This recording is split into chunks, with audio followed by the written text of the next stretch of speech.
Ja, ja.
Very quiet.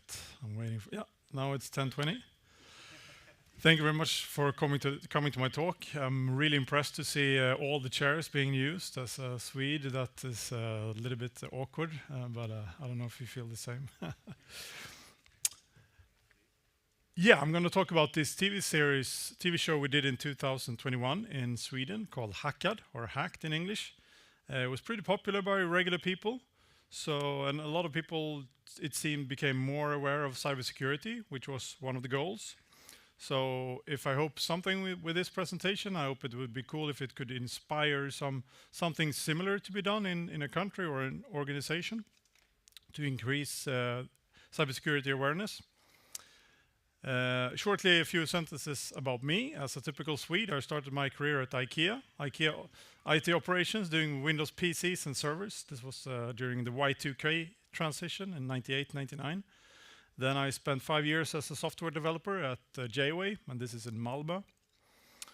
And in 2011, I transitioned into cybersecurity, and I kind of think I used my experience in operations and development to become good at cybersecurity. And since 2017, I've been running my own freelance consulting company, doing offensive cybersecurity. So I do penetration testing. I've been doing basically 100% penetration testing since 2011. So this TV series, we did it in 2021. There was 6 episodes. I'm going to talk about 3 of them today. The purpose was to show the audience how hacking can look like. Of course, a lot of hacking is a lot of like typing at a terminal. So we needed to make it also interesting TV-wise. That's why we used a lot of social engineering. But we wanted to show regular people what hacking looks like, what the impact can be. And it's worth noting that we had 3 recording days per episode. So that means 3 days of pen testing each target. And we had 1 calendar week per episode before we had to go on to the next episode. So of course we could spend all free time or all weekends doing prepping on our own time, but we had 3 recording days when we did the hacking per episode. And everyone we hacked, of course, consented to this. Maybe not everyone read the fine print. I'm not sure. That's not up to me. But they did. Somewhere they signed a paper. If you want to see this TV show later on, you can find it at the first link there. It's streamable worldwide. And if you want to see it with English subtitles, they have to be used. They have to be added like extra. They are not included in the streaming service from SVT. SVT, by the way, is the Swedish public TV company, just like NRK here, BBC in England. So it's publicly funded. The last link there is Ginny, one of the hackers. She made English subtitles herself, and if you go to that page, you can find instructions on how to stream it with the English subtitles added on. And this TV series would not be what it is if it wasn't for my fellow hackers, Ginny, David, and Jesper. They are lifelong hackers. They have loads of energy, incredible people to work with, so big shout out to them. Okay, the first episode I'm going to talk about, we subtitled "I've Got Nothing to Hide," because that's one of the private people we hacked. She said that, and I think you've probably heard this when you talk to relatives and friends. What do I have to hide? So the first episode was targeting private people. Each episode had a specific target or a specific theme. So SVT there on the top, that's the TV company. They decided they're going to pick out 20 people, regular people, to be part of this episode. So they went out on Facebook, where they, I think, often get participants to TV shows. So they wrote there of a digital experiment. They didn't say you're going to get hacked. They call it a digital experiment because you want them to consent, but you also don't want them to know everything that's going to happen. So it was probably slightly vague. But they picked out 20 people that they thought would be interesting for TV. We didn't have we weren't involved that much in that phase, picking out these 20 people. But they were told to show up for a casting situation at an office that SVT had prepared. And then we prepared it for hacking purposes. So we prepared it with Wi-Fi attacks, we had phishing attacks, social engineering attacks, we had malicious USB sticks, and of course we searched leaked databases for passwords belonging to these users. I'm going to talk about some of these hacks here. Which attack do you think was the most successful of these? Social engineering. Yeah, and social engineering and phishing, I would say. So this is a lot of these screens you will see here on the slides are like screenshots from the TV series. So this is from one of the mounted cameras in the ceiling. These 20 people came in groups of 5 because this was during COVID time. I think that was one of the reasons.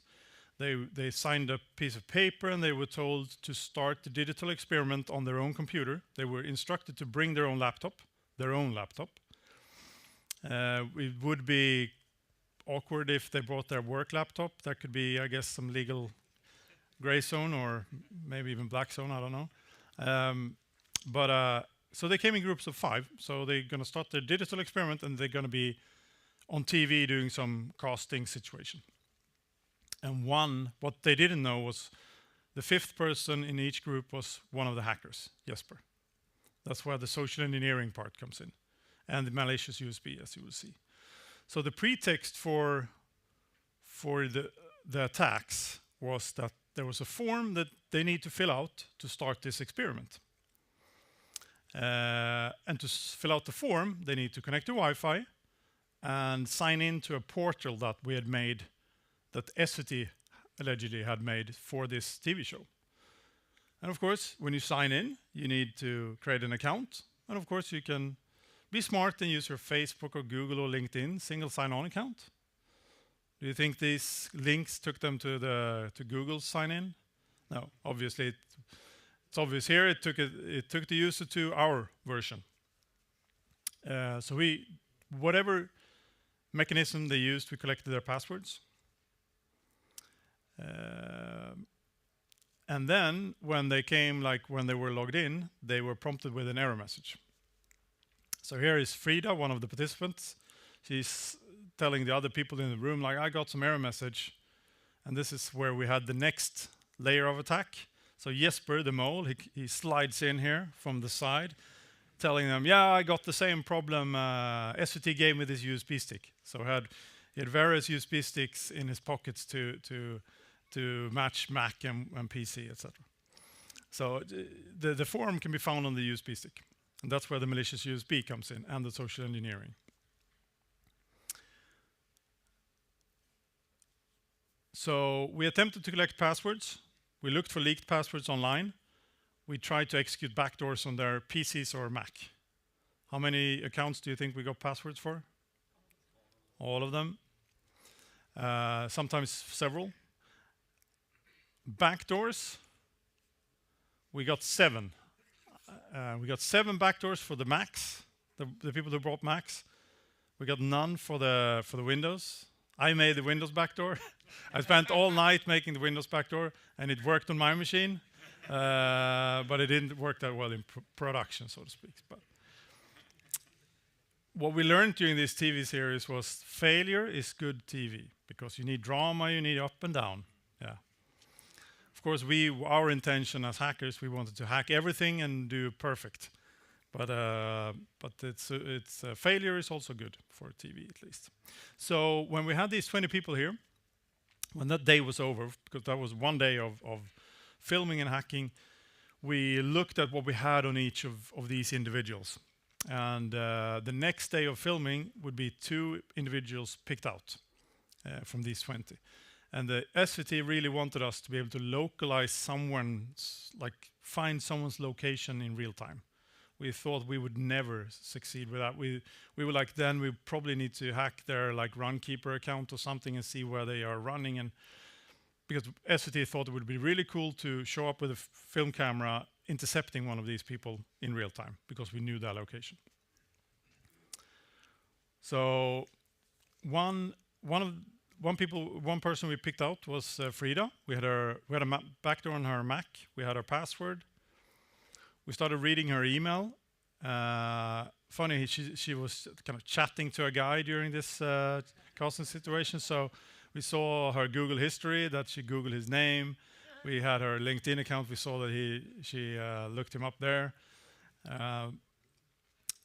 And then in her Google account, we enabled location tracking, so we could see where she were. And we were based in Malmö, and we could see that she was in Gothenburg. So that's a 3-hour train ride. And now we were getting close to one of the goals SVT had, that we could actually track someone's whereabouts. But then we were like, she was in Gothenburg like a couple of hours ago. And then when we looked at her email, we could see train tickets that said she would be arriving from Gothenburg in Malmö in like 20 minutes. And we were just like, this is perfect. We asked the TV crew if they could join, and they could, and we got into the car, drove to the train station, and we were so lucky we just ran down to the platform. I think we waited on the platform 5 minutes before she came out of the train. She had flowers because she had attended some event. I think she was speaking somewhere and got flowers. So this is Jesper, who acted as a mole, one of the hackers, intercepting her on the platform. And apparently it's illegal to film on the train platform, so we had to like quickly film and get out of there. So we took up to the street and told her what we had done, and she was obviously shocked and happy. She was perfect for TV. But then we told her, and we hacked your laptop, we said. And she was like,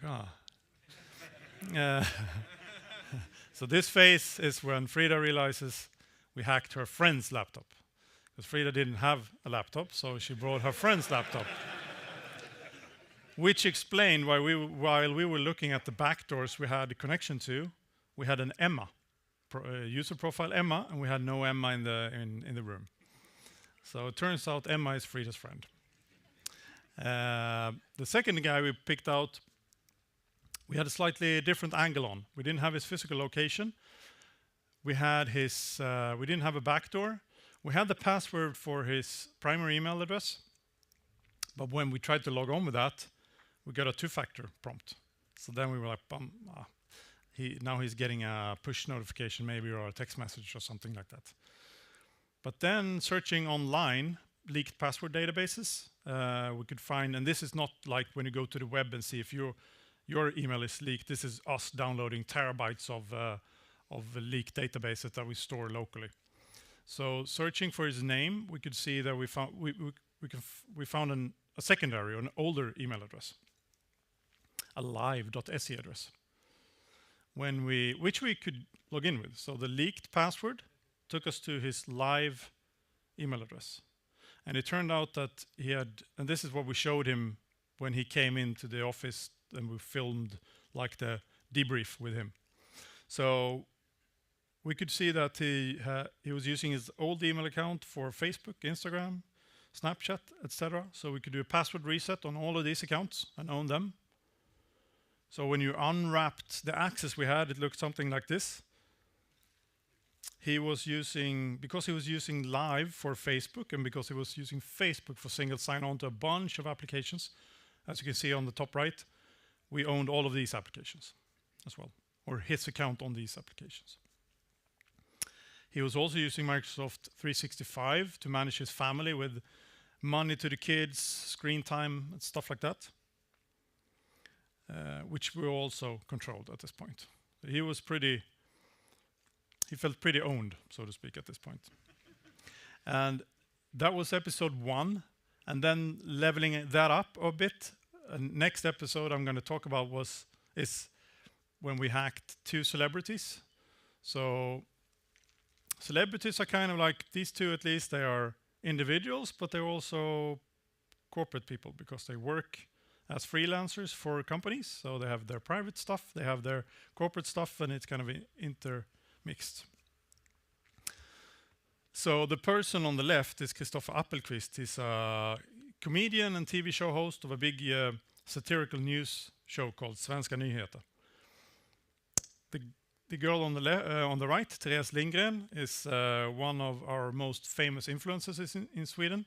I had no idea who she was, but she has, yeah.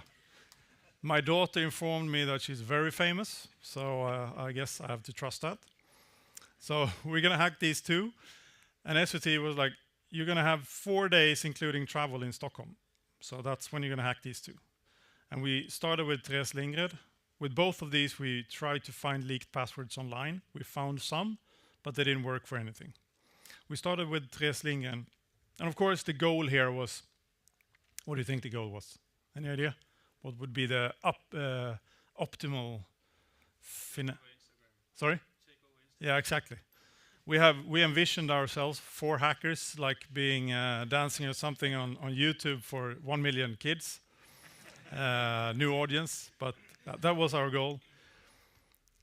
So SVT had an idea that because they were doing like the pre-interview or interview like before with each of these, like how do you work with your computer, what would happen if you were hacked, stuff like that.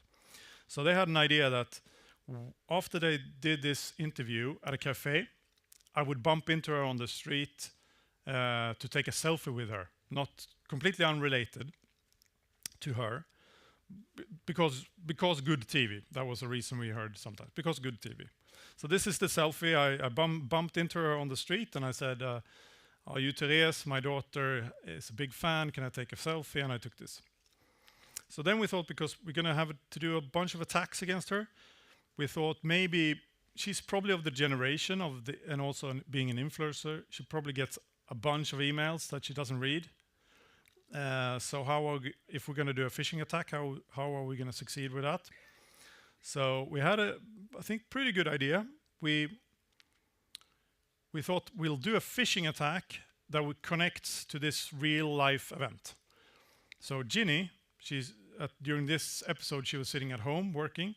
She created an kind of slightly offensive comment, I think, on one of Therese's YouTube videos. Then she created a Gmail account posing as my daughter, and then emailed Therese saying something like, "Thank you for the selfie that my dad took." Maybe she attached the photo and said, "Have you seen this bad comment?" or something. So our idea was that she would see that, connect that to reality, think that was a real link to click, and when she clicked the link, she was prompted with a YouTube login. That was our idea. That failed. She clicked the link, but she didn't sign in. When we did this selfie, we saw that she parked where she couldn't park. You can't see the sign there, but the sign is, you can't park here. So we took a picture of her car just because of, why not? And then later we realized that, we can use this maybe for a phishing campaign. So really quickly on one of the evenings, we put together a parkingstockholm.se phishing site, texted her a message, something like, "You have a parking ticket to pay. Here's a picture of her car. Click the link, log in with your Facebook account because some reason." We hope that you would be like you use different techniques when you do social engineering. So we thought maybe because you're like stressed or I don't want this to happen, I don't want to have problems, I want to solve this now kind of thing. She didn't. She clicked the link, didn't log in. Also, mostly for reasons of good TV, we tried to hack her Wi-Fi. So this is, we went to her apartment, found her apartment, sat outside the door.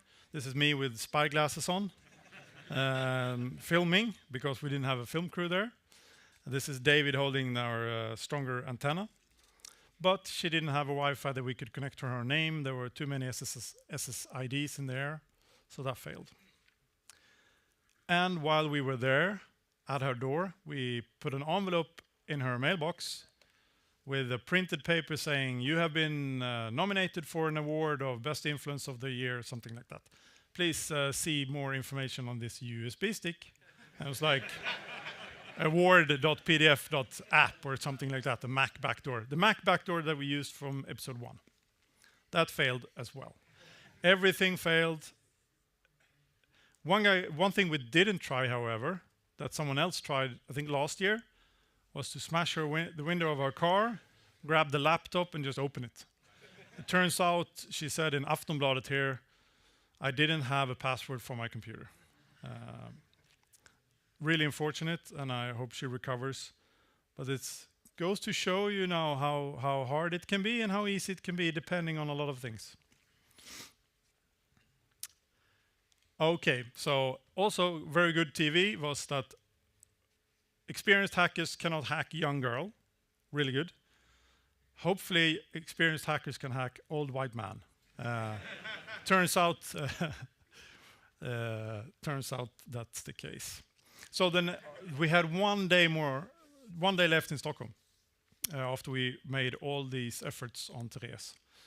And Christopher here, the comedian, he's hosting this satirical news program, and on this screen here, he's making fun of the CEO of Gunnebo, which is a large security firm, like physical security.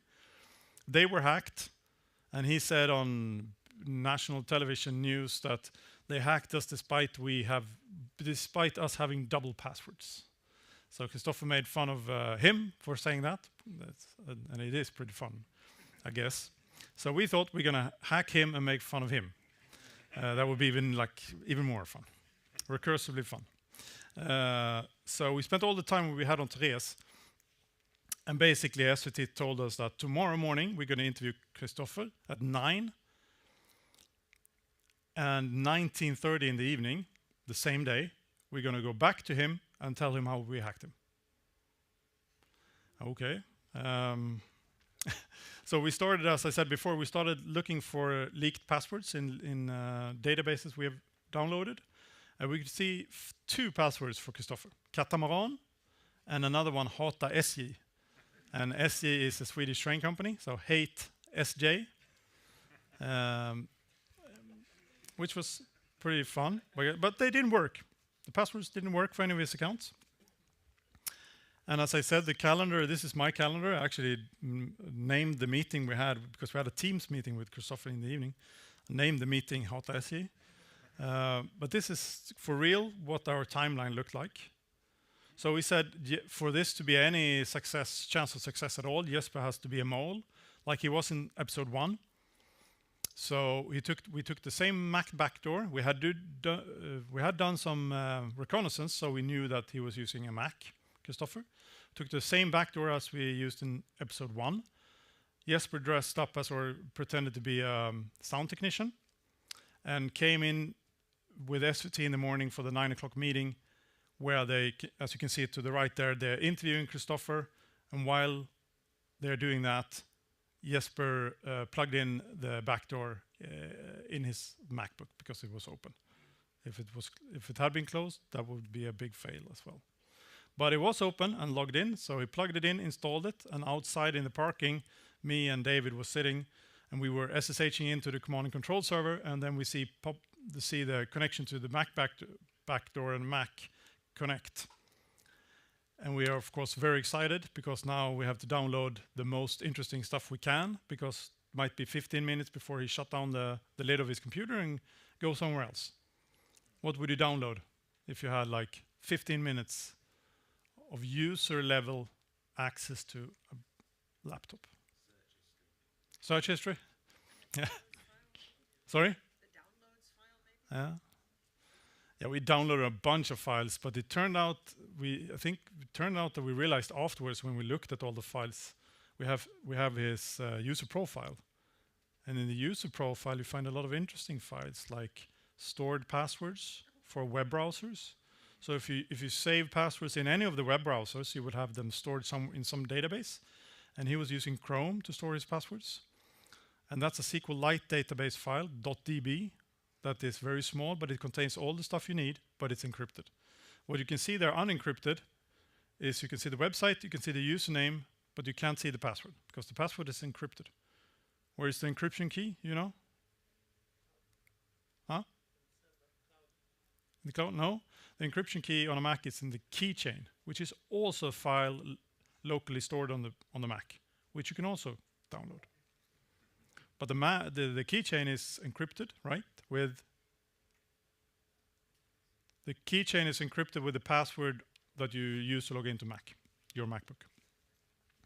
So now we have 2 database files offline. We have the keychain database protected with this password, and then we have the Chrome database, saved passwords database. And also there you have all the cookies, so you can also, if you can decrypt them, you can decrypt cookies and steal already authenticated sessions. So now we have one big challenge, and that is to decrypt or to try passwords for the local keychain so that we can decrypt it. And the password cracking is something we do often. We have everyone has their own process for that. My process looks like this.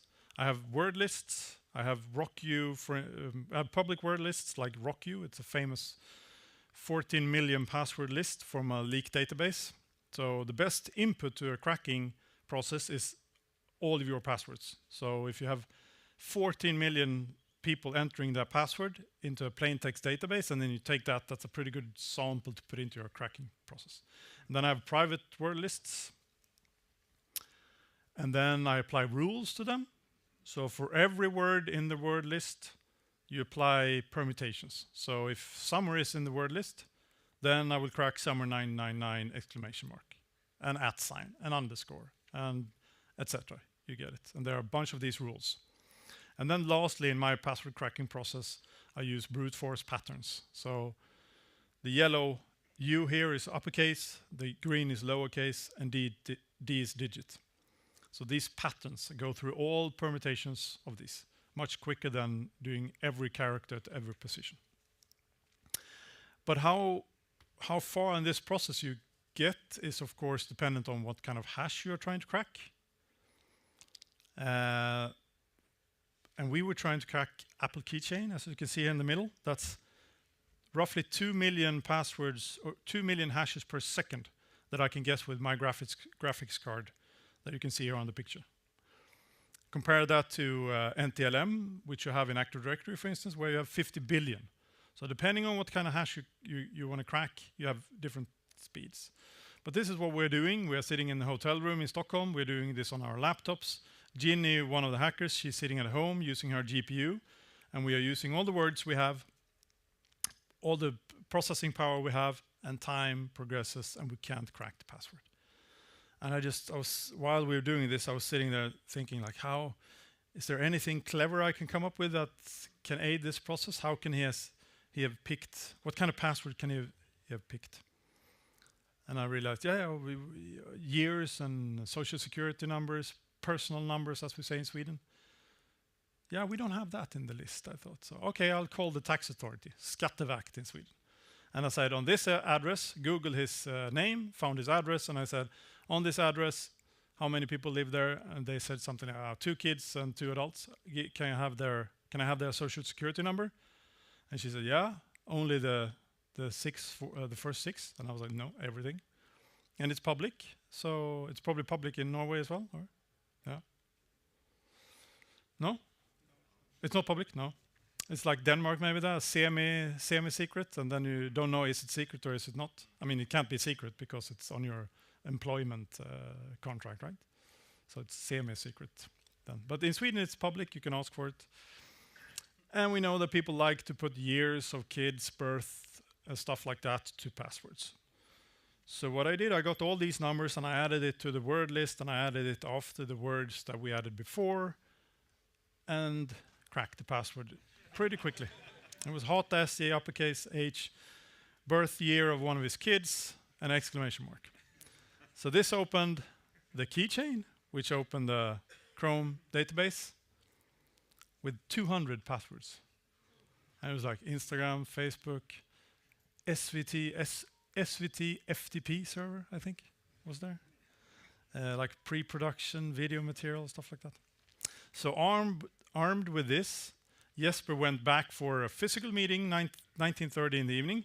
Me and David and Ginny, we were remote on Teams. The first thing Jesper said was, have you checked your Instagram lately?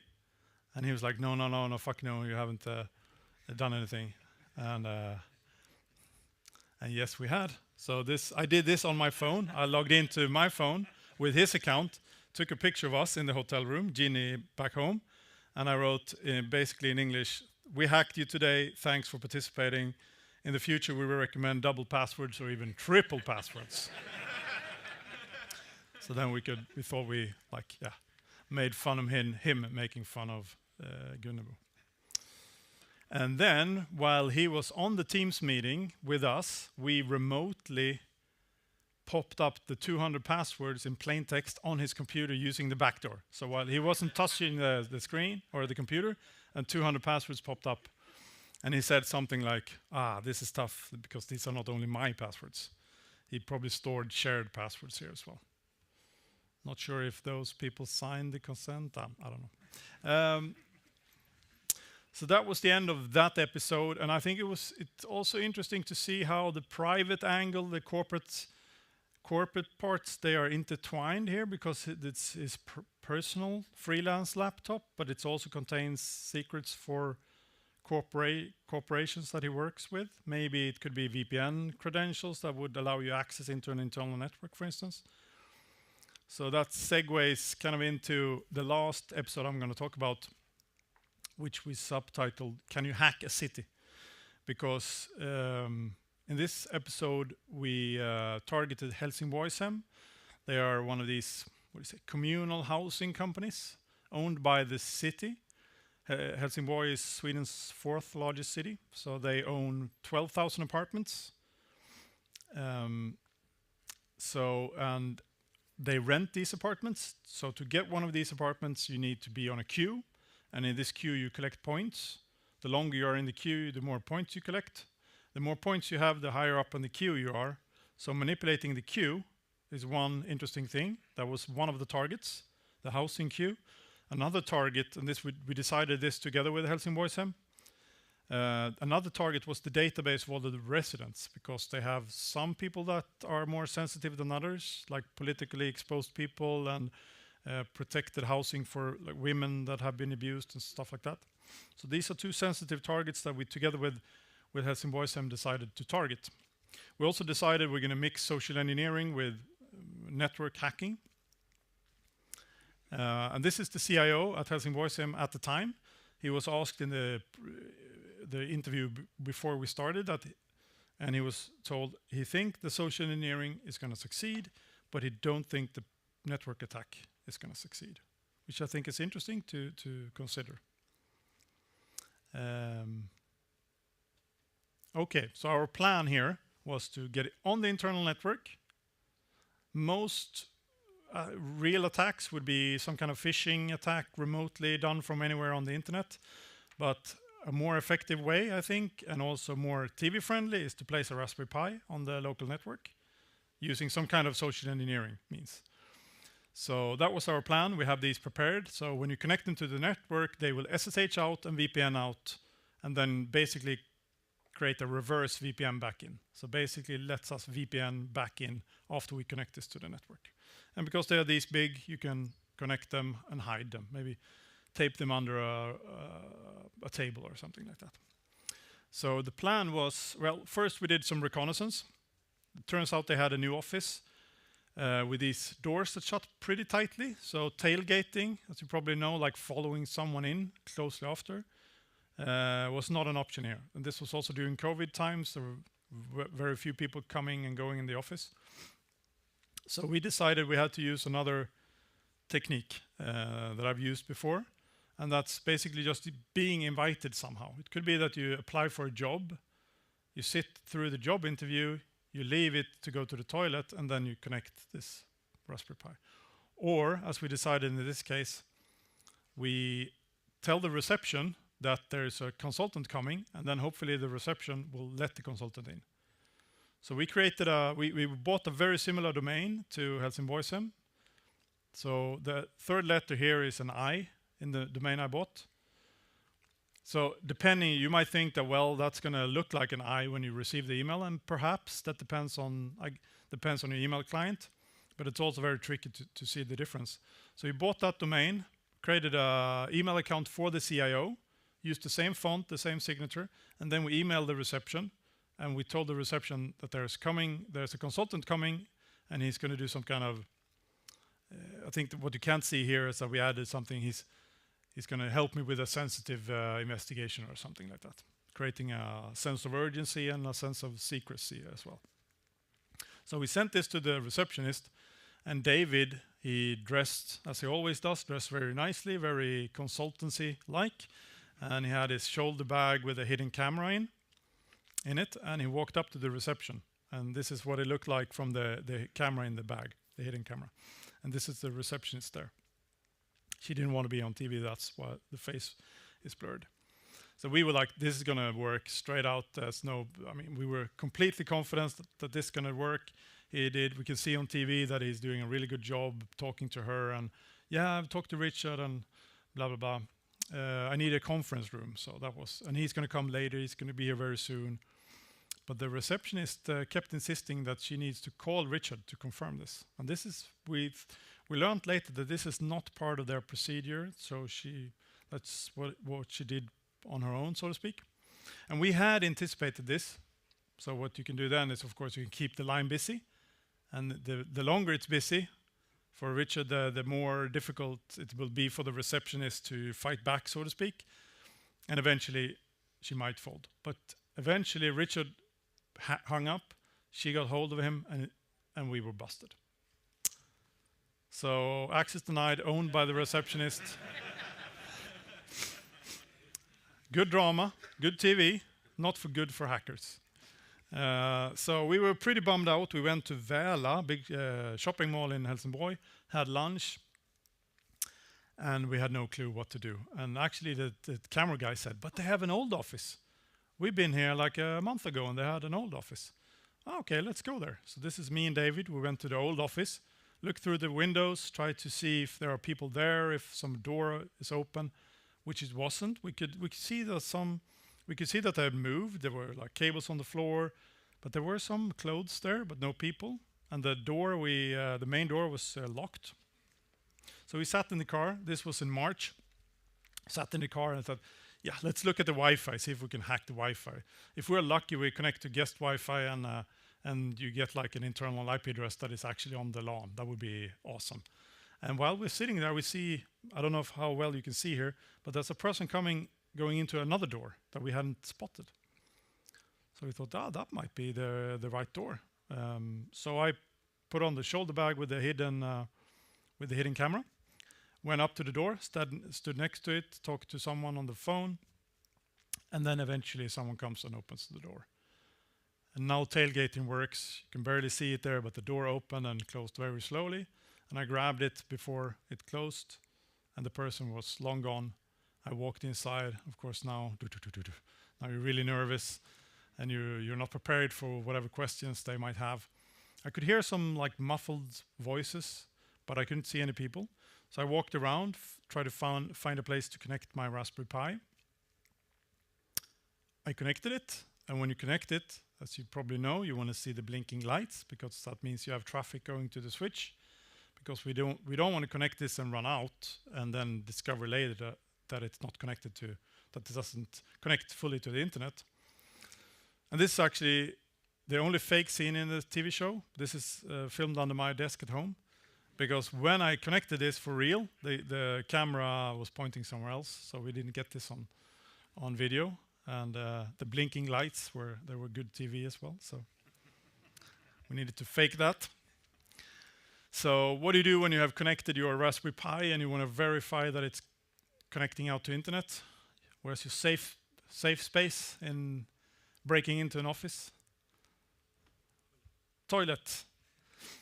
And instead of just having the picture of me in the toilet, I included this news because the day the TV show aired, this was the first news I got on my phone in the morning, the Tuesday it aired. I looked on the phone and the top news was this. Me in the toilet. But I went into the toilet and I called my friends on the outside, can you check if you have connection with the Raspberry Pi? And then the door, I forgot to lock the door, and then I heard people exiting a meeting room, standing just outside the toilet, talking to each other. And I was standing there, AirPods, fully dressed, luckily, but hadn't locked the door, and I thought, if I lock it now, that doesn't make sense to lock it that late. Can they hear the lock? Will that draw attention? If I don't lock it, they might open the door. But eventually I got hold of Jesper, who was driving from Gothenburg down to Malmö. He SSH'd into the command and control server, verified that we had connection with the Raspberry Pi from the outside. And he writes, boom, and the time is 15:39. And I open the door and go out, and no one notices anything. And we're home. Phase 1 completed. We have local network access. We drive back down to Malmö, have some hamburgers, Foodora COVID time burgers, and start hacking away on this internal network. So this is just to symbolize that this is a network full of stuff. We have no clue what is what, and we start hacking away.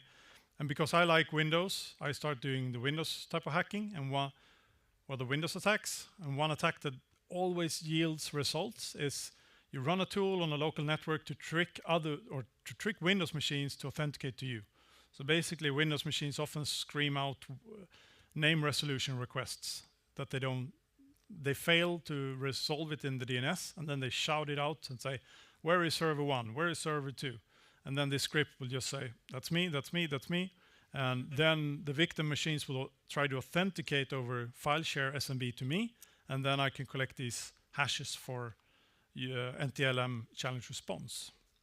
These are hashes that you can't reuse, but you can put them into the same password cracking process as I said before. And you get a few of those. Every network you will get like 5-10 of these. These are typically regular users that are logged onto a PC on the same network. Cracked one of them pretty quickly. When you have one password, then you can do more things on the network. You can query the Active Directory, for instance, which I did. When you can query the Active Directory, there are a bunch of interesting stuff to look at. Among other things are service accounts that are Kerberos enabled.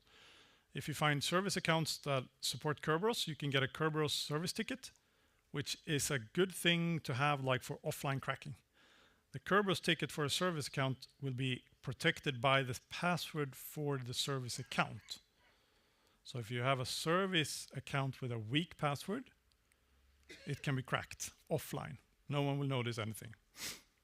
And what are service accounts often? Are they often highly or lowly? Are they often low privileged or high privileged? High, yes. Because, this service doesn't work, domain admin.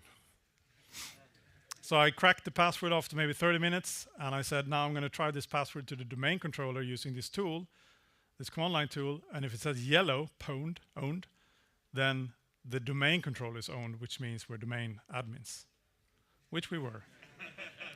So weak password for a SQL Server service account, too highly privileged, domain admin, gave us access to the entire network.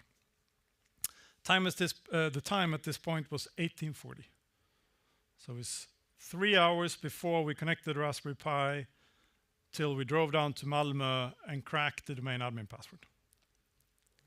That's pretty good, if I can say it myself. Then, of course, you sync down all the password hashes from the AD, Active Directory, and these are hashes you can use. These are not hashes you need to crack. You can reuse them. At this point, you own everything that is Microsoft in the network. At this point, also, the challenge for us was to find the databases that we wanted to target and find the system, find how they worked, where are the points located, where are the residents located. And because of good TV, we downloaded all the hashes, we cracked as many as possible. Often it's 80% I can crack with my process, so maybe the GPU running 2-3 days. We cracked them, we printed them on paper, because good TV, and in the final parts of the episode, we gave it to the final minutes of the episode, we gave it to the CIO printed on a piece of paper. And the last section of the last page was domain admins and then a few accounts. That was those 3 episodes. What's the common thread among all these? Passwords. Not only weak, but reused passwords, shared passwords, stolen passwords. Passwords are a huge problem. Have been so for a long time. I have some pet peeves I'm going to show you here. What I think people or big companies can do better, and then some takeaways, then we're done. But if you want to change your password with Google, and you use the Sweden and probably Norway, but you have O, right? Somma 2023 will be the most common password in Sweden this year. For sure. No, maybe an exclamation mark will be more common depending on. Google think that's a strong password. If you change it to an English word, they think it's a good password.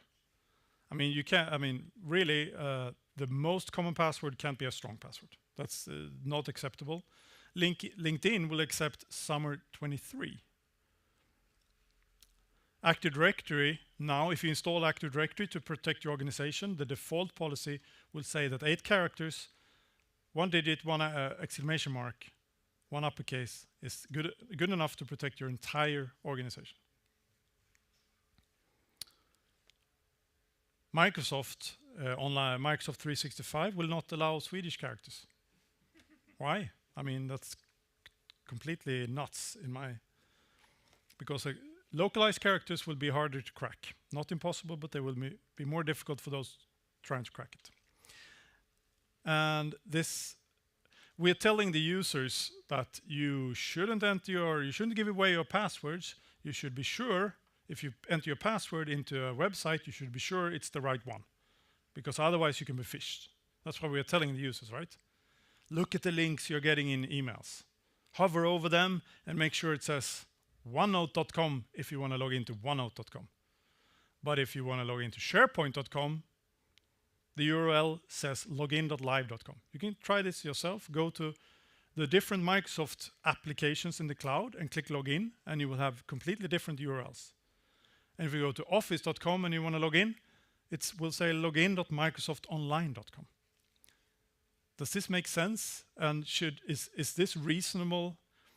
Is it reasonable that we tell the users that it's their fault that they have entered their secret password into a phishing site when it looks like this? I don't think so. So some final takeaways here. We need to stop blaming the users. We need to take some responsibility as a security industry, but also as a IT and developer industry. We need to start building strong authentication, or we need to use the existing strong authentication that is out there. Most of you have probably heard of the new passwordless authentication, but it bears repeating. Apple Passkeys is completely passwordless. You can start using it with your applications today. Windows Hello, this is based on WebAuthn. So this is private public keys that is used instead of passwords. Windows Hello, if you're using Windows, where the private keys are protected by the device. You're never sending the private keys or a password to the server. And this is the Swedish mobile bank ID, out-of-band authentication for banks. You probably have similar things in Norway. And we need to be better at using MFA, enforcing it or encouraging it. And as you probably know, MFA can be SMS codes. It can be these authenticator apps. But you should know that MFA is not perfect. It's not the final solution to authentication problems.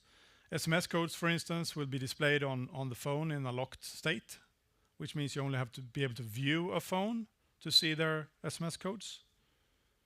Using SMS as a multi-factor authentication also implies trust in the mobile phone provider.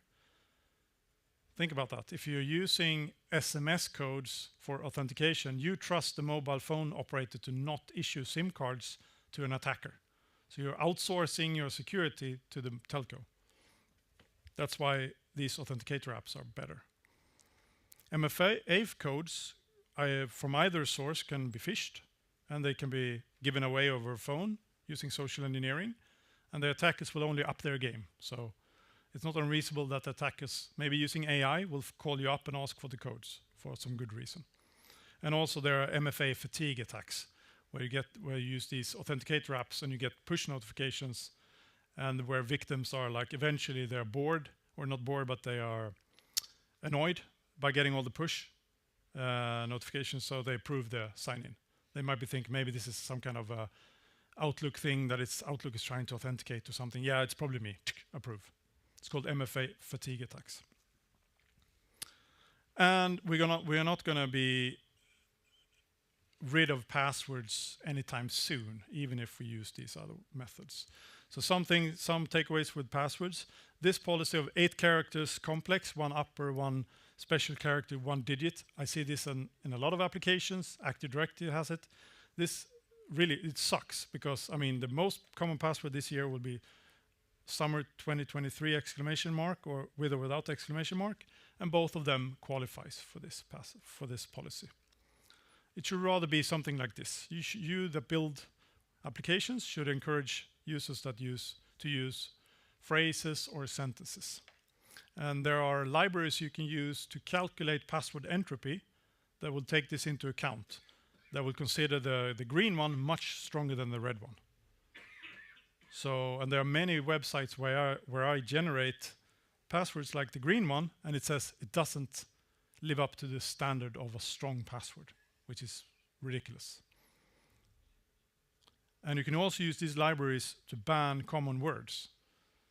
So ideally, if you have an account with IKEA, no one should have IKEA in the password. If you, let's say you crack all the IKEA users' passwords, there should be IKEA in none of them. And you can do this in your applications using libraries like Dropbox's library here. There are other ones like it where you also include a ban word list. And there you add your company name, products, product names, etc. And also common passwords like summer, etc. That way maybe we can get rid of most of these passwords that look something like this, that are qualifying as a complex strong password but actually really, really weak. And then we can get passwords like this, either a random password, a random phrase or random words with or without separators, or lastly, if you really want to create the password yourself, a sentence that you like, that are not connected to the service that you're using. That's the takeaways I want you to take with you from this presentation. Thank you very much.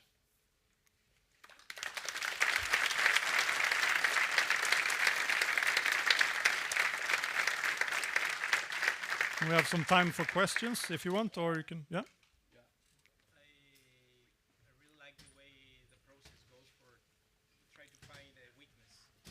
It seems to me like every weak, all of us have a weakness or central points. But if you think then towards a cyber war, someone who really wants to harm a country or not just a city, they may find just the weak point of a Yeah. person and then start escalating. How foreseeable do you see this to happen if right now the situation, how it is? For what? For this to happen, to become real. For, If some people who wants to threaten a city or a city, yeah. wants to target specific targets, Yeah. to fatigue, up till fatigue, and then just get into sensitive or sensible systems. Yeah, I'm not sure exactly what the question is, but the finding weaknesses will always be what the attacker will do. So there's a good thing to keep in mind, and that's defender's dilemma. Defender's dilemma is that you have, as a defender, and that's any IT organization or you as a private person with your own accounts, you have to defend against every attack. The attacker only has to find one, right? So it's, if you look at your house, if one window is broken or one door is left open, that's the one they will use. So you as a defender, you have to walk around your house, check all the doors, all the windows, etc. Try to see if you can climb on the roof, get into those windows.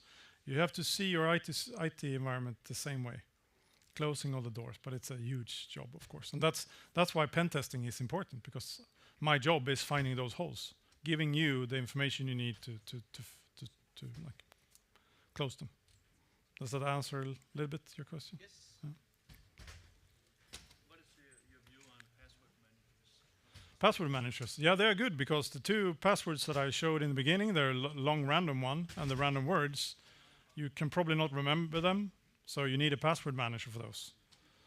And everyone or a lot of people ask like which ones are good, but I think Bitwarden is good, LastPass is good, even though they had some problems. Yeah, they had incidents, but it's good enough for, I think, for private use. Dashlane, 1Password, KeePass, but KeePass is not cloud synced, so that's if you want to keep the database locally. Anyone else? Yeah, thank you very much. Yeah. You mentioned passwordless passwords Yeah. that are connected to a device. Are they in danger if you, like you mentioned, like the USB stick that breaks the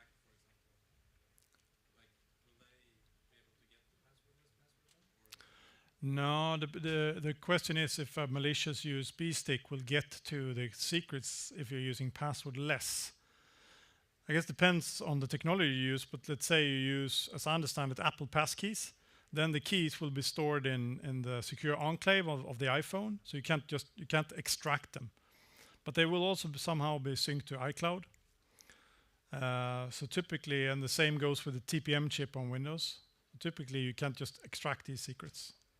So then it's much easier if you get access to a victim's laptop, then you will take authentication cookies or something, because authentication is just the first step. Then you have the session management. So something is sent all the time to the server, if it's a JWT token or a session cookie, and those can be stolen as well. But that's session management, not authentication. Yeah. What about YubiKeys, for example, for multi-factor? Yeah, very good. YubiKeys is USB sticks that provide one-time passwords, kind of. The thing with YubiKeys is, though, you have to have several of them for backup, because if you have only one and you lose it, then you're screwed. But depending on where you use it, if you use it for an online account and the online account have backup codes, so let's say you sign up for GitHub, you add the YubiKey and then you take the backup codes and you put the backup codes in your password manager maybe, and then you require YubiKey to sign in or backup codes. Then you can use the backup codes if you lose your YubiKey. But it is a mess. It's not easy. Yeah.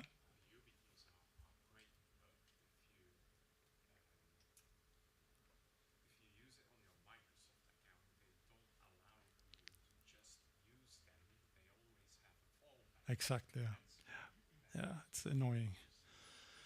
And unfortunately, that to repeat what you're saying, that if you use YubiKeys with Microsoft account, you can always fall back to SMS codes as an attacker, which sucks. But user experience and security is often not aligned there. So, yeah. Have you been hacked? No. Exactly, and I was about to say that. Of course, I would know if no. No, but I have. I testified, I didn't testify, but I'm gonna testify in a trial soon, and the first trial has already been. And after around that time, I got some hacking attempts, and I suspect it could be the one that is on trial that's trying to get to my accounts. You see when you get password reset emails and stuff like that you haven't yourself initiated. Exactly, yeah. She might be angry. Or Emma. It could be Emma. Okay, thank you very much. I will stick around if someone want to talk afterwards. Thank you.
All right. Yeah, I have sound. Good. All right. I'm very happy to be here, and yeah, I'm happy to see so many people attending.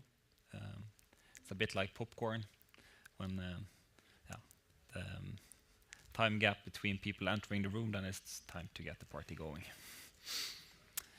All right. So I'm here today to give you a perspective on how to deal with complexity and some do's and don't along the way.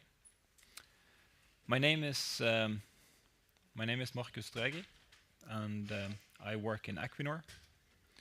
And before I get started on the topic, let me just spend a little more time introducing myself. So, I've been building Lego since 1991. And I started quite early having an interest for like math, natural sciences. And then at some point I realized I need computers also to solve what I want to do.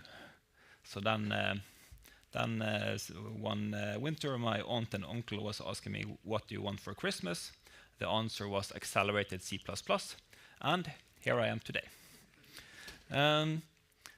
And I think the reason I enjoyed programming, because it was just this world unfolding for me, I think is the exact same reason as I liked Lego.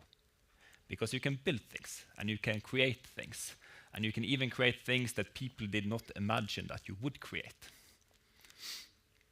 And yeah, so then I went to university, as some people do, did some computer science and some algorithms and whatnot. And now I've been working in Equinor for 6 years, most of the time as a software developer, working on a HPC system for doing uncertainty quantification of large physical systems. Very cool in my opinion, at least. And then last fall I transitioned into becoming a leader for this department that I've been a part of these 6 years. So that's also very nice because the group of people is awesome. And in addition to this HPC system, I mean, we are deploying autonomous robots which are doing inspections on facilities. We are building systems for storing and interrogating really big data. And we are also into digital twin solutions. So that's really nice. And if you want to know more about Equinor, there is a stand in the stand area. So go and talk to them. They have things to say. All right. So why complexity? Well, I myself has always kind of had an interest in complexity and what that is about. And actually, a few years back, I gave this presentation on emerging complexity, where one of the things I figured out while preparing for that talk was that people have done, there are TED Talks and scientific papers and whatnot about what amoebas and oats can do together. And like scientists are super excited. The reason being because they can take these mazes, create these mazes, put like single cell organisms, so no like central brain, no nothing, put them in the maze and spread out oats, and they do complicated things, or they do problem solving. So they could do like shortest path from like one oat to the other one. They even had one experiment where they spread oats out on this large table, and then the amoeba formed this robust network that were connecting these food sources. And what they have done actually were to place them similarly to what the railway stations in Tokyo looked like. And the amoeba that you got afterwards was remarkably similar to the railway network in Tokyo itself. And like they were amazed. But my argument is that if there are anyone in the world that both are primed for understanding complexity and also needs to understand complexity, it is the people in the software business. Because on a daily basis, we participate in this process of taking these like bits that we are flipping, like almost the most basic operation you can imagine. And then we go all the way from flipping these bits into producing these like digital systems that we have around us. And that is quite a span. So if someone is to understand that simple things can give amazing results, it better be us. And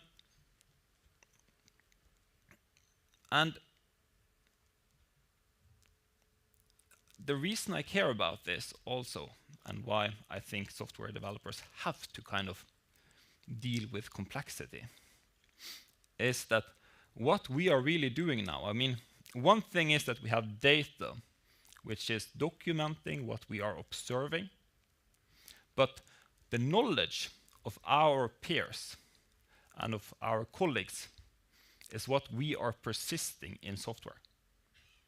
So we are kind of the librarians of the digital library of knowledge. And we are writing the books of this library that are documenting what we know as society. And in addition to that, we actually make that knowledge executable, which is super awesome. So the world around us is just changing faster and faster, and the problems that we have to deal with and the challenges that we have to deal with are getting more and more complex, and the rules of the game that we are playing is not always clear. It is changing along the way. And that leads to us having to take a different approach to the world than what we perhaps had to do in the past. So my claim is that dealing with complexity can be super, super simple, but at the same time, super difficult. Because as many things in life, if you do somewhat the right thing every day, over and over and over again, you get great things out of it. But that is difficult by itself, because you have to do it day by day. So my claim is that if you are able to get a description of the current state of what you're dealing with, actual insight into what you're dealing with, and you're able to establish a direction of where you would like to go, and take a single step from where you are today to where you would like to be, then you're good to go. Because then you just rinse and repeat. You take that single step today, and then you take a new step tomorrow. And as I said, this is simple, but also difficult. And just imagine, to illustrate why we need all three of them, let's just, for a moment, imagine that we are on a boat on the sea of complexity. And imagine that we don't know our current state, but we know where we would like to go, and we are able to move. We are able to take a step forward. That basically implies that we are lost. We don't know where we are. We know where we would like to go. We are able to move around. It doesn't really help. And similarly, if we know where we are, but we don't know where we would like to go, and we are able to move, then we just wander around. Don't know what we're doing, but we can at least move around. The third situation being, we know where we are, we know where we'd like to go, but we are unable to move. That's a pretty frustrating situation. But it still happens. So, what can possibly go wrong, right? Well, I think this is the most common mistake. It is so easy to fool yourself and others on what is your current state.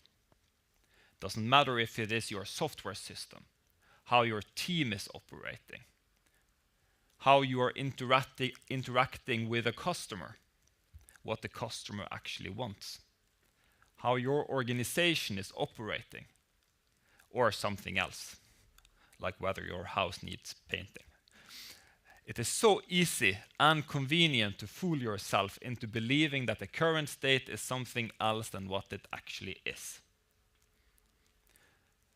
And at times it can be so challenging to get people into the same room and agree upon, yes, this is how things currently are. Because sometimes that's painful. Because if you're having this discussion, there is a possibility that your current state isn't exactly what you would like it to be. But that is the case for all of us. You kind of just have to embrace that and then own that and try to move forward. So, in the book called From Good to Great, there is this paradox being introduced called the Stockdale paradox. And I think about this every time I end up in a situation like this, because I think it's awesome. So, it says the following: you must maintain unwavering faith. You can and will prevail in the end. So you need to cling to that direction, regardless of the difficulties, and at the same time, have the discipline to confront the most brutal facts of your current reality, whatever they might be. So, brutal reality, folks.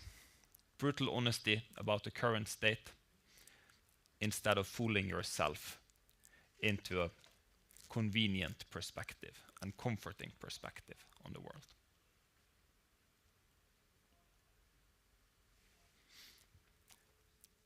Second one is cargo culting.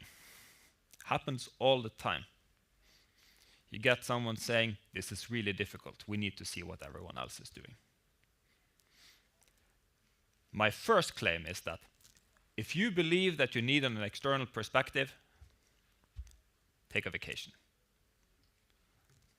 And I mean, summer is approaching soon, so who knows, maybe you'll actually do so.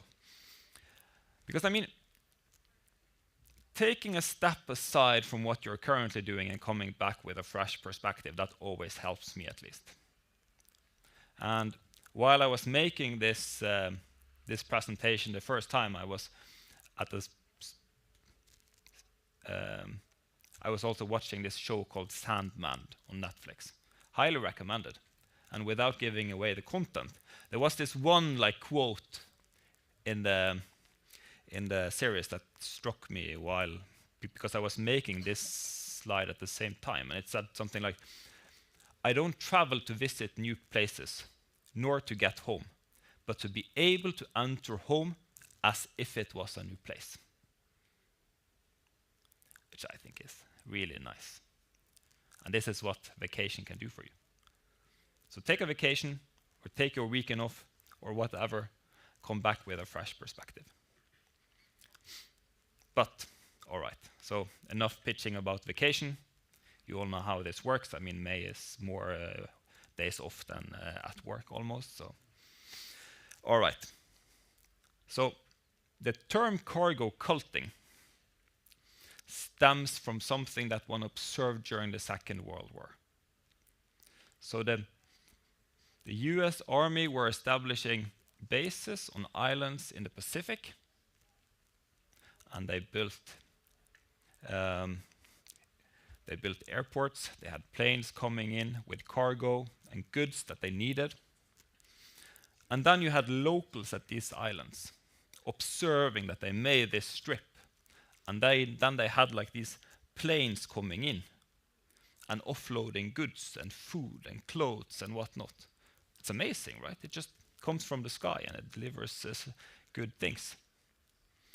So then the war was over, the army left, and then you could come back years later and observe the locals still trying to operate the airport. They even built small things that looked like planes out of wood and tried to operate them in the hope that there would come goods from the sky. They were doing everything right, but at the same time, everything wrong.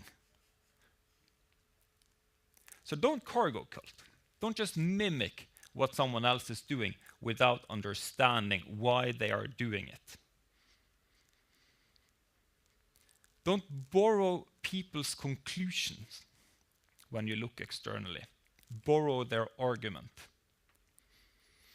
Based on what is their current situation, they have figured out that they want to go in this direction and they need to do these and these steps. Break it down to that, so that you don't end up taking a step which does not at all make sense in your current situation, because it happens all the time. I mean, people also external to your situation are really smart. They have applied their brains. So don't pick their cargo, pick their brain.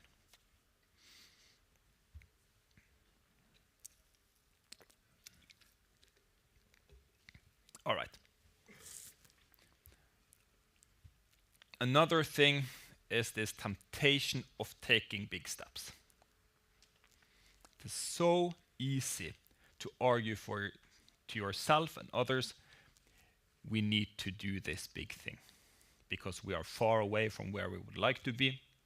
We need to do it fast. It isn't possible to decompose. We can't get anything better tomorrow or next week than what we have currently. We need to invest a lot of time. And that might be true. You might need to invest a lot of time. You might need to really put effort into this. But don't fool yourself into believing that you can't take small steps. I mean, we've all done this, right? I mean, you're sitting there developing some software, and then someone raises their hand and says, we need a feature branch. And then sometimes there are good arguments for that, but what also often happens is that that feature branch starts off, development is going on, the feature is being produced. At the same time, your main branch is just developing in a completely different direction, right? Because these people aren't the only people on this project. And the gap between this feature branch and what is going on in reality, which is your main branch, is just diverging.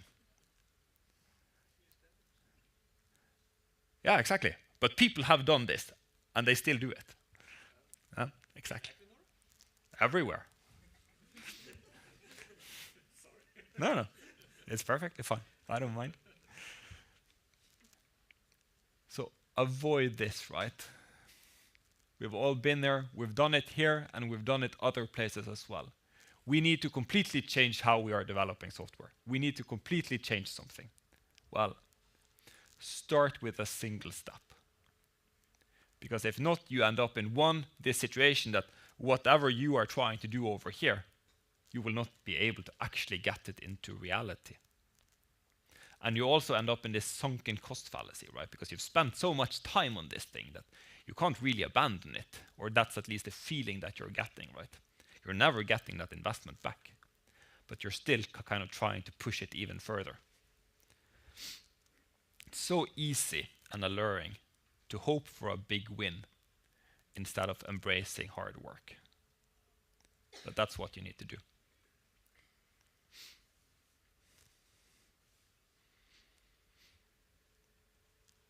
And then, since the rules are changing, situations that you hadn't foreseen is coming up, you need to have capacity to deal with that. Both things that you didn't foresee, things that you need to learn, things that need to be done. You need the ability to react and be proactive. So back in the days, I was doing some sports. And we were often discussing this thing that we called a stress funnel. So that was kind of an image of how much load you could take in total. So I mean, life in general is kind of pouring some stress into this. I mean, maybe you're studying, maybe you're doing exams, maybe something is going on in your family, who knows. Then you're pouring maybe a side job or your actual job, maybe you're pouring, and then you're pouring training into this thing as well. And all of this accumulates. And if the total becomes too much, then you're sitting in your own stress funnel, drowning in stress, and it's just pouring out of the sides. So you need to have sustainable pace, and you need to have the flexibility and slack to be able to deal with what is coming your way. And my claim is that today, in the landscape that we are operating, that is not possible as an individual. You have to be a team, you have to collaborate, you have to do it together. Because that is the way to get the robustness and responsiveness that you need, which is far beyond what any individual can offer. I mean, when Newton himself was humble enough to say that if he had seen further than others, it was because he was standing on the shoulders of giants, then we better at least try to be a bit humble as well.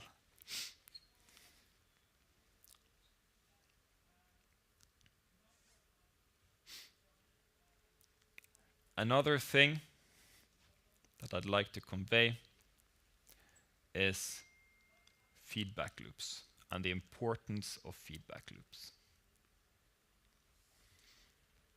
I mean, even the PDCA loop, which is the plan, do, check, act loop, which is promoted among others within Lean, hints towards that you should start with a plan, because the P is for the plan. But the truth is that you can just shuffle it around in whatever order you want to. You don't need to start with a plan. If you're able to respond on feedback and get that going fast enough, it doesn't really matter. Start with being able to do something, or start with the ability to check whether what is currently there is actually up and running, and then just go with that. And in particular, I think it's easy. It's maybe the easiest step to come up with a plan. And then the rest is the difficult part. Which is why I think you should challenge the people with a plan. But you should listen really carefully to the people that have to live the consequences of that plan. That might be your users, might be your developers that are developing the software, it might be others. But listen to the people that are living the consequences of the decisions being made. And that includes yourself in different manners. If you already are the people, or one of the people observing the consequences of what is going on, you better listen to yourself. But this also implies that if you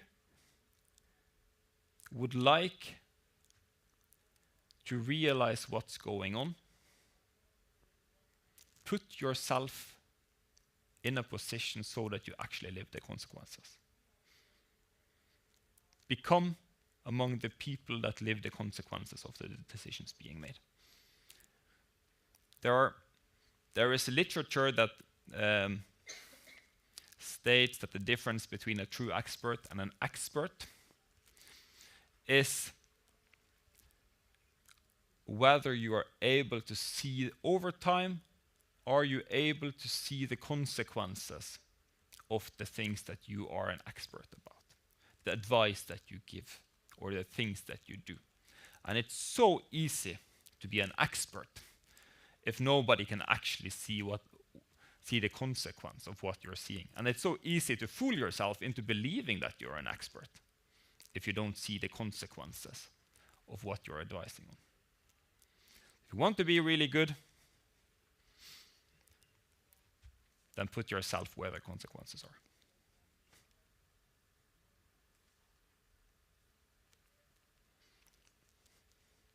All right. I have a thing for innovation. And I don't know if it's positive or negative. It's a bit of both. I have a, yeah.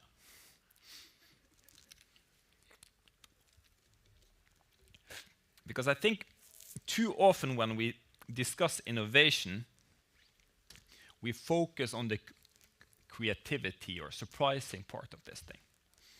Someone did something novel. But the truth is that if it doesn't provide value, then it isn't innovative.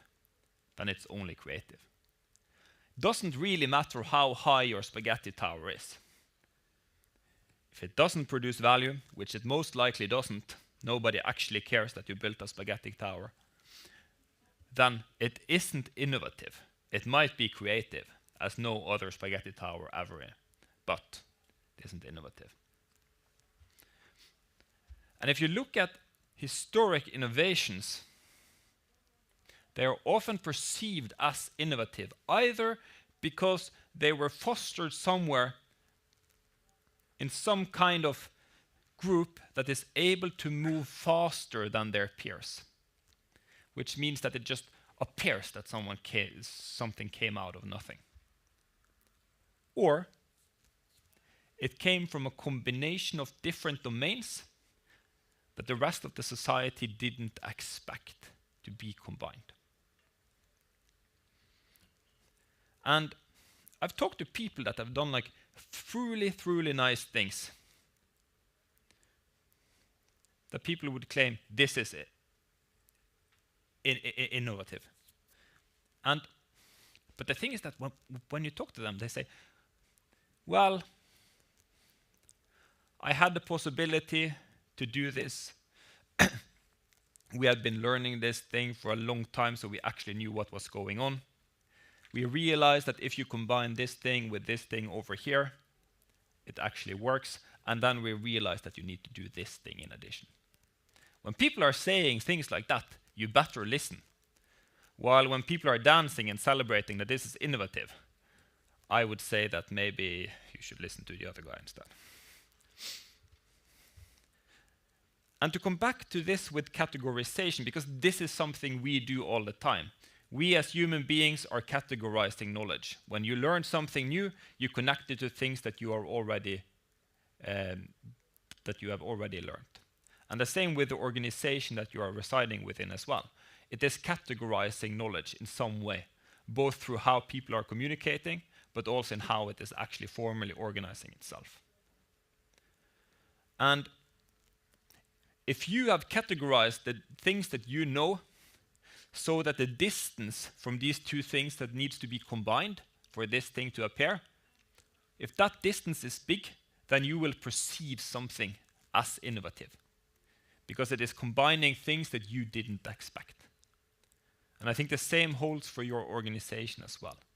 If something is a combination of two things that your organization didn't really cluster close together, it will be perceived as more innovative. And I think what we often end up doing is that when we as community and we as a society are celebrating these kind of buzzword things, we kind of end up celebrating that gap between your pace and the pace of the people that were able to build this thing, or that gap between the two different domains that needed to be combined to make this thing. So then you're celebrating a perspective on knowledge that didn't cut it, which is absurd when you think about it in that way. It's like there is this black box with something innovative, and then you have the choice between like dancing around it in circles and celebrating that it is a black box, or opening it up and figuring out what is actually inside. And then a lot of people kind of just choose to dance around it and celebrate the black box. Don't do that. Open the box and figure out what's inside. I mean, I know that you're good at this, but demystify things and require people around you as well to demystify things. Because, I mean, we are the people that have seen bits being flipped go into amazing things. So we know that this is possible. And then we need to tell the rest of the people also that this is how it works. All right. A different thing is that when you're working with a complex situation, it isn't a deterministic process. You can't control the output. You can't promise someone, I will get this kind of result in the end. So you have to accept that.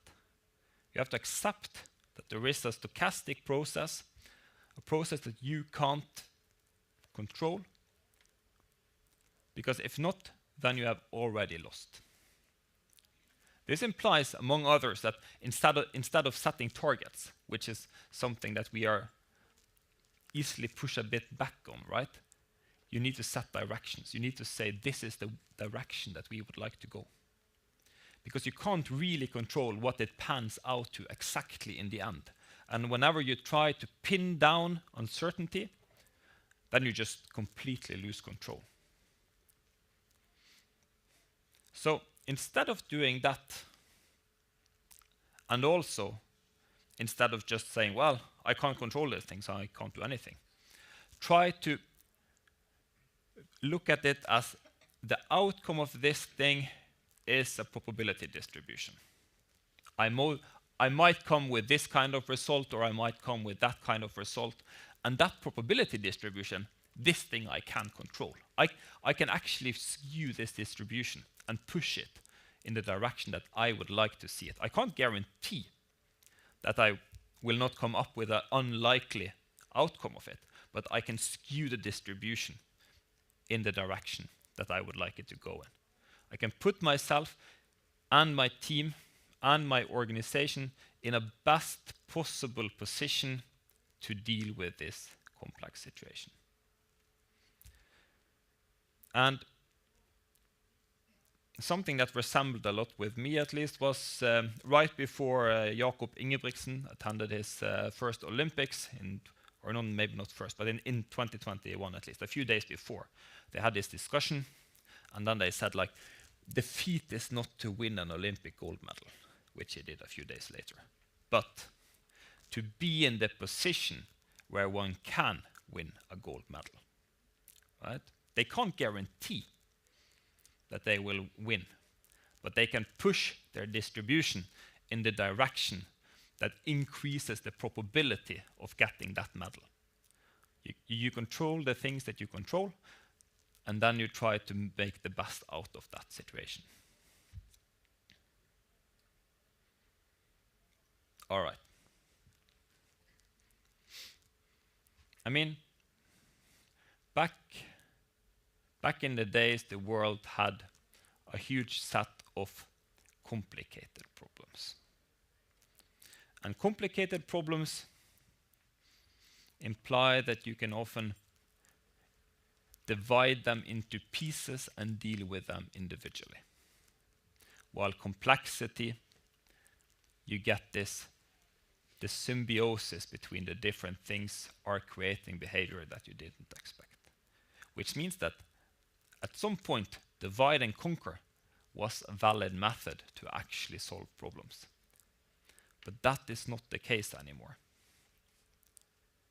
And to really understand what you are dealing with, you have no other choice but to push for inclusion, which means that you need to lift the opinions that you have available, the perspectives that you already have available. And then you need diversity. You need diversity in the opinions you have available.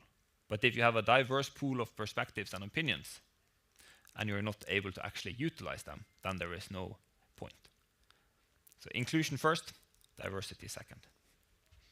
And don't just apply that on where you would like to go, but apply it on all of these different steps. So use the different perspectives you have on your current state, understanding where you are today. Use the different opinions and perspectives to figuring out what is the next step that we are going to do. What is the thing that we can do today to improve our situation? And use it to form the direction that you would like to head in.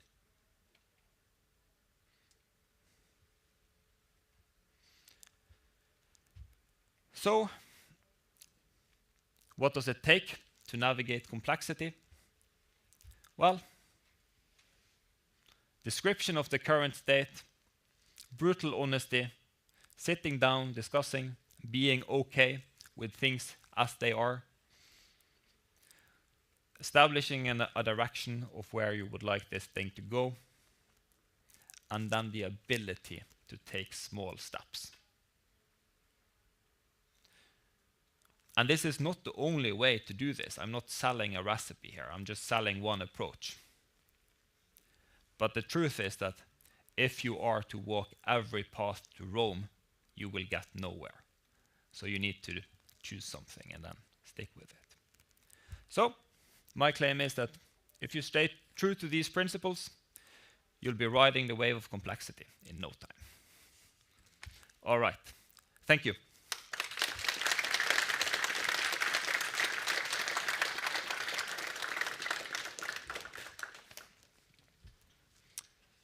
Any comments or questions?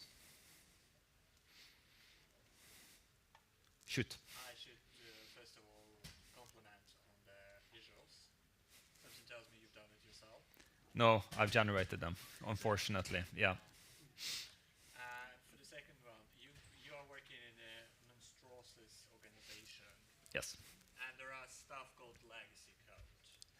I've heard about it, yes. Which is the worst nightmare for all the programmers, especially who join with fresh and good ideas and so on. How would you navigate the transition from some legacy? How would you push for the changes towards new approaches? For example, from XML to API.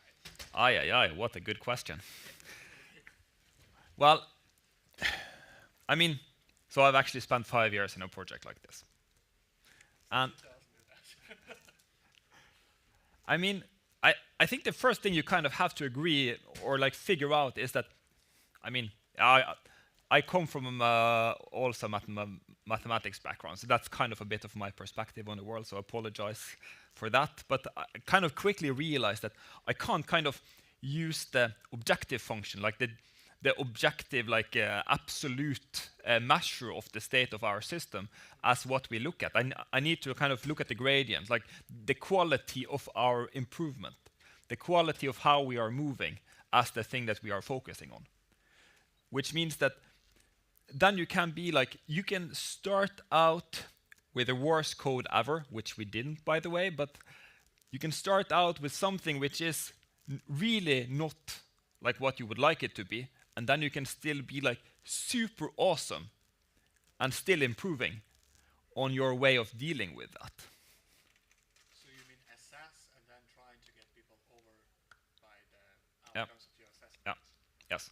And then I also have to say that, I mean, yes, legacy code is something that one has to deal with, but I mean, the alternative is that the software wasn't relevant anymore and it was phased out, right? I mean, the software that you are writing today, even if it was started last week, fresh out of the box, best case scenario is that it is legacy code at some point. I mean, we have twisted this word a bit because either it is valuable, it remains valuable over time, people around the product is actually able to kind of turn it into something that remains useful over time, and the problem it's solving is actually relevant over time, or the software just dies.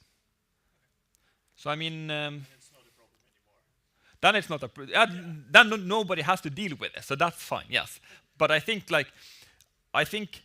we shouldn't fool ourselves into believing that this point about having legacy code or some gap between what the system looks like today and what it should have looked like if we could like knips our fingers and turn it into something else. That is not a one-time off problem that someone created in the past and you have to deal with today. That's a problem that is constantly going on in our business and will not go away. That is a part of our business and how we are operating. And what is your vaccine on it? Accept it and leverage it. I mean, for me at least, technical debt, I mean, technical debt is like going in the bank and asking for money, which is debt, right? So I mean, you are borrowing something today to get a pace in your project that you wouldn't be able to get otherwise, and then you return that. You have to return that, because if not, then you go bankrupt in the future. And if you're never willing to do that, then you will just be slow all the time. But being able to take some debt today, but actually paying it down tomorrow when needed and when it actually gives you value, I think that's the way to go about it. So you mean the balance? Yes, like everything else. I mean, it's a bit of the boring answer, right? Like it depends, and you need to balance it, and all of that stuff. But yes, basically, yeah, no problem.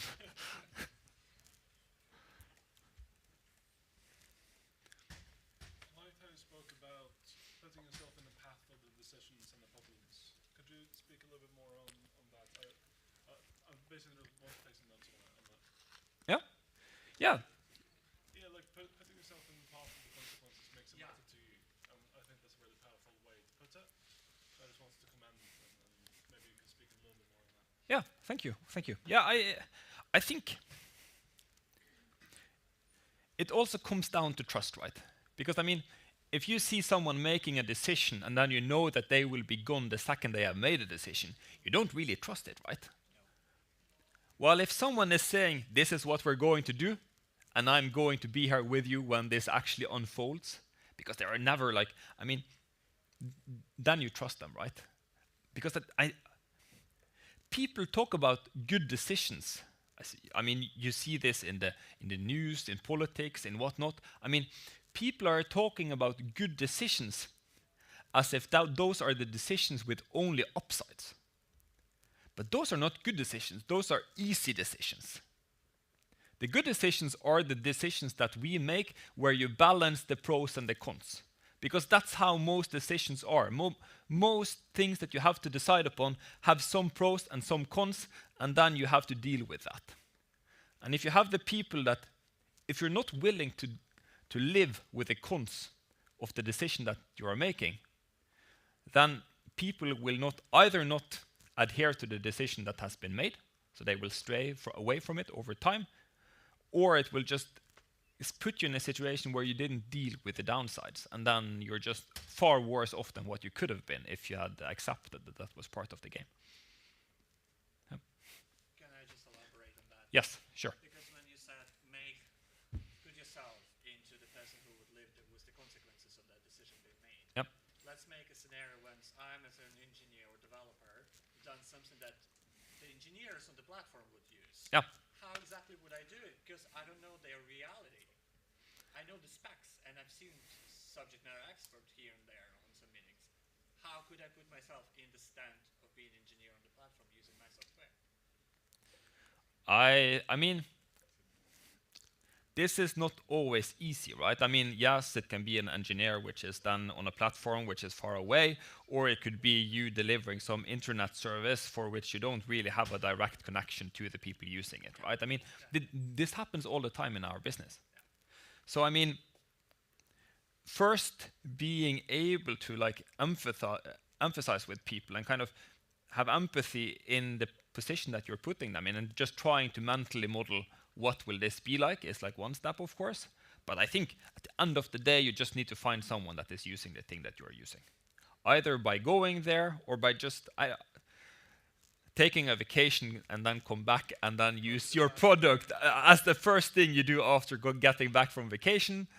Or, I don't know, get a friend to try to use it, or have someone new in your team. That is also brilliant, right? I mean, if you have new people entering your team, before they look at the code at all or what you are doing, have them use your product. Explain to them, this is the thing that we're making, try to use this thing and give us some honest feedback. And then, of course, you have to be reassuring that this is okay and this is what we actually want you to do. And then if you're lucky, you might actually get honest feedback, right? Yeah. And then, yeah, I recently actually bought this book, which is called something like Receiving Feedback as if it is a gift or something. I don't remember the exact title. I haven't started reading it yet. But I think this is a bit what it is, right? I mean, getting like honest feedback, that is a gift.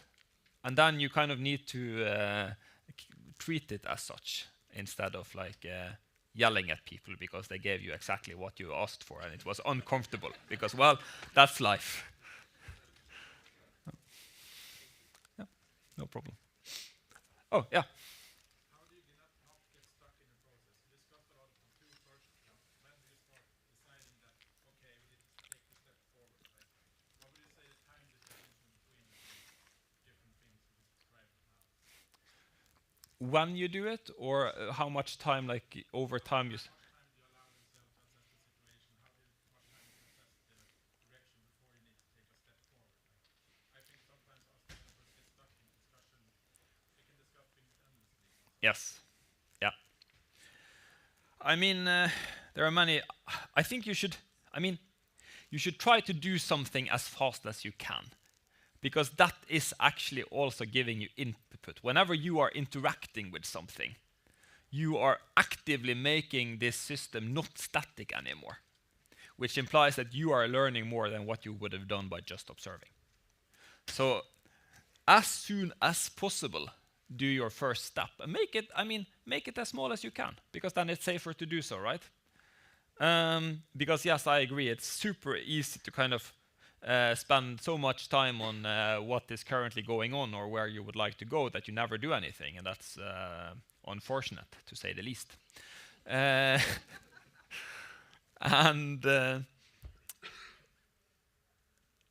yeah, so just, do it as fast as you can.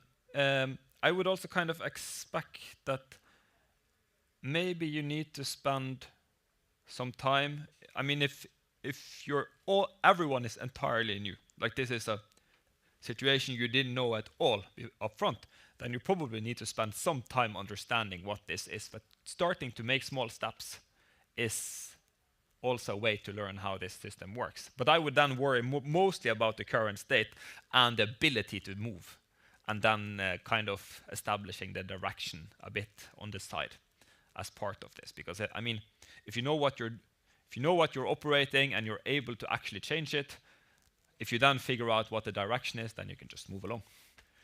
And then over time, I would kind of expect you to not forget what you learned yesterday when you come back to work the day after, which implies that I would kind of expect over time the effort you need both on figuring out what is the current state and also what is your direction will kind of decline over time, and then you can actually spend most of your time on actually making steps forward, small steps. And then of course that would fluctuate and all of this, but yeah, that is kind of the trend that I would expect at least. Yeah. Don't be afraid to take small steps. That's the point of small steps.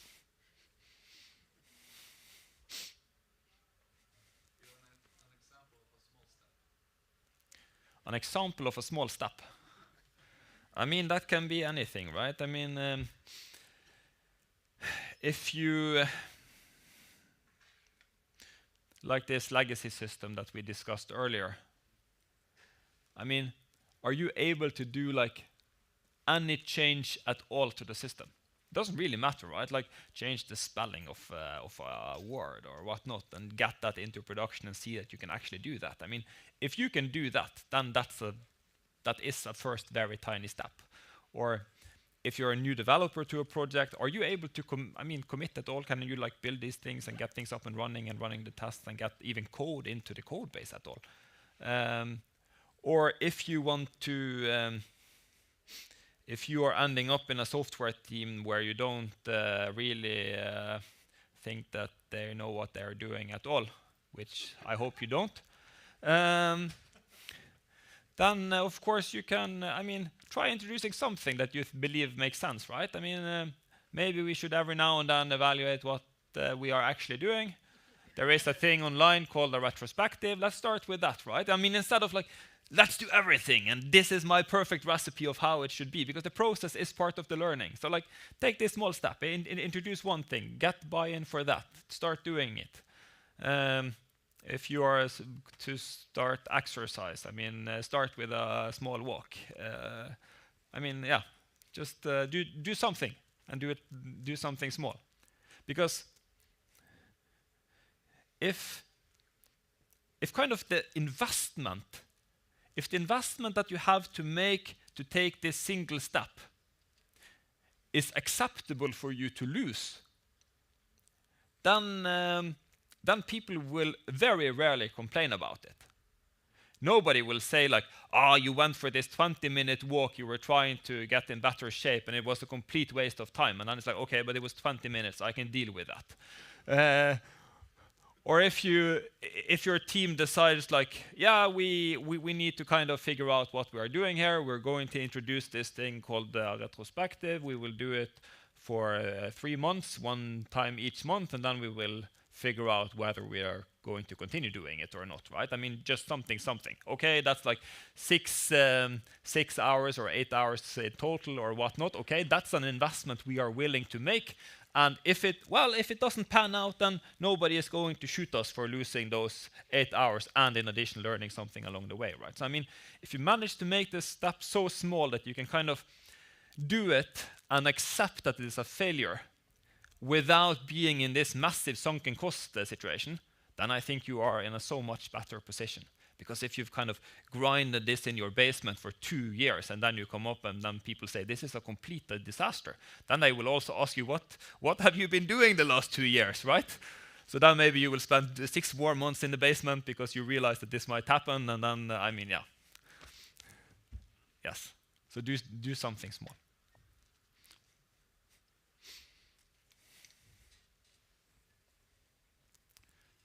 All right. I guess that's it. Thank you for attending.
All right. So cool to see lots of people I don't know, and I'm honored you want to come hear me talk.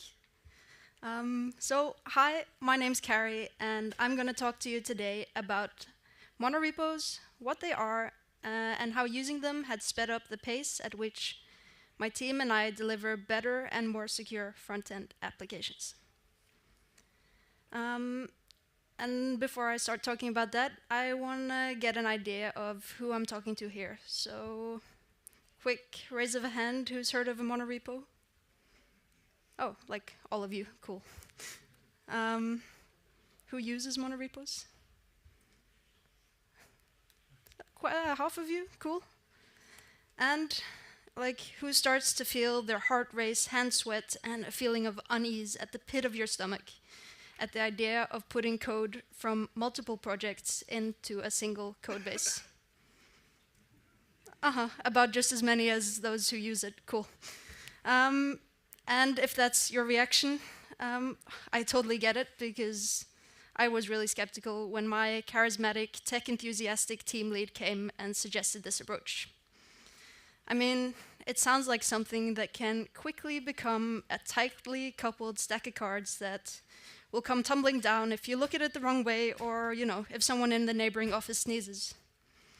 And behold, the type of system I just described is infamous in our community. It is the feared and dreaded monolithic application. Ooh. Right?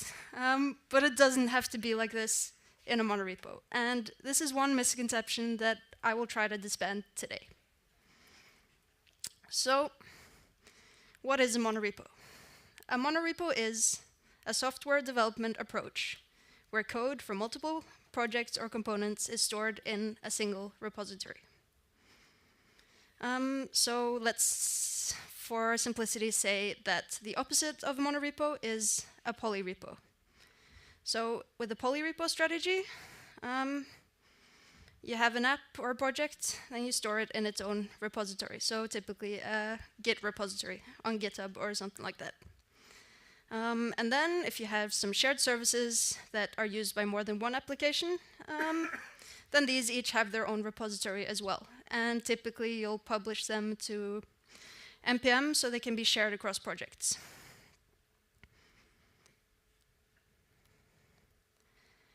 In comparison, in a monorepo, they're all stored in the same repository. So when you clone your repo, you're gonna get lots of code, and not just the code for your project.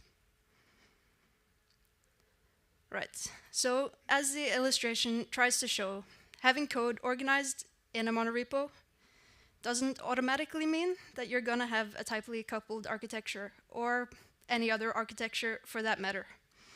You certainly still can, and it's probably a good idea to organize your code in small, independent, and self-contained components with well-defined boundaries and interfaces. But fundamentally, the only difference is where you put your code. Nonetheless, the impact of this decision can be large. So why would you choose to do this instead of splitting it up into multiple repositories? I'll get into the general reasons for why you want to do this, but first I want to give you a quick introduction to our monorepo. So our monorepo for front-end apps came to be as a proof of concept summer project. In the summer of 2020, 4 students created our front-end monorepo to host 3 applications and some shared libraries to support them. So one of these apps has passed the test of time, and if you're curious about the sun conditions on a particular property, then you can go to our web shop and check out our app. It's called Solforhold. But anyways, today our monorepo has 24 React applications.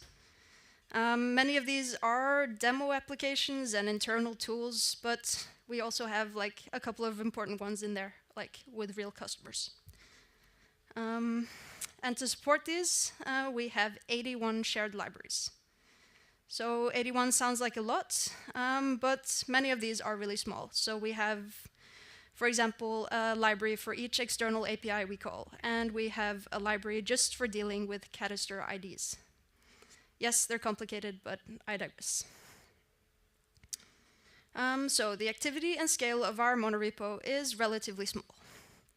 To give you an idea, last month we had 26 contributors who together merged 151 pull requests to the main branch. And we haven't just put lots of code into a single repository. To manage all these projects, we use a monorepo build tool called NX. And in addition to code, we have some internal tools, developer tools and docs in our monorepo to help users get going quickly. And finally, our monorepo has one shared CI/CD pipeline to get all these great apps into production and delivering value to our customers. So, the question is, what does a monorepo give us? And why do we choose to organize our code this way? Did you know that Google, Meta, Microsoft, Uber, Airbnb, and Twitter all employ very large monorepos with varying strategies to scale build systems and version control software with large volume of code and daily changes? It's true, they use monorepos. But the fact that these big successful companies use monorepos, of course, doesn't mean it's a good idea for everybody. In fact, the chances are high that the scale and context of your projects are widely different from theirs. But it does give an indication, at least, that it's not a totally bad idea, I think. So, big guys use it, bad reason. But there are some actual benefits of using monorepos, and I'm going to go through and explain each one of them. Monorepo benefit number 1. It's faster to get new projects up and running. So our monorepo helps us here in 2 ways. First, we have custom generators. So custom generators in our monorepo helps us set up new applications with company-specific boilerplate code. For example, one of our app generators will generate code with authentication and our design system set up and ready to use. So you run the command, serve up your app, and you're good to go.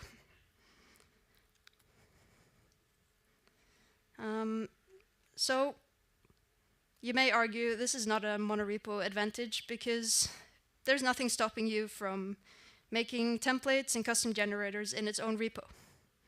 And it's a good point. However, an advantage of having this in a monorepo setting is that it's much easier to keep these up to date as your internal dependencies evolve. And I'm going to talk more about this later.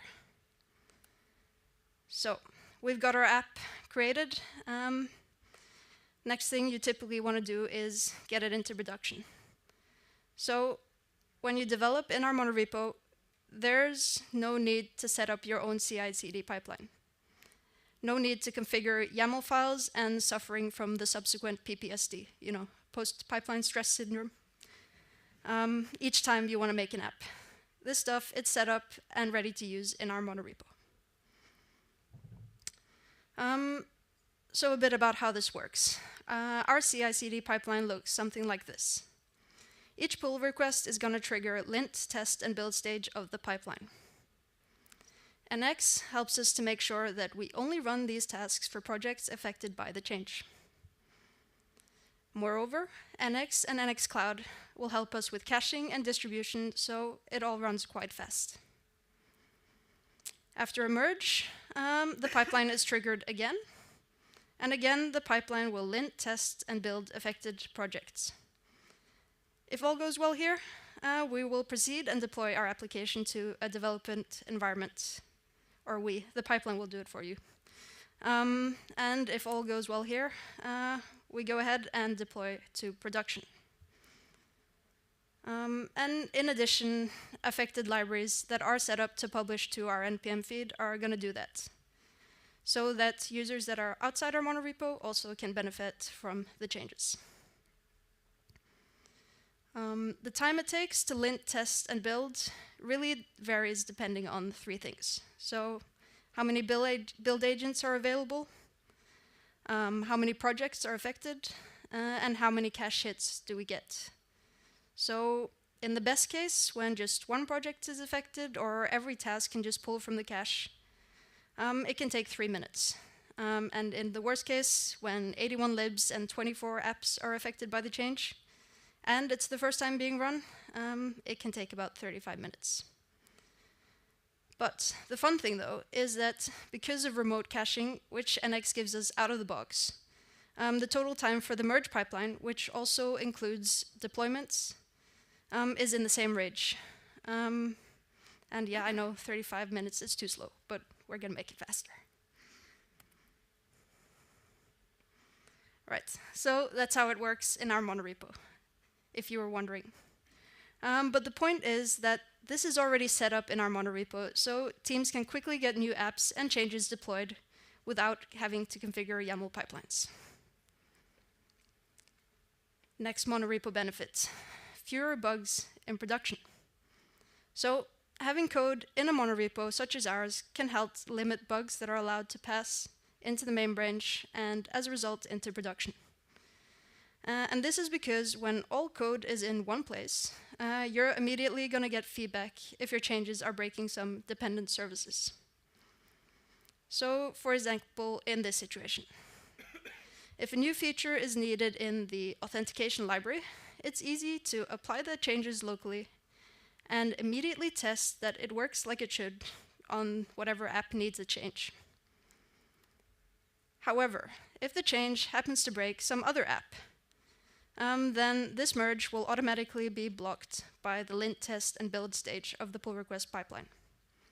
And when this happens, you can see which command broke the build and locally run it and reproduce the error. Next, monorepo benefits. So monorepos can improve collaboration.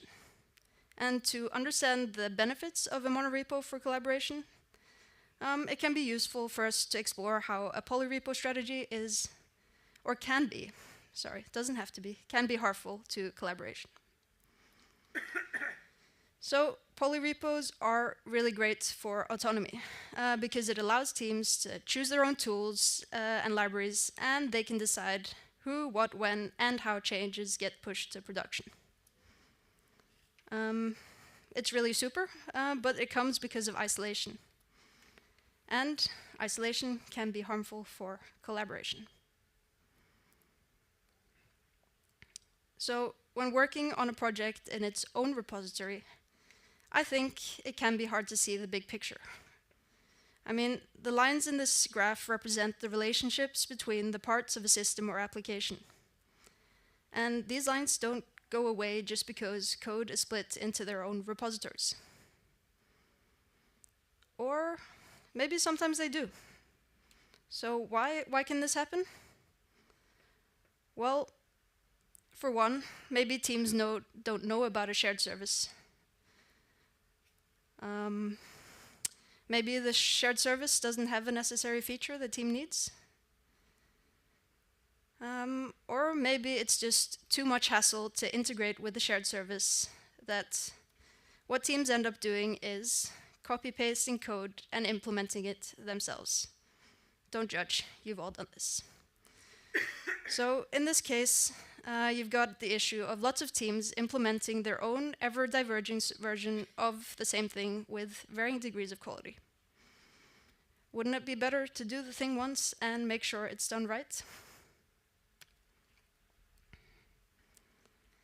In a monorepo, it's easy to find shared modules and examples of their use because it's all right there in the same repository. Also, it's much easier to see how each model is connected to each other. And NX even has a tool to draw this graph for you.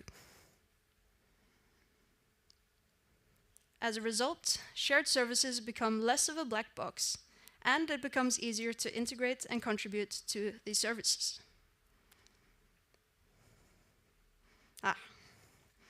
Gotcha, right? I just said polyrepos are more inclined to have less coupling, and monorepos encourage more coupling. Stupid monolith go away. We got to talk about boundaries. So, yes, monorepos make it easier to reuse code and inevitably invite stronger coupling. Therefore, to achieve the kind of collaboration that's sustainable in the long run, it's vital to have well-defined boundaries, clear ownership, and delegation of responsibilities. So, let's talk about boundaries. Our monorepo management tool, again, helps us here. So with NX, each library works like an API.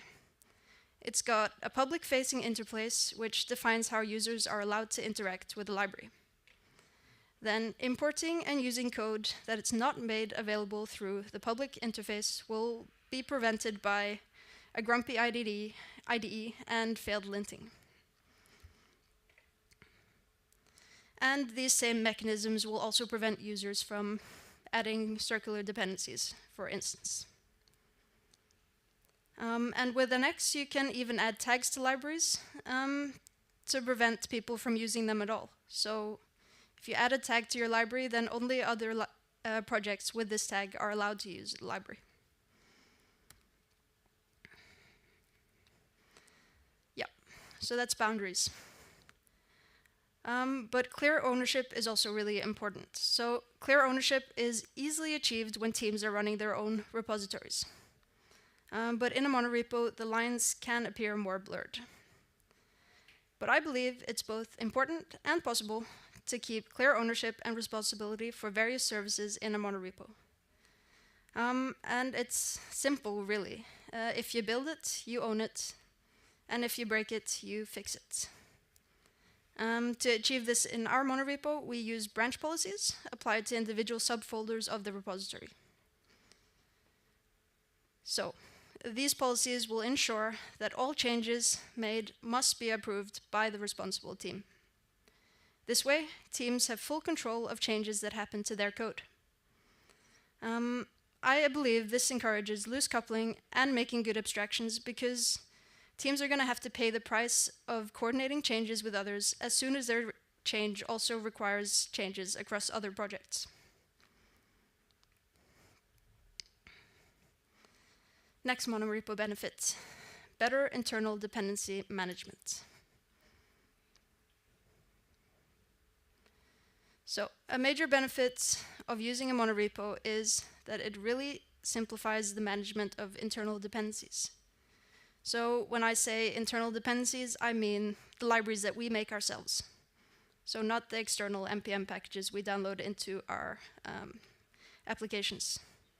These are separated from our application code, but the apps depend on them to work. So for example, your authentication libraries and the components of your design system. And having all these in a monorepo means that we have a single source of truth. There's only one true version of our internal dependencies, and that is the one running in the main branch. As a result, you don't have to deal with juggling versions and ending up in the dreaded state of dependency hell. So, you know, when you depend on a package that depends on a specific version of another package, but then, like, another package you use depends on a version that's incompatible with that other package that the other package needed. And then your, like, console goes, oh, I can't resolve your dependencies, and I'm not going to let you build your app, blah, blah, etc., etc. Dependency hell, yeah? If all your internal dependencies are in the same repo, then at any point in time, there's only going to be one version of each dependencies, and these will be perfectly compatible. Yay, no dependency hell. So, the next benefit of monorepos, better external dependency management. So there's a question mark here because while there are many benefits to external dependency management in a monorepo, this is probably the most challenging thing we deal with. So, by external dependencies, I'm talking about those dependencies that are not made by us. In our case, the npm packages we install in our repository. For example, React or Material UI. Our monorepo has a single package JSON file to manage external dependencies. And that means that all projects in the monorepo have the same version of each external dependency.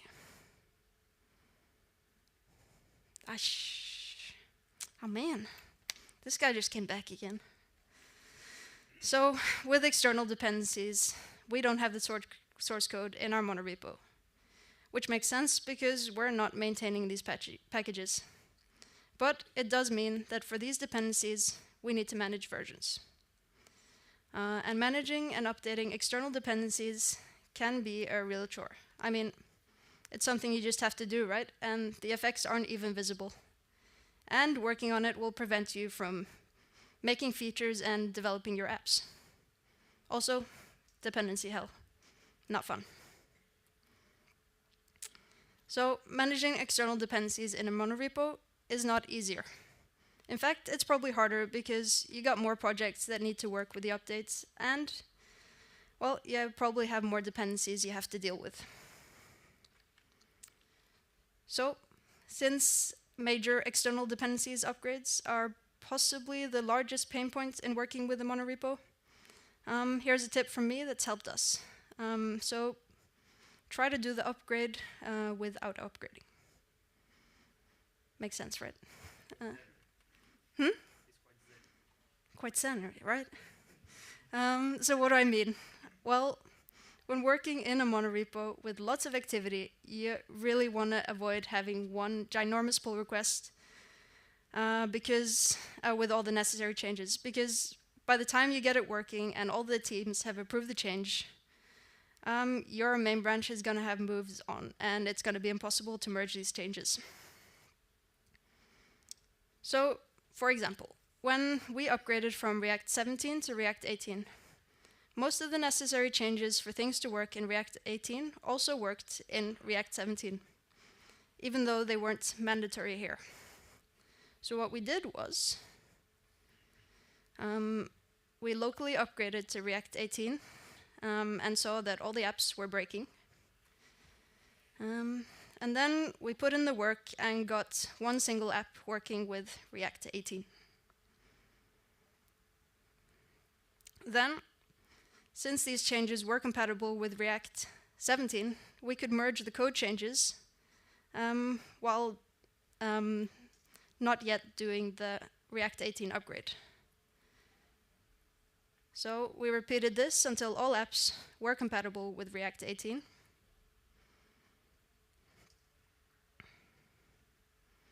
And that way, we could make the upgrades in many small steps and on a per-app basis, so that when the time came to actually make the jump, it wasn't such a big deal. And of course, every upgrade is different, and this is not always going to be possible, so you're going to have to adapt. Another example of a larger upgrade was React Router. So, same, a little bit different.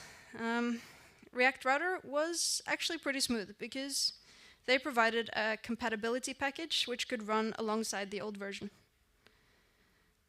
So with this upgrade, you could gradually migrate apps to the compatibility package.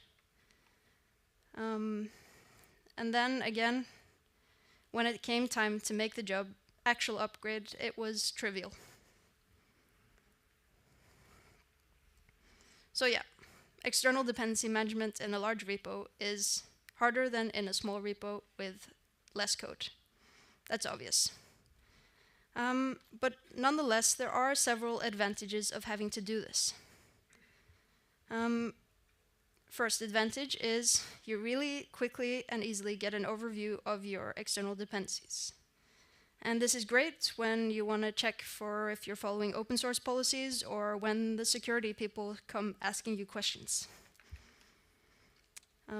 If you do have a vulnerable package that you discover, well then you only need to patch it one place. And there's a single pipeline that's going to roll out this patch to all your apps. Next advantage of this way of working is we're in it together, right? So when working in a monorepo like ours, you're going to have lots more people interested in the health of your repo and making sure it stays up to date. And during a more significant upgrade, you're going to have more projects and more people in a similar situation, most likely with similar issues. So instead of everyone struggling alone in their own lonely repositories, we can face these challenges together. And I find it easier to give and receive help when people understand your context, when you have an abundance of examples and you can quickly reproduce issues.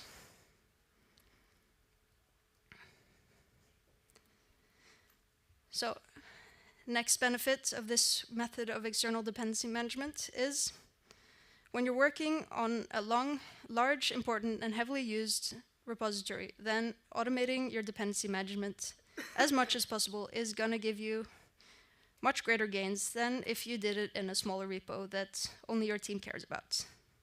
And automating stuff is fun. So, for example, we've made a script that uses NX's dependency graph to list unused dependencies, so we can delete them. And by applying automation, we can make sure that upgrades happen more frequently, meaning that we take smaller steps at a time, and upgrades become less of a big deal.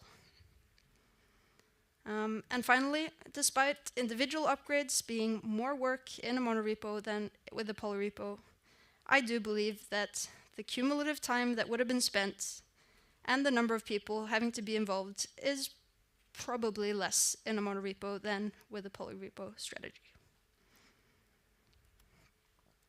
So, next benefit. Another nice effect of having all your code in one place is that making changes and bug fixes to libraries and getting them rolled out to all your apps becomes really easy.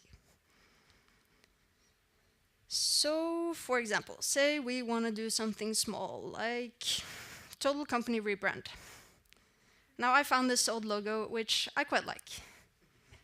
How will we go about changing this logo? Operation New Logo. So first, how would this look in a polyrepo strategy? Well, it's not too complicated, right?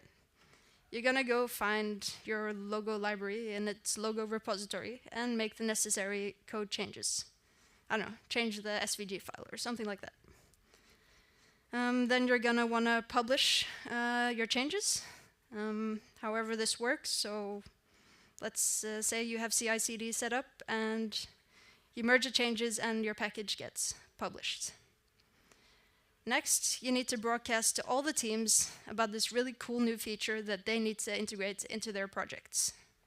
So, for each project that uses the logo library, whenever the responsible team has the time, they have to go and upgrade the library, check everything looks okay, and hopefully, it fits with the other dependencies they have. And they want to then publish their app with the upgrade. Yep. And how long this will take in a polyrepo strategy is really hard to say for two reasons. So, firstly, there's a for loop here of potentially unknown length, and we need to know which repository needs to apply the changes and which team is responsible.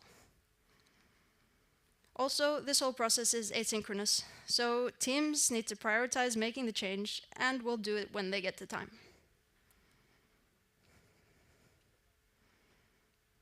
Oh, and plot twists. What if Team X, like a week later, discovers a bug or breaking change in the upgraded logo library? Well, we gotta start the whole process over again.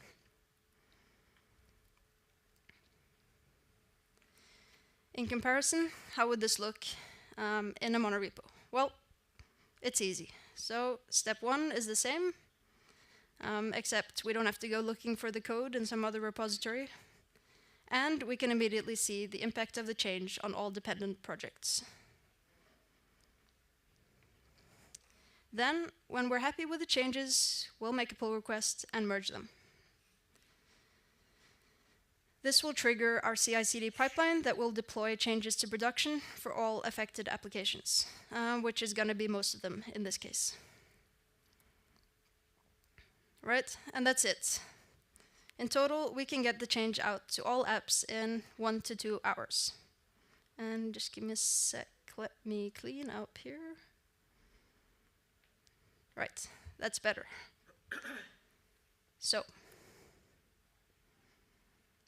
the point of this example is to illustrate that money repos make it much easier to make changes to your internal dependencies. And why is that? Well, firstly, there's lots fewer steps.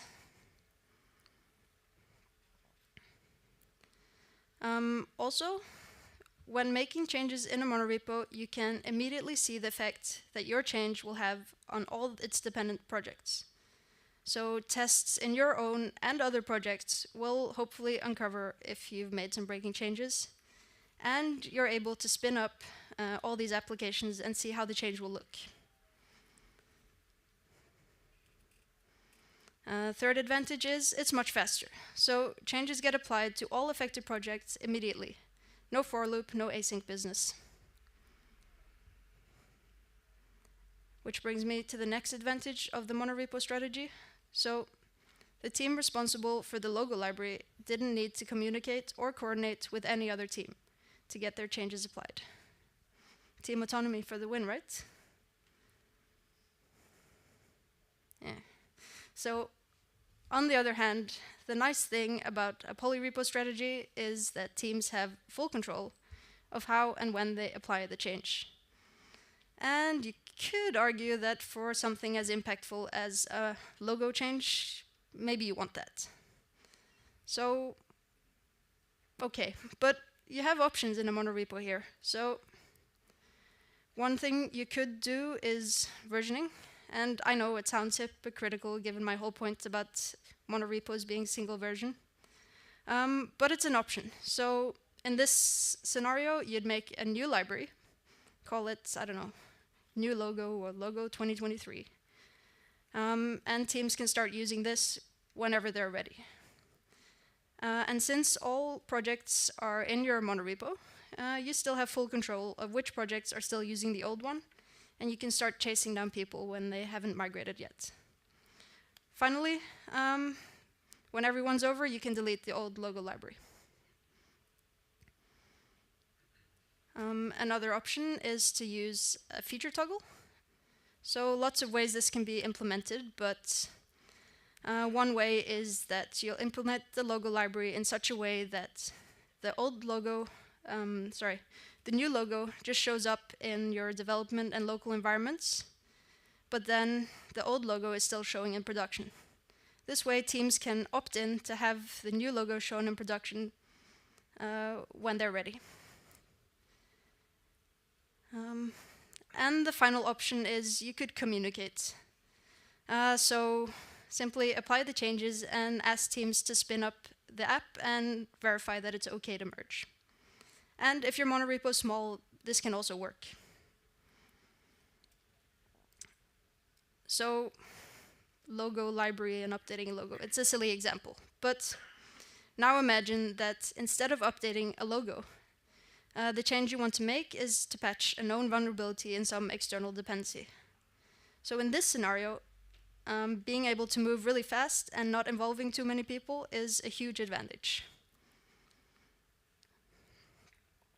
Another change you might want to make is to move your apps to a new hosting platform. So question, has anyone here been part of a mass migration to the cloud? Oh, just me? Oh, a couple, okay. Well, we have. In fact, one of the first things I did in my professional career was to migrate about 30 backend services, mainly .NET APIs, from running on-prem to being hosted in the cloud. And this meant going into 30 different repositories with 30 slightly different pipelines and versions of dependencies and making the necessary upgrades and changes. It took us months, and it wasn't just my team doing this. So in our monorepo, we've got one single pipeline and a standardized way of deploying and building our apps. And as a result, we can experiment with different hosting platforms. And if we get it working for one, chances are high it's gonna work for all of them. with minimal to no involvement from other teams. Yeah. Monorepo benefit number 7. Old code gets maintained. So, just by being in a monorepo, old code is gonna get maintained. Older projects that aren't actively being worked on will automatically and continuously get updates and changes applied to them. So, for example, your logo updates, critical bug fixes, and external dependency upgrades. It doesn't come for free though, so especially when it comes to updating external dependencies with breaking changes, project owners, they're gonna need to confront their own code, make adjustments, and verify changes.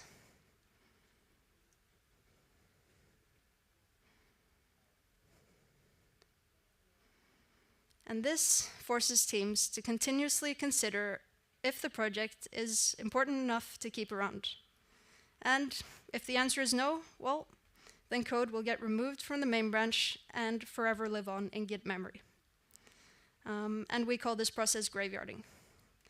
So the continuous maintenance and deletion of unnecessary code, I find, is really useful for preventing the buildup of technical debt. And then another monorepo benefit is standardization. So standardization helps to reduce cognitive load and make services scale better. So our CTO, hey Marius, he's back here. He recently showed us this analogy relating to standardization and scaling. So he said, pets don't scale because when you need to treat every case or service individually, it's going to consume so much more time and effort if you standardize and treat your services more like cattle. Foursquare, Humble, and Kim write in their book Accelerate that there's a place for standardization, particularly around architecture and configuration of infrastructure. So this is what we try to do. We standardize our deployment pipeline, which I've already talked about, which means, again, teams can practice continuous delivery out of the box, don't have to configure their own YAML pipelines. And despite the shared pipeline, teams can deploy their things relatively independently, or at least independent of unrelated services, with the help of NX. So here's another quote of a quote that I also read in Accelerate. Debugging problems with someone else's code gets a lot harder and is basically impossible unless there is a universal standard way to run every service in a debuggable sandbox. So we have this in our monorepo. We have a debuggable sandbox and it's called localhost. So projects in our monorepo, they all have the same bundler, linter, and test runner, which makes it really easy for anyone to spin up any project and debug issues through multiple services at the same time. Yeah, so those were the benefits of using a monorepo. Let's talk about the bad stuff. Like, what can go wrong in a monorepo? What could possibly go wrong if you put all your eggs in one basket? Truth is, lots of stuff can go wrong. So one thing is broken main branch. A broken main branch is when some bug someplace has been allowed to get merged into the main branch. And this can cause apps to break, or it can block continuous delivery and block people from getting their changes out. It's always a risk, and it's bad when it happens in a small repo, but worse when it happens in a monorepo, because, well, you can take down all your stuff. That sucks. Right, so story time. Not too long ago, I was working on our monorepo pipeline and migrating it from Windows build agents to running on Ubuntu build agents. I'd gotten it all working and even tested deploying one of the less important apps to the dev environments and saw that everything rendered okay. So all seemed fine, and I was really excited because everything seemed much quicker on the Ubuntu agents. So after a review from a teammate with a comment, "I trust you on this one." I mean, how is he supposed to verify it anyways? We merged the changes and apps got deployed. So, 20 minutes later, I hear from another teammate that one of our apps is not working. And we all scramble and discover that none of the monorepo apps are getting any of their environment variables. Eeh. Panic button time. So we need to roll back. And how did we do this? Well, first we have to go and look at our pipeline runs and find a pipeline run that rolled out all the applications so that we could rerun this and come back to a working state.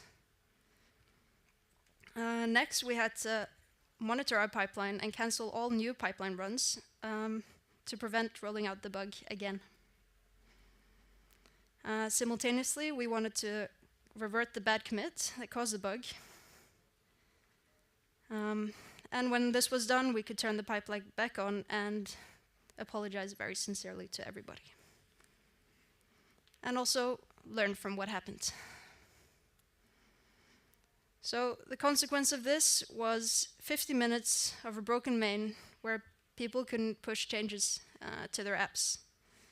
And a bunch of broken apps. So at this point, we're pretty happy that we only have a couple of important apps in our monorepo. But also, as a result, we applied some measures. So after this happened, we added end-to-end tests to ensure that we do in fact get environment variables.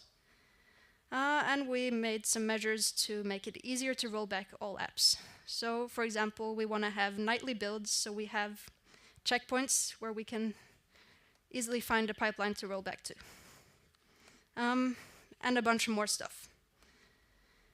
But the point is, if you're gonna put all your eggs in one basket, it's really worth investing in building a good, solid, and rugged basket, and to have a repair kit ready for if it does break, if you get my analogy. So another monorepo risk is slow builds. And this can happen. But luckily, when working locally with NX or with monorepo build tools like NX, you will only ever be building projects needed to run your app. And when it comes to the pipeline, NX also helps us with making sure that only affected projects get built and tested. Moreover, they allow you to distribute these tasks running to multiple machines and provide remote caching. So I think slow builds don't need to be an issue. Another objection I've heard to using monorepos is that when repositories get too large, Git operations like cloning and blame can get really slow. So Google have even made their own version control system to deal with their enormous repository. Honestly, at this point, I don't have a really good answer to this. I'm not sure at exactly what point a repository becomes too big for Git to handle. However, at our current scale, it really hasn't been an issue. And from my limited research, there are many things we can do to prevent this. And I believe we have quite some time to figure it out. Next risk. Bugs can roll out to unknowing app owners. So remember, with our current monorepo setup, if changes are made to core library, this is going to trigger build and releases of all affected projects. And if the change doesn't alter the public interface, then this can happen without affected projects being evolved. So yes, this means bugs can roll out to apps, but the upside is teams can work autonomously, and you also get the bug fixes for free. And you can reduce the risk of other teams introducing bugs to your app by writing good tests and testing the assumptions you have to other services. Next monorepo risk is less freedom. So when using a monorepo, there will likely be less freedom. So using a monorepo will force teams to use certain tools. For example, when using our monorepo, you have to use NX, TypeScript, and React. Also, you can't deploy your services completely independently. So if you change your service, all its dependent services are going to be built, tested, and deployed. And this might be annoying if you just want to change a small thing in your app and don't want to be bothered by other people's stupid code. But I would argue that it's a small price to pay because, as I mentioned earlier, this will prevent bugs from getting deployed to production. Also, as a code owner in a monorepo, you have to update on someone else's schedule. So for a monorepo strategy to be successful, updates, they have to be frequent and small, which means app owners can't delay upgrades to more suitable time. The advantage, though, is that you do get a lot of support and some minor upgrades for free. Yeah, but in the end of the day, less freedom is a trade-off for standardization and scale. And final monorepo risk is messy, unmaintainable code. So the monolith ghost is always lurking. When you put code in one place and make it really easy to share, there's always a risk of things getting complicated. So there's a trade-off between not repeating yourself and increased coupling that you're going to have to monitor, and it's going to need constant care to prevent this from happening. So, let's conclude. How has monorepos made us faster, better, and safer? Using a monorepo has made it easier to create new apps and shared libraries because of custom generators and that create the necessary boilerplate code for us. And because of a shared pipeline for continuous delivery already being set up and ready to use. It's also given us a shortened feedback loop for changes, so you can easily and quickly get changes deployed to multiple apps. Remember, no for loop and no async business. Also, monorepo saves us time by eliminating the need to manage versions of our internal dependencies. How have they made us better? Well, using a monorepo means continuous improvements are being made to the entire portfolio, even the projects that aren't actively being developed. Using a monorepo improves collaboration by improving visibility of shared services and increasing the ease of integrating with them.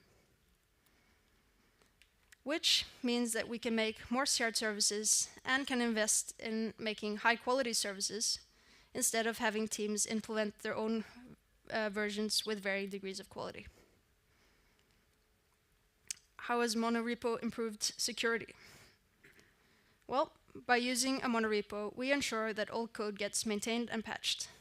And this prevents services from being forgotten and falling behind on important security updates and patches. In addition, our monorepo has a defined decommissioning process which ensures that unused or unimportant apps and projects will get deleted. Moreover, our monorepo enforces good continuous delivery practices out of the box. And this ensures that code must pass automated tests before being allowed into production and gives a standardized way to quickly roll back apps if this should be necessary. Furthermore, by having a shared set of dependencies, you really quickly get and easily get an overview. In other words, we've got all the bad practices in one place, which means this really simplifies any review process and makes it easier to enforce policies, for example, relating to the use of external dependencies. So that if a vulnerability is discovered at some point, this can quickly be patched in multiple projects with a single commit. So, should you use a monorepo?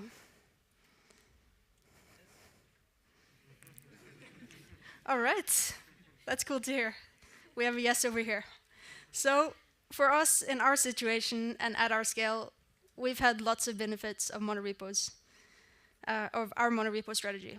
But our monorepo is tiny and has a relatively small number of contributors.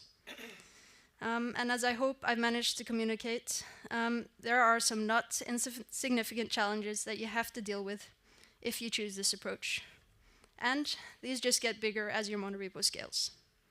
So it's continuous work and requires a strong collaborative culture to keep it working smoothly and growing dynamically. So I would say monorepo can be good, but other strategies are not wrong. And in the end of the day, it's maybe how you choose to collaborate and how you architect your solutions that's going to be more important than where you store your code. So that's all I had for you today.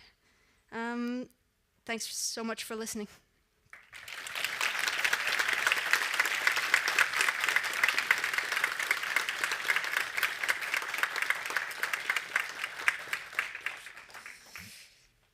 Oh, we've got questions. Cool.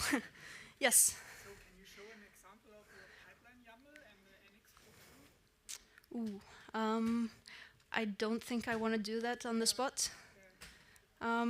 But is there something in particular you're wondering about? Especially what kind of build agents are you using, or what CI system are you using? Yeah, so we're actually in Azure DevOps. And we have a dedicated team that maintains these build agents for us. So all I know is they're Ubuntu agents and they work for us. So. But you used to use NX also for Windows? Yep. Okay. It works on Windows, and we have developers who work on Windows or on Mac or on Linux. So it works, but it seems to me that like NX at least was made for Windows last, and it works a bit better on your Ubuntu and your Mac OS. Did that answer your question? Yeah. Yes. I believe you said you had 160 contributors? 26. 26, okay. Yeah. Can you share some details on how many teams, what is each team doing? Are they both doing apps and libraries? Yeah, sure. So, my team, where there's 6 of us, and we probably own like 80% of the code in the monorepo. So we've got most of the core tools, and we've been like playing in there on our own for a couple of years, and just recently started getting people from the outside inside. And yeah, so people from outside our team, now we have a design system, which is a separate group of people. And then we have some new apps coming in. Yeah, but it really helps that my team have been in there for a while. We've been able to experiment, and also we can do the grunt work of the upgrades, get all the core services working before we start bothering other people with updating their things. So that's how it is right now. But of course, this is not going to scale. We can't do all the things. And yeah, just maintaining and coordinating this monorepo is going to need more and more work as this thing scales. But that's where we are right now. Yeah, and you maybe saw we do publish some stuff to NPM. So, I mean, our company's been around for 60 years, and we've got lots of apps. So, yeah, not all apps are getting into the monorepo at one time, but we want people to be able to use the design system and these things.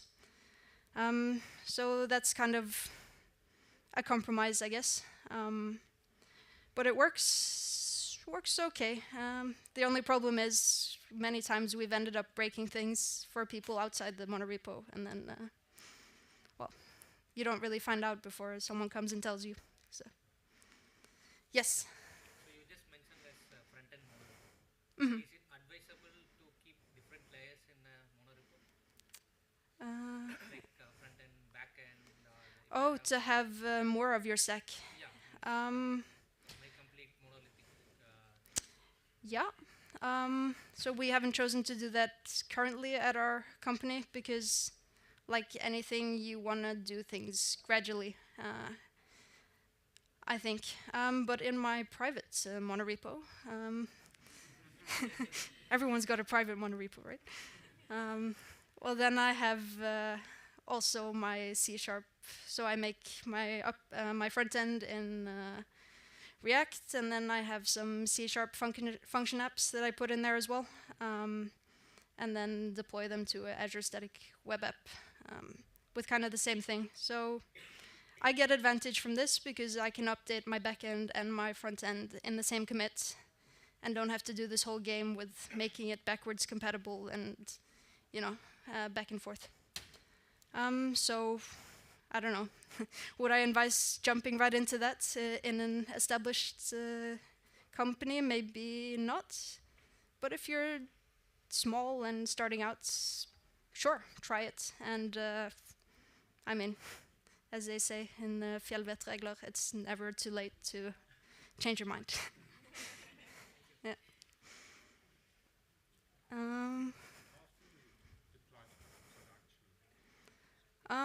So we deploy to production every time changes are merged to the main branch. So with the last month, I guess 151 times. And then, well, if you multiply it on all the apps, then it's much more. So we're continuously deploying to production. Yeah.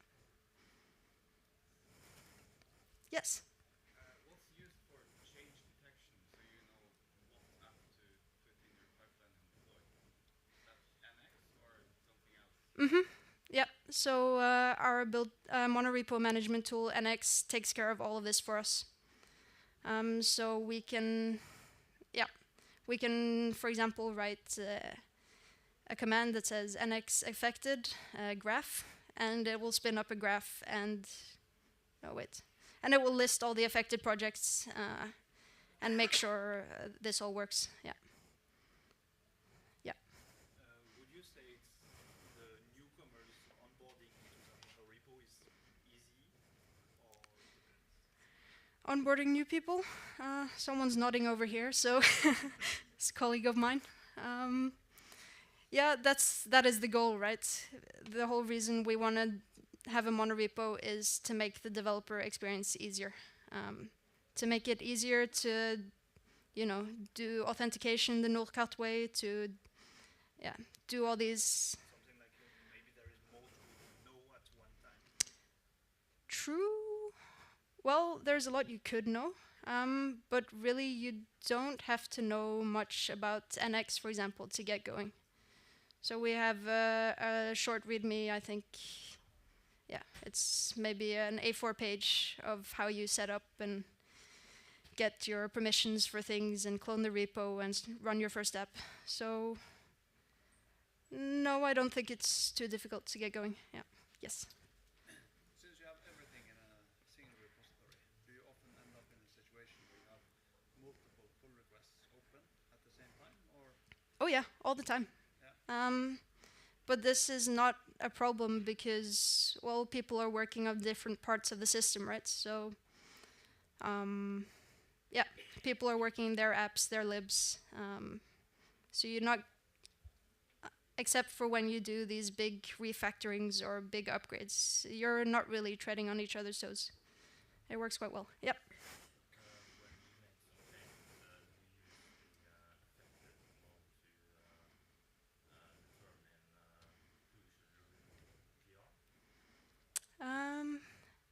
No, we don't do that.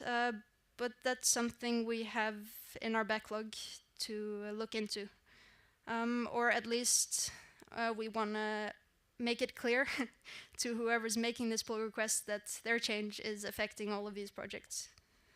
So no, we don't currently do that, but something like that, or being able to get notified when someone does this is something we want to look into.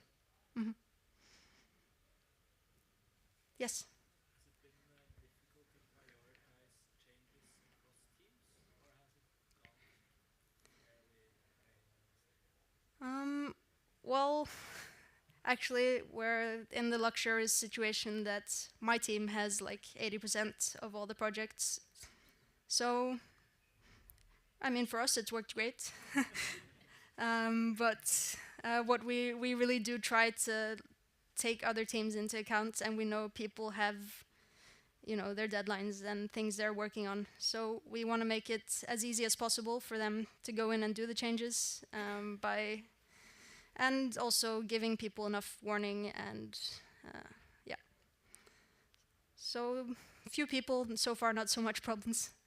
Yes. So you're kind of a board on this, but do you see any idea in having dedicated roles in such an environment?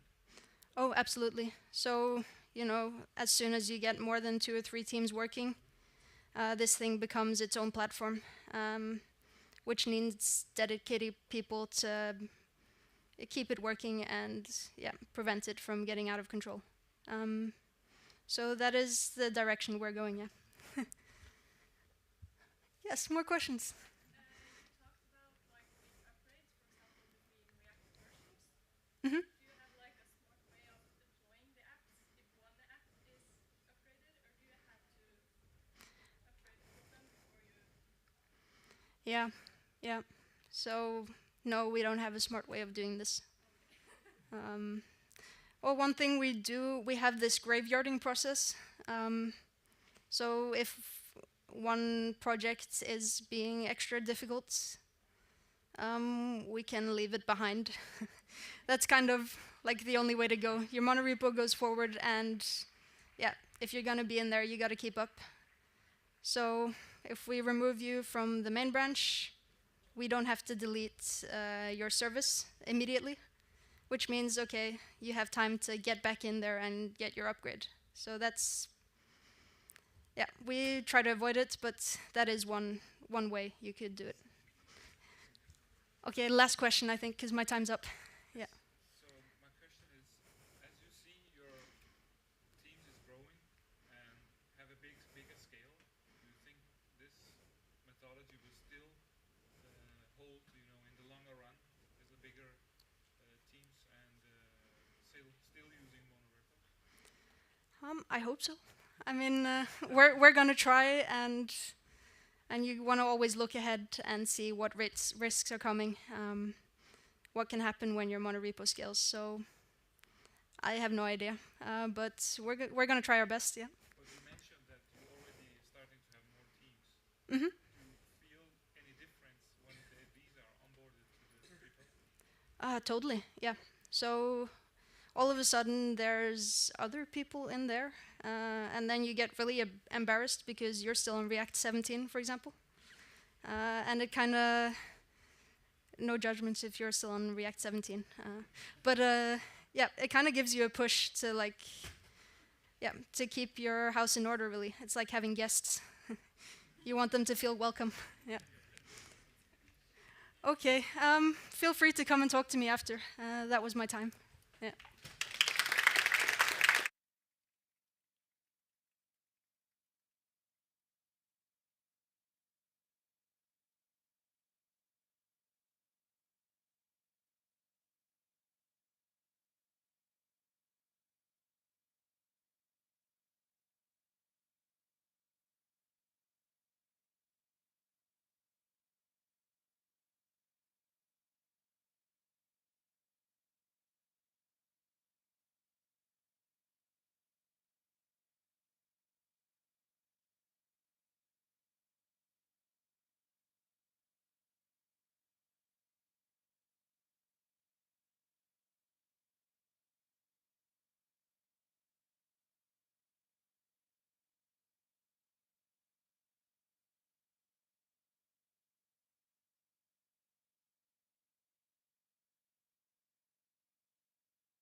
Everybody settled in?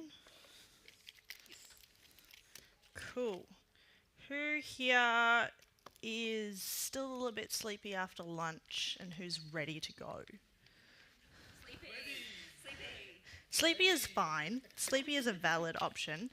I think I've already told the organisers that we need to start a petition to have nap time included in the conference schedule. There's a lot of information, and we meet some very interesting people and some very boring people.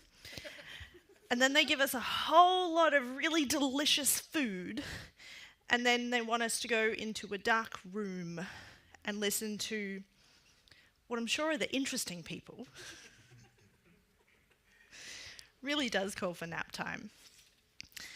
For those of you who don't know me, my name is Amy. If you can tell from my accent, I am from Australia. Despite what YouTube comments suggest, I do actually talk like this all the time. I don't just do this for presentations. I'm really excited to be back in Oslo again this year as well. This is my third time in NDC Oslo, and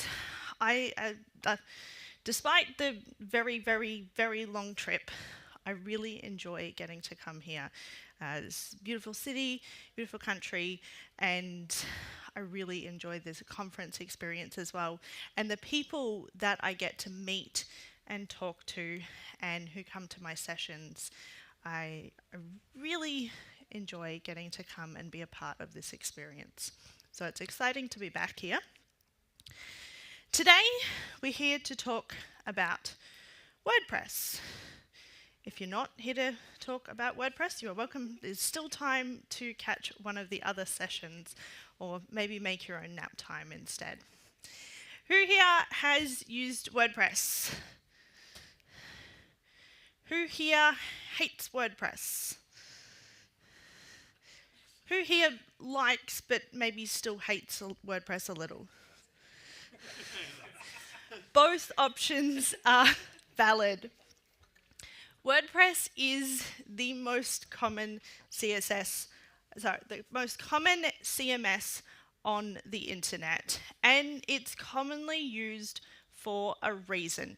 It has its advantages and it has its disadvantages. Some of its advantages do become disadvantages. One of the reasons why WordPress is really powerful and really great is because it has a lot of plugins. There are plugins to easily extend the functionality so that anybody can add an extra feature that they need. One of the disadvantages of WordPress is there are a lot of plugins, and anybody can install a plugin for any feature that they think is important for the website. One of my favorite ones is the Google Analytics plugin. There is a plugin that has existed on most websites that I've ever inherited, that all it really does, and it does other things, but all people are using it for is to add a Google Analytics tag to their website. WordPress is useful because it gives people without technical skills the ability to do technical things without needing to come and bother developers. The problem with that is we've generally ended up with some marginally overloaded WordPress websites.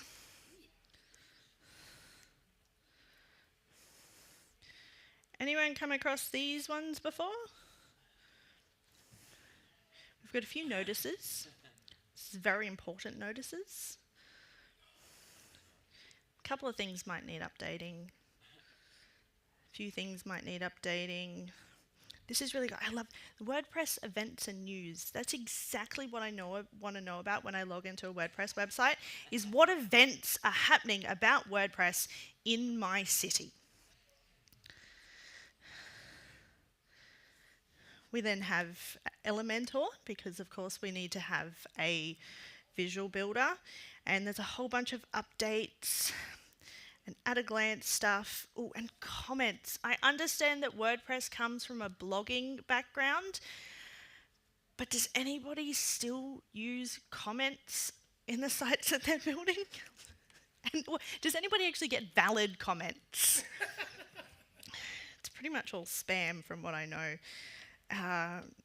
These are the WordPress websites. Oh, I love this. WordPress guides and tutorials. That's exactly what I want in here. These are the WordPress websites that we deal with. This is why WordPress has a bit of a bad reputation. But the reasons why it gets that reputation are all the reasons why it can be really useful as well. So today we're going to go through and we're going to build a modern WordPress website. That means we're not going to use a heap of plugins. Plugins are still powerful, plugins are still useful. For example, a security plugin that needs to exist on every WordPress website. But we don't really need to have a plugin for Google Analytics. We're going to go through and build a theme, a custom theme. That way we don't end up with a whole bunch of stuff that we don't need. And the theme that originally starts off feeling, this theme is really cheap and it can do the things I want and we should buy that because that's much more affordable than hiring someone to do the custom work for us, generally ends up being way more expensive in the long run. So we're going to go through, and anyone who's seen me around the conference today might have seen a look on my face. For this session, I decided to do live WordPress building because that seemed entertaining, and what could possibly go wrong? So, today, we're going to keep our fingers crossed that some of the things work, and we have an opportunity to turn this into a bit of an interactive session as well. If at any point you have a question, or if there's anything you would like to know, please raise your hand and ask it, and we can see if we can all take something out of the session today. So, the first part of WordPress development is, of course, the most important thing, the developer tools. If we don't have our developer tools set up, what are we actually going to do? Who here? Now, I know people don't like interacting. I know the audiences in Oslo have a bit of a reputation for not answering questions when we ask them. I'm going to ask you to bear with me this evening, and I promise there are stickers involved at the end. Custom stickers, not been given to anybody else. You're the first people to get them. Who has done WordPress development and used XAMPP or MAMP? Tried to? It's a little bit difficult to get it working. Kind of have to fight around with it. Not super user-friendly. People seem to have liked that one. Are there any other tools that people have used?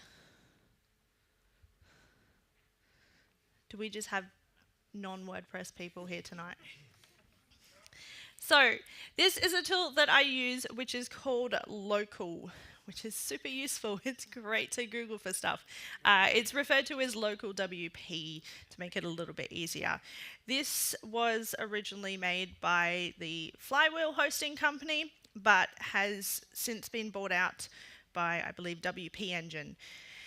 The reason why I like this is because it is much easier to get started with a WordPress website. We can go through and create a new site. We can also set up blueprints and templates. NDC Oslo. What options have we got? One of the other reasons I like this is this also customizes the name. So we get a local domain to use. can customize how we're setting it up. I'm going to use the options that don't require downloading anything at the moment. Admin password. And it will go through and set everything up for us. This is much easier to use and also gives us a lot of really cool features once it's all set up. Once, I'm not going to sit here and wait. We can sit here and wait for it to go. But once it is all set up, here's one I prepared earlier. Somewhere.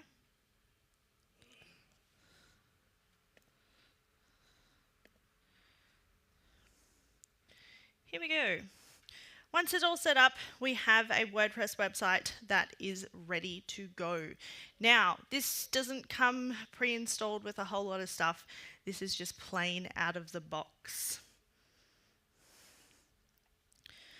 Wow, that was actually much quicker than I expected.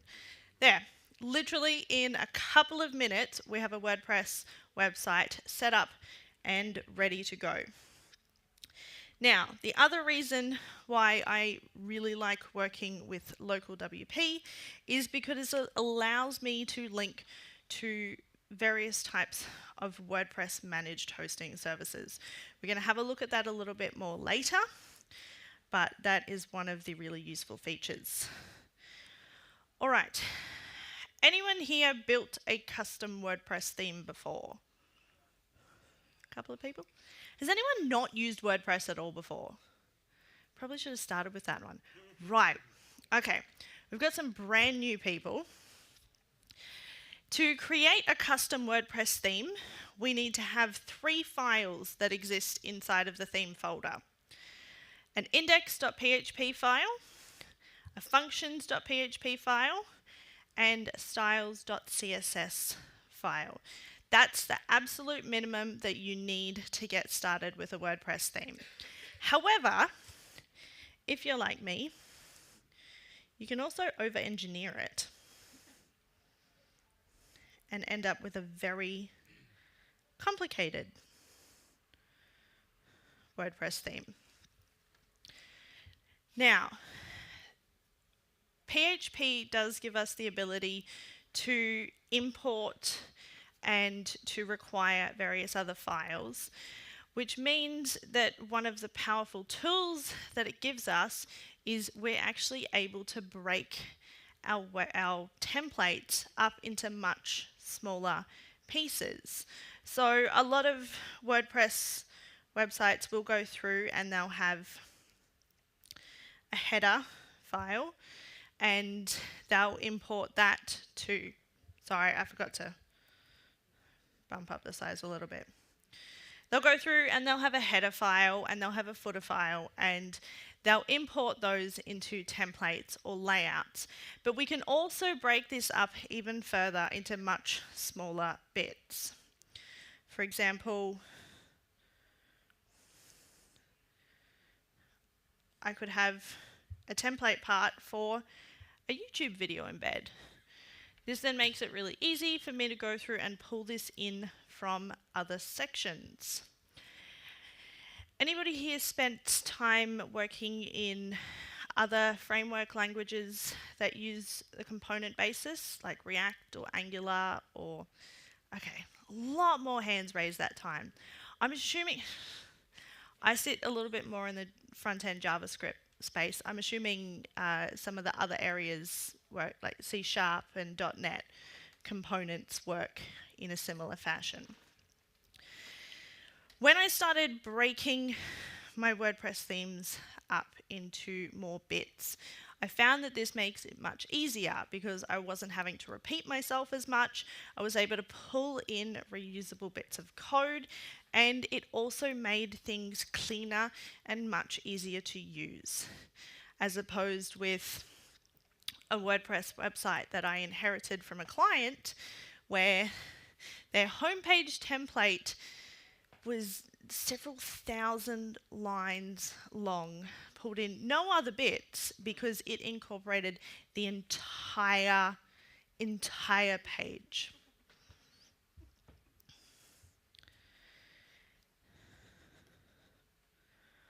All right. Let's start off with one of the useful things with WordPress as well, is menus. So are there any people here who do have to support or have in the past supported WordPress websites? A few people?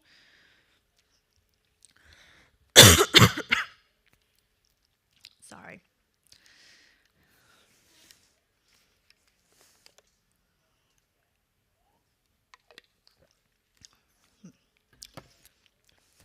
The sorry was for the cough, but I can also apologize for the supporting WordPress websites. I've done that. Actually, I still do that. Kind of made my business out of that, and at times I regret doing it. I've even to this day, I build WordPress websites that are easy for non-technical clients to update.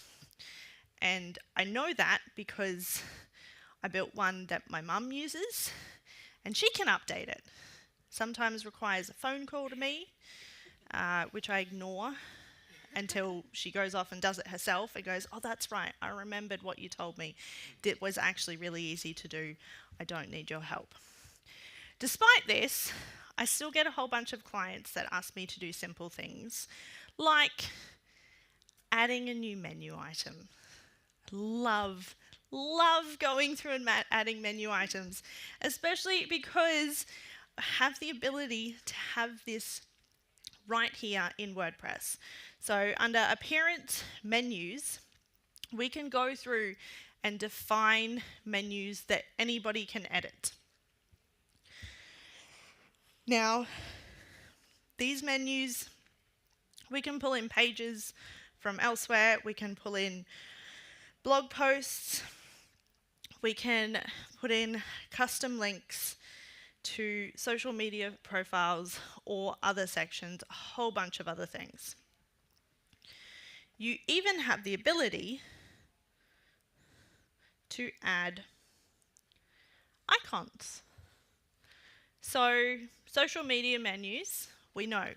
The rule is if you have a menu of your social media profiles on your website, it must be in icon format. You're not allowed to have it in text. You can't write the word Facebook on your website. You must have the Facebook icon. It's in the laws of the internet.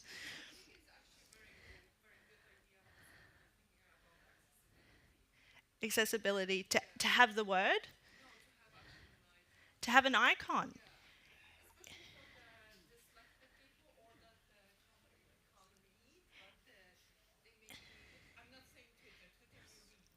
Yes. That's an interesting point. So for accessibility reasons, having icons rather than text, because people who have difficulty reading or perhaps low English skills or who are dyslexic are able to identify an icon more easily than they would be able to read a word, which is an interesting point.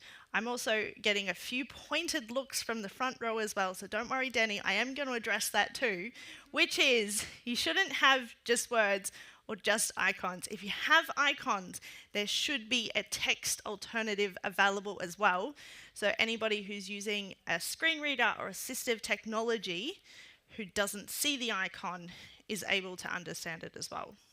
But I've not thought about that point before, but that is, we use icons because they are more easily identifiable. We can view them very quickly, but that's an interesting point of that does make things much easier for a whole bunch of different reasons.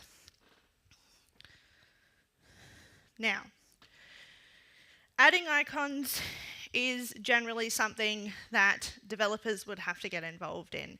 But there are also ways that we can set up our WordPress website so that the icons can easily be uploaded by anyone. For example, here, I have my Mastodon URL because Twitter.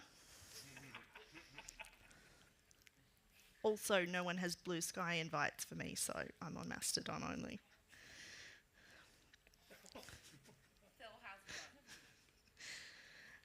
I believe I've already asked for one and was told no. So, here I have a couple of icons set up, ready to go. You may, I want to say you may notice, but I also acknowledge the fact that the text is really small. For those who don't notice, this is an SVG version of an icon. Typically, we haven't dealt with SVGs in WordPress, but the support on them is improving, and there's a few little tricks, which I'm going to go through in a second, that we can use. SVG icons are super useful because they're much smaller, they're much more resizable, but the reason why I really like using SVG icons over anything else is because we're able to customize the colors more easily. So I can go through and select my Mastodon icon and save. We're then going to go through and have a look at a little bit of the template for how this works. Is that big enough on the screen for people at the back? You can read that? Did I get a no? Oh.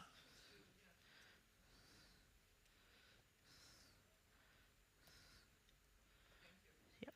I'm going to close the sidebar, but we'll bring it out again. So, I mentioned earlier that we do still use a couple of plugins in WordPress, and one of them is Advanced Custom Fields. You come across Advanced Custom Fields? A couple of people? Yeah.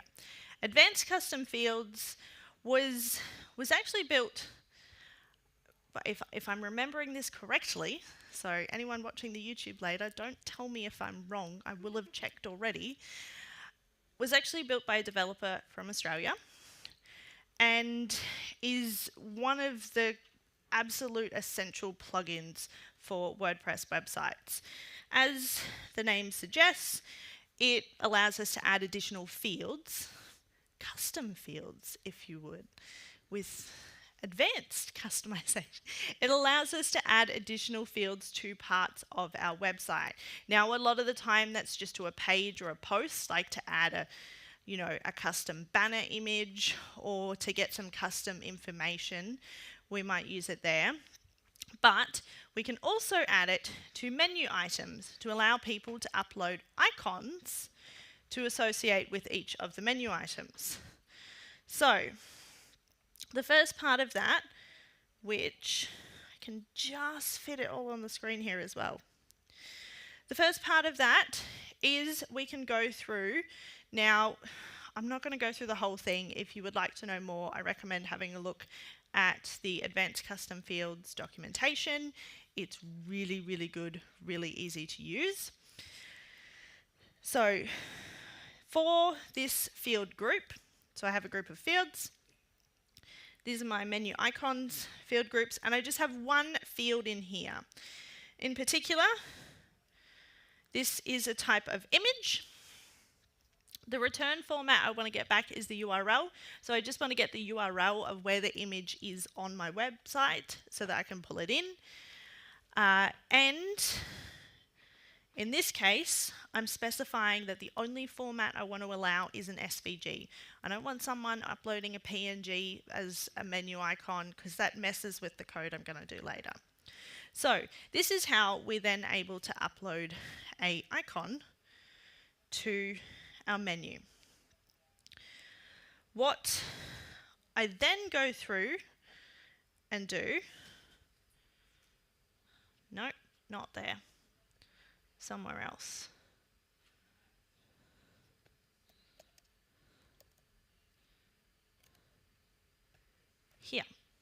Here, I have a function. What this function does is this function goes through and checks, is this one of the menus that I've said gets an icon? I pull this in at icon menus. I then want to loop through each of the items in my menu,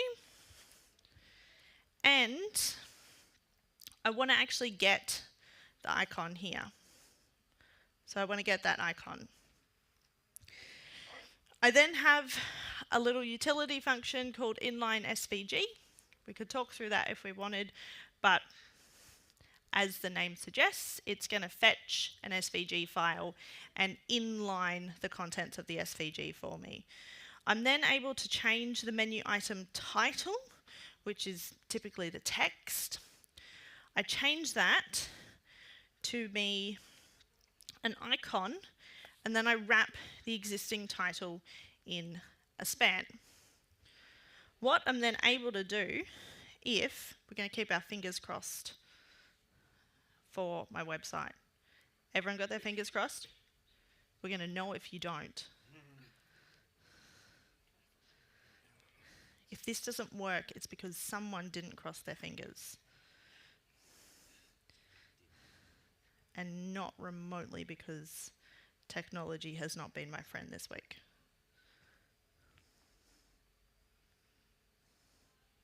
So, what this should do is this should mean that somewhere around here, in the bottom corner of our website, as you can see, this is a beautiful website as well. My intention for today was to make it a little bit nicer and cleaner and give you something pretty to look at while I talked about WordPress, but instead WordPress decided to throw a tantrum. WordPress decided not to work at all today. So I got to spend today completely rewriting the overly complicated WordPress setup that I have to try... Yes. WordPress is super useful, but WordPress still has its moments. Someone suggested that I should just do a bait and switch and turn this talk into WordPress sucks, don't use it. But we're going to give it a go. I'm going to put this over to the side out of the screen. Apparently it thinks my screen's over here. I'm going to put this to the side out of the screen, and we're going to go through and hope that that might read load at some point. It says it's doing stuff, but I don't quite believe it.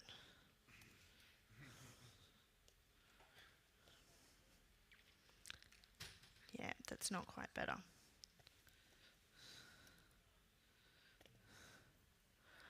All right. So, in theory, we can add icons to our menu items. If anybody does actually have questions at the end, I can give you some links to GitHub repos of WordPress custom themes that do function and do work, if you'd like to refer back to code. I would have used them today, but they're clients' websites, and I didn't have a chance to check with them beforehand, if that was okay. So, one of the other useful parts of WordPress are widgets. We love widgets. Widgets are great. Widgets are actually super useful because they allow us to define sections of a page, and we can then put content inside of it. So a little bit like, anybody here done any development with Vue or Astro and done slots? Wow, we've got a lot of people in here from that space.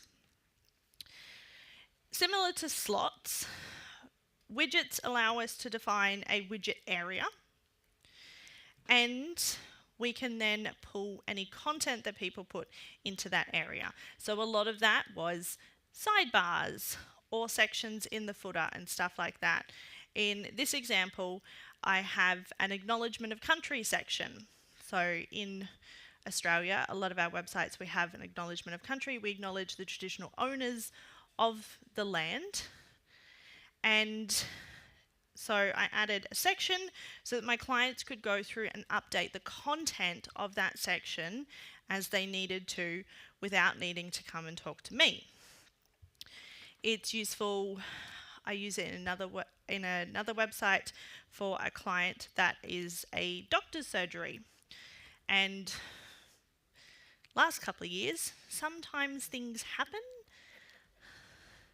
and sometimes they needed to have very loud, obnoxious pop-ups on, like they did literally need to have loud, obnoxious pop-ups on their website to let their patients know what was changing and what they needed to be aware of before they came in. So by adding a widget section, for the most part it was empty, but when things changed, they were able to go in and easily update the content so that it appeared on the website. Now, widgets,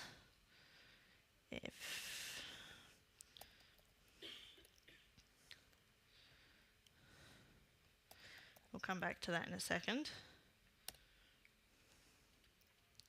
Now, widgets, as they are now known, have previously been known as sidebars. So the function still exists to register a sidebar. We go through, and I'll have a look at the code for the widget in a second. But we go through and register the sidebar, and there's a whole bunch of information that we can put in there. What I'm pretty much doing here is I'm just going through and wrapping it in a div so that I can control that afterwards. If I then have a look at the widget itself, we give the widget a name and an ID, which is what we use to pull in the information. Now, because of the history that widgets have had with WordPress, they will also add a title at the top of them, which is great because I never want a title at the top of my widget because I'm using the functionality for something different. So, I have a little hack. The great thing is if there's ever something you want to customize about WordPress, there's probably a code snippet somewhere on the internet you can use. This is a little hack which hides the widget title. The widget title doesn't appear, it doesn't exist. What I can then go through and do, which I'm pretty sure my widget exists in the footer. It does. So I can go through and have a look here. Here, when I want to put my widget on the page, the first thing I do is I go through and check, is this active? Is this widget area active? Because this is part, you can define these in plugins or in themes, so sometimes you have issues and you need to make sure that first it exists, otherwise you get a whole bunch of PHP errors on your page. We can have a look at a few of them in a second because my website's showing some excellent ones. The next, we go through and we pull in the dynamic sidebar, which is our widget. So using this, we're able to add some custom content sections so that people can add more content in the page wherever they're going to need it. Now, this is really useful for a wide range of other sections, like anybody here built a website with a whole bunch of logos at the bottom, or just like some logos in the footer, like associations or certifications, things like that? This is where widgets are really useful because we're able to have a section that appears wherever we need it to, but give the ability for our users to make the changes themselves. All right. Anyone have any questions about WordPress in the meantime? Yep. You're showing the code here. Yep. Do you recommend to change the code in order to use the widgets? Because WordPress keeps updating every week. If we do some changes in the code, then Yep. changes won't update. Yeah. My understanding is, should I change the code and do it differently? Because WordPress keeps changing it. This is something that we need to take into account. It's, as you said, WordPress does keep updating. However, these kinds of, so I'm using WordPress functions to just pull in the information. These functions are fairly core features of WordPress, so although they are changing, changing how one of these worked would be a massive breaking change. And so that would be something we'd be aware of. That's why it's really important. So when we go through and run WordPress updates, by we, I mean my wonderful contractor who works for me so that I don't have to do WordPress updates. We go through and perform it first on a staging website. We update everything, make sure it all works, and then perform it on the live website. So if something like that happened and one of these functions or anything else that we used had changed, which broke the website, gives us an opportunity to go back and update the theme. This is why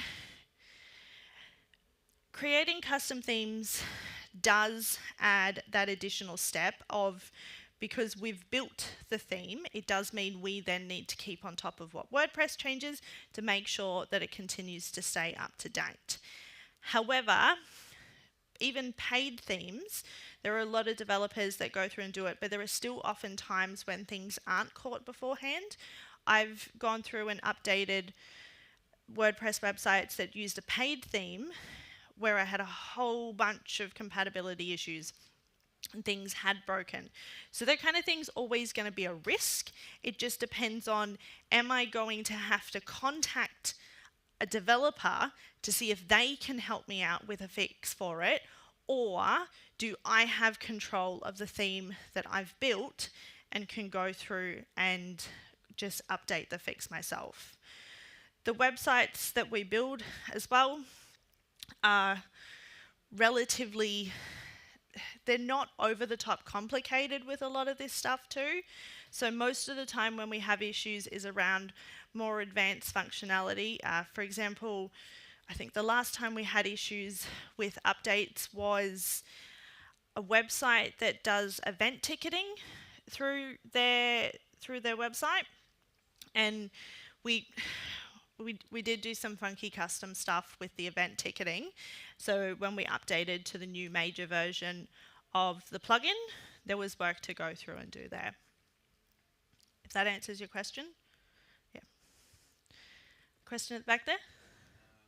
I never worked with WordPress.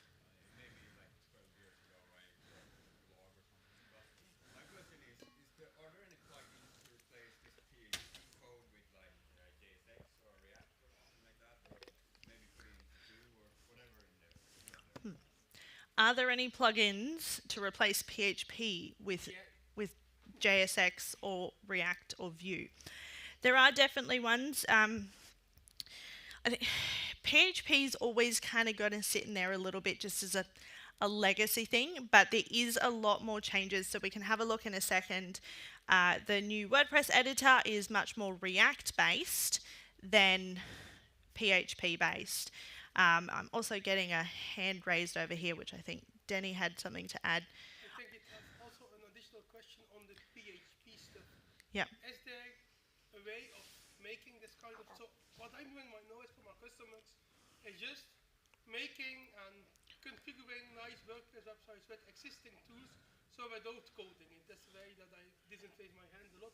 Have you asked, did you code it? Because to be honest, I hate PHP. Is there a way to make that stuff without PHP? To be very brutally honest. I don't have a feeling with it. See, what can I do? See, that viewpoint's really funny, because I'm similar. I'm not a huge fan of PHP, but I talked to a few people before the conference, and they were like, what's your talk on? And I said, well, I'm doing WordPress. And I expected that, oh, WordPress, does anyone even use it? And the few people I managed to talk to were PHP developers. They're like, oh my goodness, you're doing PHP? A non-JavaScript talk. This is amazing. So it's nice to see somebody else who doesn't like PHP, and apparently a whole room. The PHP people seems to not actually be in this room, which is interesting. I can't offer, so trying not to have to edit the code as well, and trying to just do more from the dashboard side of things. I can't give too much advice in that space because I'm kind of the opposite. I prefer to do as much as I can in the code so that I don't have to deal with the dashboard. So probably the one thing that would make things easier is leaning more into the side of the Gutenberg editor, which we're going to look at a little bit in a minute, because there are a lot more plugins and extensions now for custom sections and blocks, so you can have that visual builder experience, but in a much more lightweight space, especially that building experience is now expanding to more parts of the WordPress website as well. So the widget sections use the builder as well, and they're doing Gutenberg visual blocks across the entirety of websites now too. So I think that's definitely going to be where your best bet of staying out of the PHP code. Yeah. So what do I actually mean for those who aren't familiar with Gutenberg?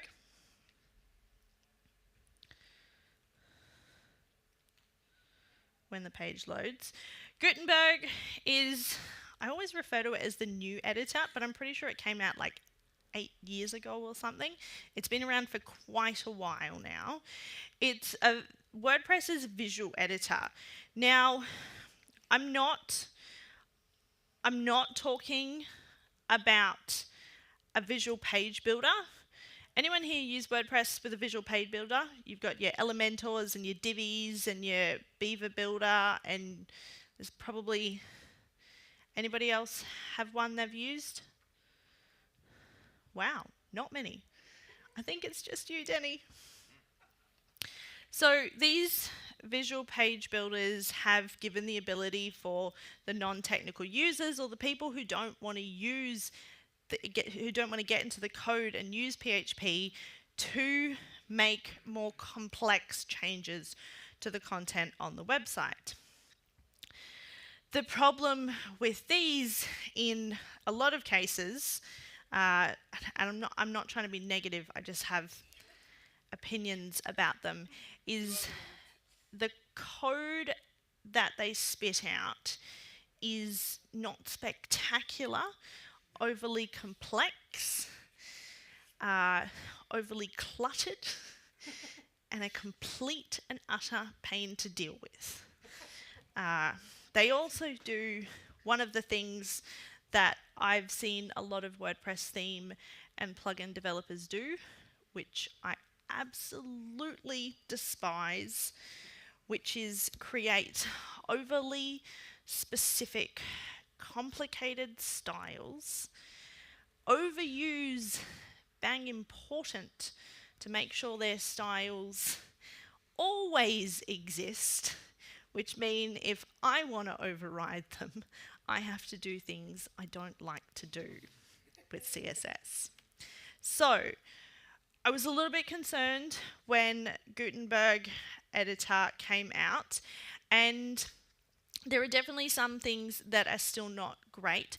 So from a person viewing the website perspective, there's not too many issues. The code it generates is nice and clean, and does give a nice it gives a nice modern look to the website. From an editing experience, I enjoy it. I think it's useful. I know a lot of people who do find that it's a good editing experience. However, there are accessibility issues with the editor. So I know there are still concerns, and there are some points there that they're working on. Sorry, was there a question at the back there? How about SEO? There are no issues with SEO as far as I'm concerned. WordPress still very much seems to top out as the #1 choice for SEO.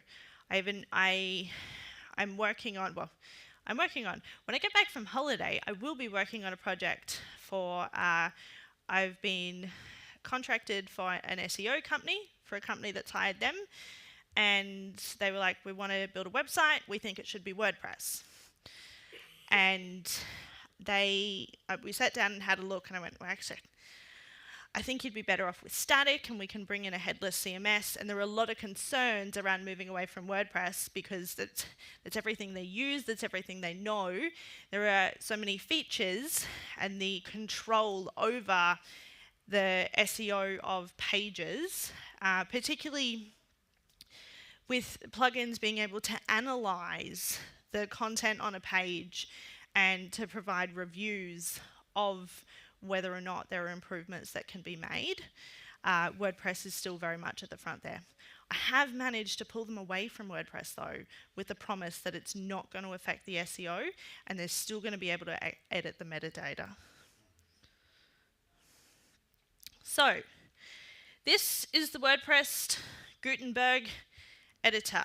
And this is, I've clicked this remind me later thing like 20 times today, and every time it goes, we'll remind you in 12 hours. And then 3 minutes later, it pops up again. But I'm not going to uninstall it because WordFence exists on every website I build, because every time I inherit a website that doesn't have a security plugin, see, I will be reminded again in 12 hours. Let's count how long it takes. As I said, out of the plugins that get installed on a website, a security plugin should always be there. We talked about WordPress being the #1 used CMS on the internet. Does anyone know what that then means? Why is it an issue that it's the #1 CMS on the internet? It's the #1 CMS to target. We all know what the code looks like, we know where the vulnerabilities are, and when things aren't kept up to date, there are windows left open that people can get in through. So, security plugins exist for a reason.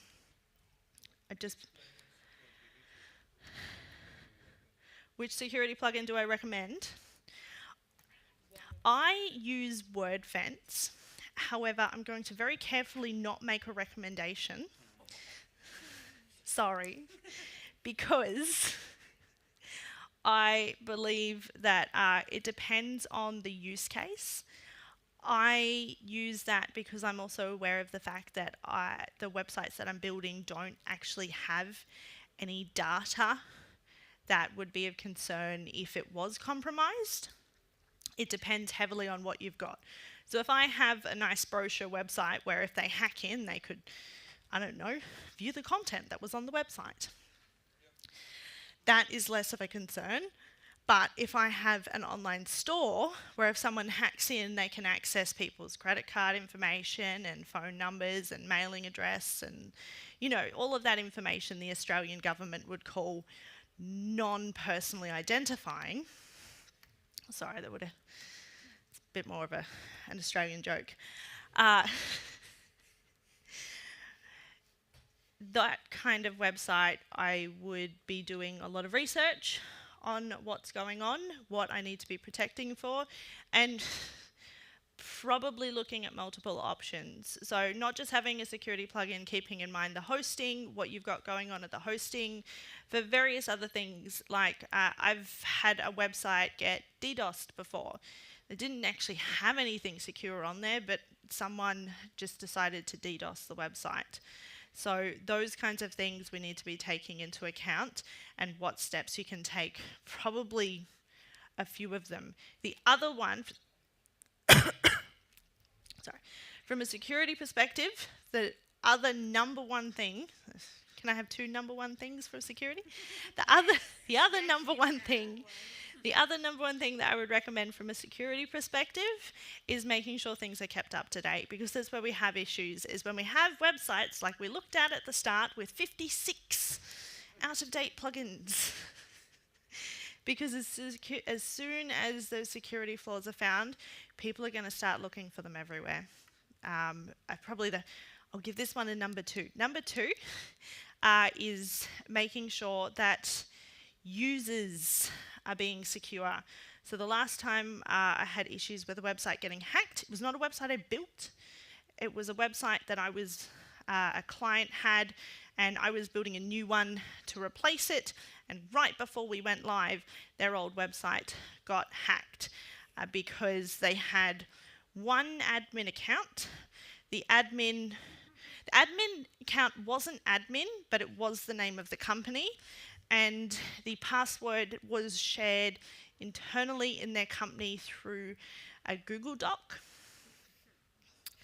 I'm going to leave the security people in the front of the room to just feel a little bit ill at that one. So that's where our biggest issues are.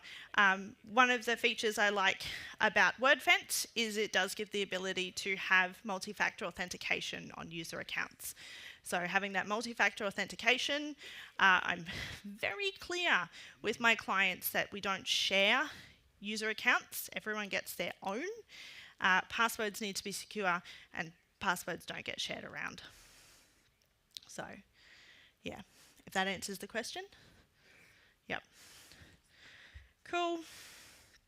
All right, so the WordPress Gutenberg editor is kind of, it's a visual block builder, but it gives much cleaner code. This code, sorry, there's like an international setting somewhere on my keyboard, but I don't know what it is. This code is so clean.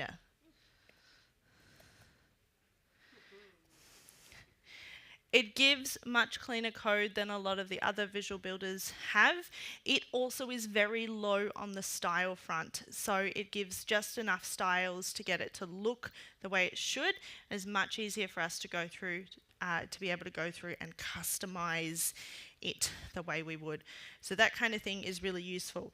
I know we're running short on time, but I did promise, based on the fact that we've got a whole bunch of JavaScript people in the room, I'm assuming you're all here to know how you can do React with WordPress. So we should probably have a bit of a look at React with WordPress. So the Gutenberg editor, which we just looked at, there are a couple of different ways you can create blocks. You can, guess what? You can install a plugin for it. You can install a plugin, or Advanced Custom Fields has the ability to go through and do that.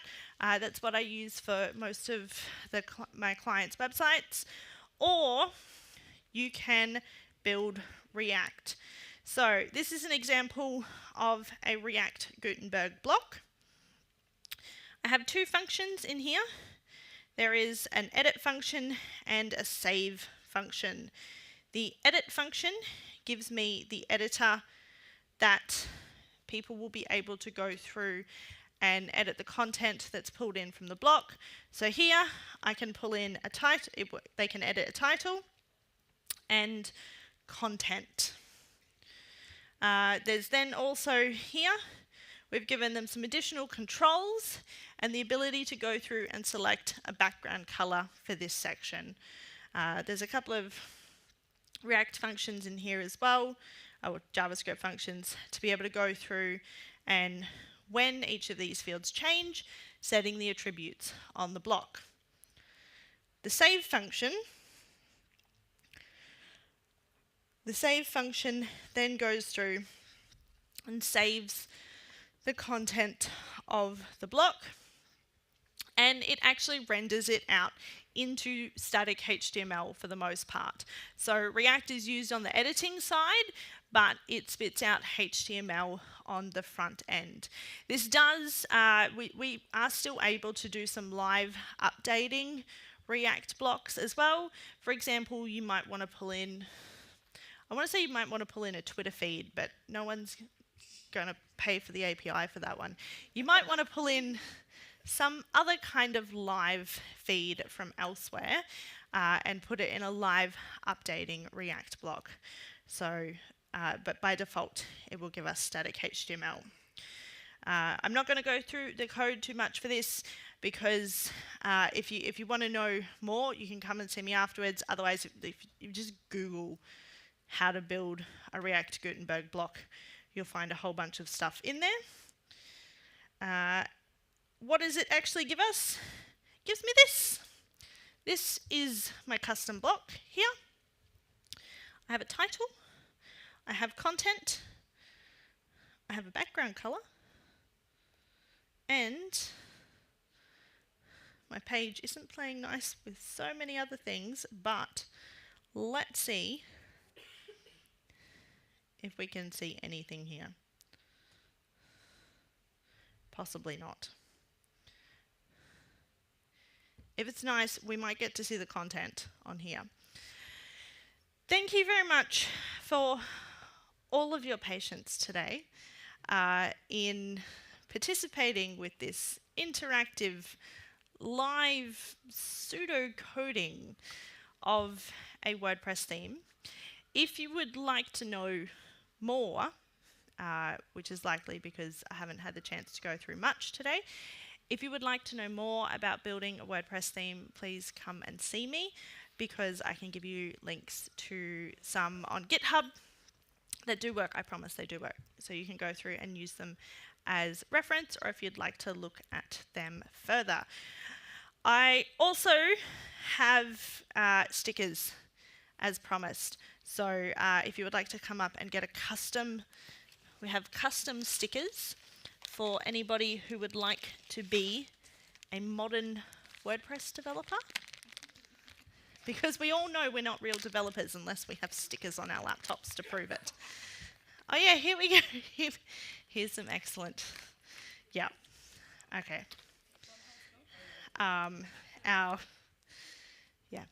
WordPress does not like me today. However, I promise it is actually good.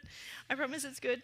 What I'm going to do is I'm going to spend my holidays getting this to actually work again. And I'm going to write a blog post to prove that this does work in WordPress. No, actually, no. My blog post is not in My blog is not in WordPress. It will be in Markdown. But I will publish WordPress. Thank you very much for your patience in this hopefully entertaining and interactive session this evening. If you have any questions, please let me know. Otherwise, I will be hanging around for the rest of the conference as well. I hope you enjoyed it, and I hope you enjoy the rest of the event. Thank you.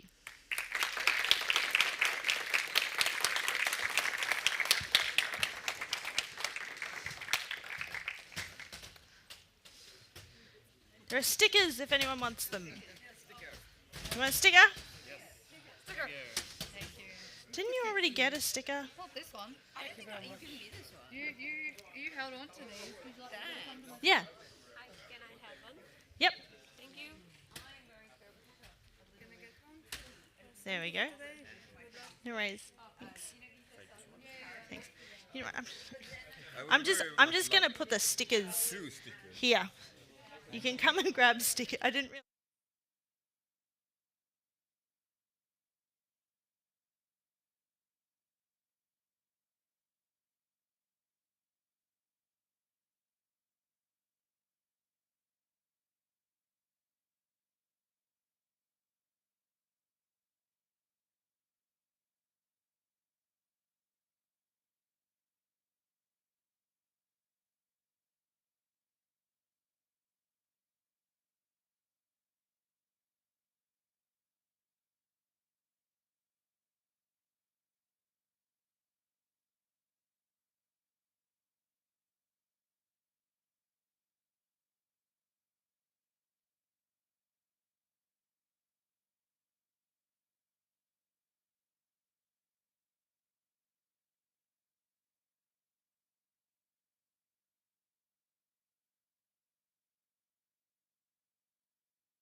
I'm at NDC.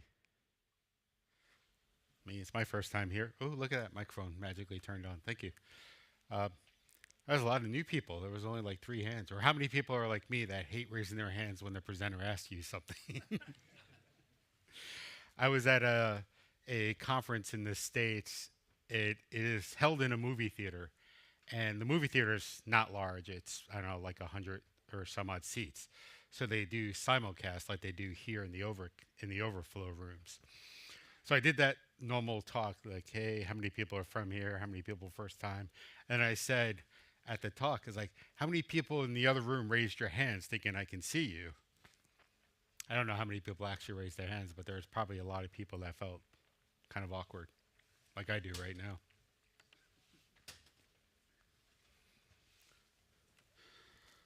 So I was telling some of my speaker buddies as I've been, wandering around the city. I've been here since Monday morning and the hotel room wasn't ready. So did some wandering and apparently I either wore the wrong shoes or the wrong socks because my feet are killing me. I got gigantic blisters at the bottom of my feet. So if you see me walking, that's because I can't stand too much on my feet right now.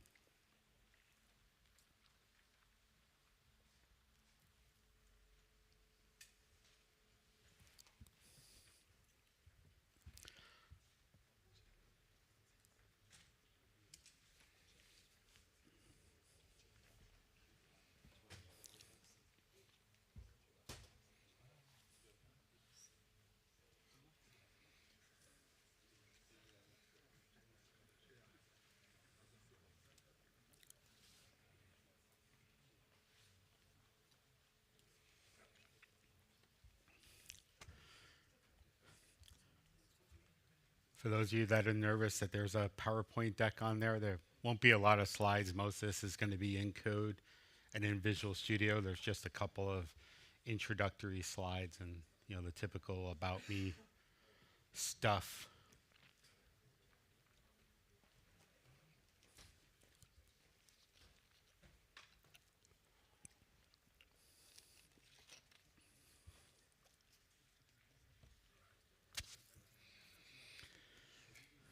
And at any point, if there's any questions, feel free to raise your hand. I'll just pretend you're my wife and I'll just ignore you. Or raise your hand and I'll get to you, during logical breaks. There is a person in this audience that knows my wife and is probably going to text her right now and tell her what I just said.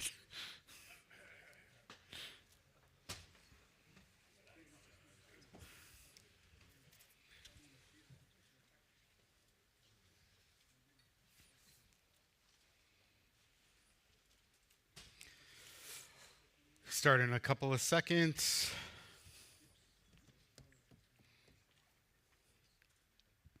It's a really low podium. I feel like I should just scoot down like this.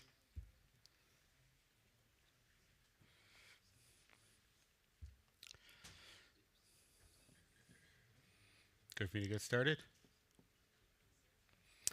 So, hello, my name's Joe Guadagno. I am from Phoenix, Arizona. I am a senior director for a mortgage company in the States, as well as the vice chairperson on the .NET Foundation Board of Directors. My contact information, I'll bring it up, my Twitter, Facebook, LinkedIn, my website, the jjg.me/about. There'll be a couple of links in here, all start with jjg.me. It's basically a URL shortener. So if you want, you can take pictures. The sample repo is also going to be on that GitHub link, as well as some YouTube videos of things I've done similar to this. So the agenda, we're going to first start with getting started with dev containers. Then we're going to talk about what a dev container actually is. Then we're going to build some containers, and we'll customize them. Then we'll kind of walk through how you use them in Visual Studio Code. Then we'll play around with a container within a container, or basically 2 containers together in one project.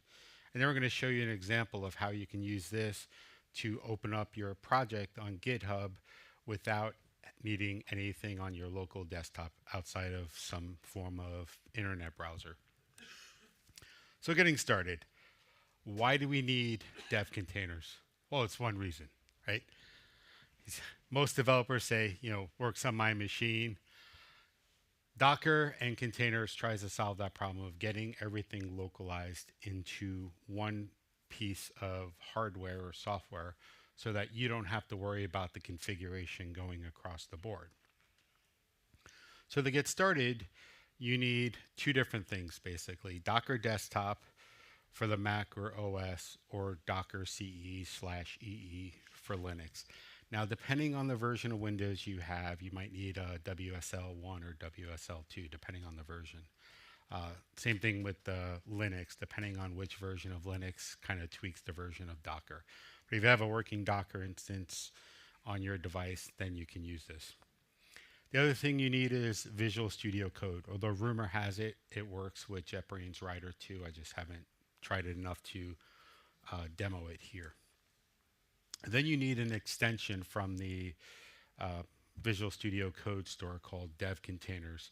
If you got started in this really early, which was like 6 months ago, it was called Remote Containers, but it has since been renamed to Dev Containers. So if you go through docs, you might not see a lot that says Dev Containers. A lot of it still says Remote Containers, but it's only been around for like 6 months or so. So let's build some containers. Before we build the containers, let's figure out why we need to do that. So this is your typical environment. You have your inner needs here. Let's get the highlighter going.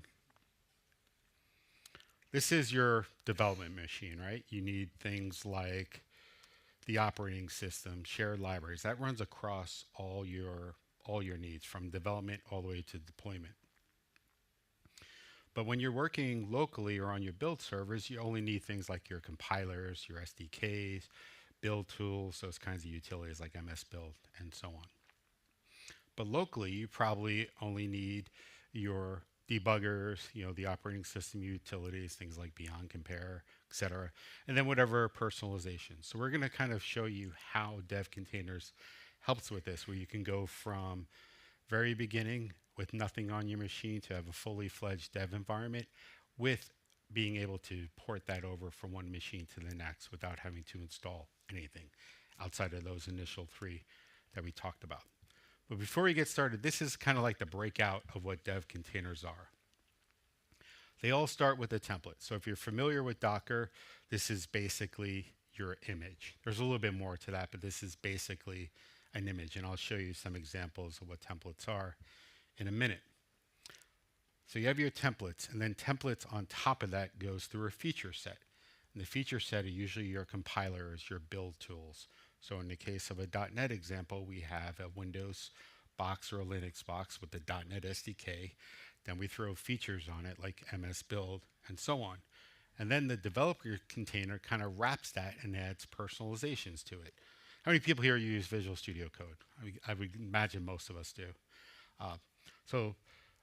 One of the good things about Visual Studio Code is that you can personalize it. You can add your own extensions and plugins. And what you'll see in the very vanilla example we start off with, I'm going to have no extensions, but the next one I'm going to add 2 extensions. And we go to see the final sample, which is my blog. There's like 7 or 8 different samples. And that's what the developer container is. It takes a template, adds features on top, then adds all your customizations. So templates. There are about 100 some odd templates, and new ones are being added every other day. Things like Alpine images, Debian images, C#, F#, C# with MS SQL, etc. And I'll show you a link. The link at the bottom, Dev Containers Features, has a long list of them. And then features. I want to say there's like 1,000 some odd features. Things like the AWS command line, the Azure command line, .NET command line, Git, Hugo, PowerShell, SC or ZSH, you name it, there's probably a feature for it. So let's go and take a look at those features. That's enough for PowerPoint for now. And slideshow. And go to Edge. I use Microsoft Edge. I hope I don't get kicked out of the conference as a result. I'm not a Chromebook guy or Chrome fanboy anymore. So this is the plugin. If you go to The Marketplace Visual Studio and search for dev connections or do it from your browser. Gives you a couple examples for it. But these are the templates. Let's reject all cookies. Now you'll notice in the maintainer column right now, most of it says dev container spec maintainers. That's basically the 6 or 7 people that are in charge of the repo at Microsoft that build this. But you will see that there are others down here, like there's this R project that they maintain it, and then a whole bunch that are no longer maintained, which is funny because it's only like 6 months old.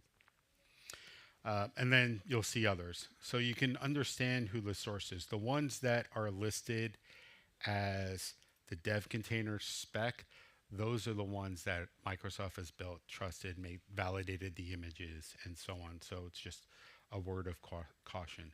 If you click on any one of these, it takes you directly to the Git repo. So like if I go here to the C# one, it's going to take me to everything that's part of it. Now you really don't need to know anything about this. It's helpful to know if you're using the containers to see what they're built with. So that's where this dev container comes in, and I'll show you that in a little bit. And if you look at the features have a lot too. Now you see you can keep scrolling this list. Common utilities is something that you'll see a lot of in almost every one of these images. There's Docker, there's Git, there's Git large file support. You name it, there's probably something in here.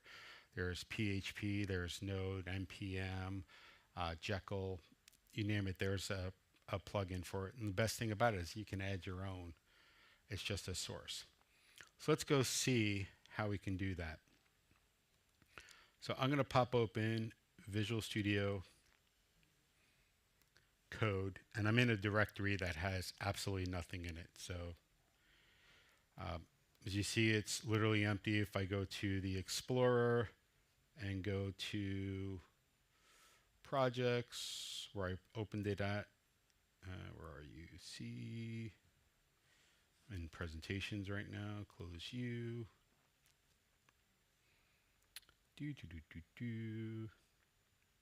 There we go. Projects. I had it open before. Containers. So we're going to be working on this directory, container demo, and then container demo SQL. So right now there's nothing. So I want to build a development environment for .NET. Let's say I don't have .NET 6 on my machine or .NET 7. I do, but let's just say I don't. So I'm going to come here and open up the command palette, which is Control-Shift-P on a Windows machine or Command-Shift-P on a Mac. And then I am going to not do that again. I am going to choose dev containers, and there's a bunch of different options if I go to dev containers.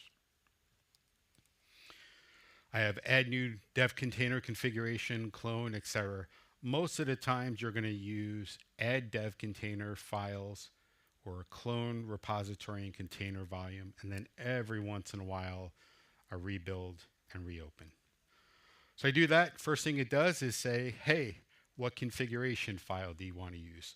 This is the feature, or this is the template. So which template do I want to use? If I see similar to the website, I can scroll down and see hundreds of them. Difference is this one's in alphabetical order. The website's kind of just how they're listed in the Git repo.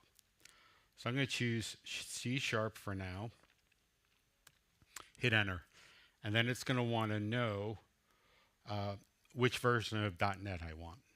Most of the times you can choose default for all the options. The only exception is, as you'll see in the next one, we're going to choose a different image, whether you're on a Windows machine or a Mac machine. And that's really the difference here, Bullseye or Jammy. Jammy is a certain Ubuntu image where the default and Bullseye work for everything else. So I'm going to click enter to choose the default. Then it gives me the option to add features. So what features do I want to have available in this? So a couple of things I like to choose are common utilities, and then the ZSH plugins. And then I want to make sure that I have the Git command line available. So I'm going to choose that. Click OK. And then I can keep defaults or configure options. Now the options vary depending on what the plugins you choose. So I'm going to choose click the keep defaults. Now one thing to keep in mind, I'm using 2 community plugins, actually only one in this case, the community utilities. The first time you choose a community led device, you're going to get a prompt saying, hey, this is coming from a source outside of Microsoft. Do you trust it? Similar to what you would get if you had a NuGet package from an untrusted source. So ignore the configuration file for a minute. We're going to kind of see that in the next.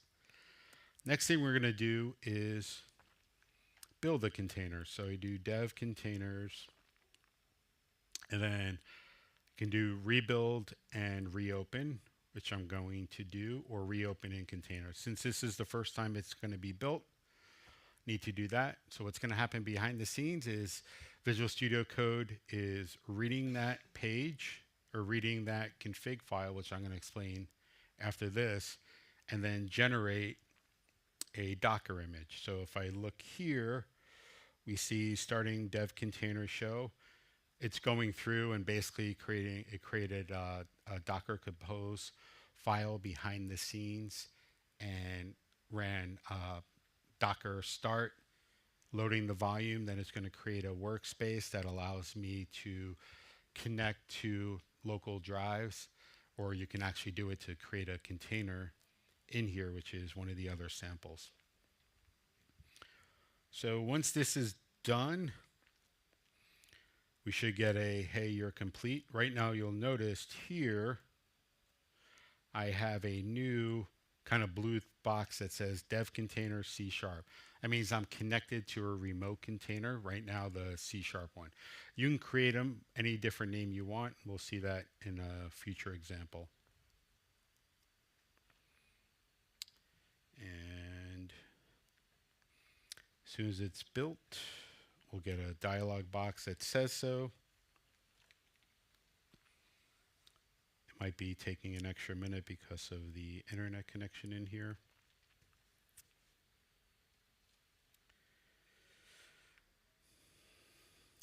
Come on. Let's make sure Docker is running. Yes, Docker is running. Just hasn't finished building it. While that's building, let's take a look at the dev container file. This is basically a JSON file that lists out everything I've talked about. So there's a name. This name doesn't really mean anything for as far as the build is concerned or the container, but it kind of points to what you see here. By default, it takes on whatever the template name is. As you'll see in one of my examples, I rename it to my blog because I demonstrate it using my blog. Then whatever image it's using. So if you remember, I got to choose what version of .NET. It basically filled in this part of the image with it. So the template said, get me mcr.microsoft.com/devcontainers.net-0- and then the 7.0 is what I added in. The features are those 3 features that I added. So you can basically go to this URL and copy this text here and manually create that file for you. You don't have to do it through the drop-down list. So this basically goes through and maps one-to-one with that. And then these couple other things we're going to talk about in the next version. Why is it not open? Let me see.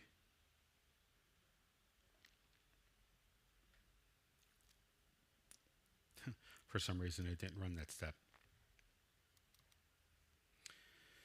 Let me create a terminal and see if I'm actually in there and just, yeah. So it apparently didn't feel like saying it was done. So now I'm in a terminal inside of this dev container. If I do a list, you'll see there's nothing. Essentially, Visual Studio Code is creating a mapping from a Docker volume onto my local machine. So let's go and create a .NET app. So I'm going to do .NET new -- name and hello dev containers.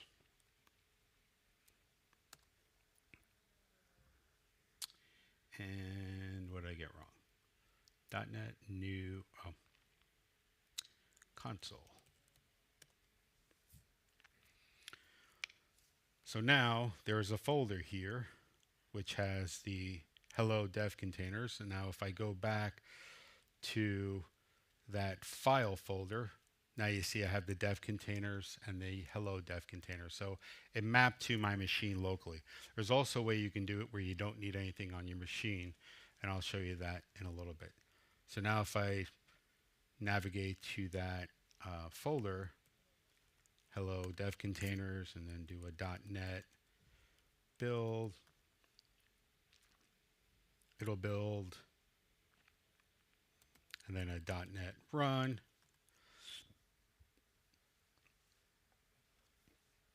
And there I go. So I officially met my speaking criteria. I did my first Hello World demo for the year, and I am good to go.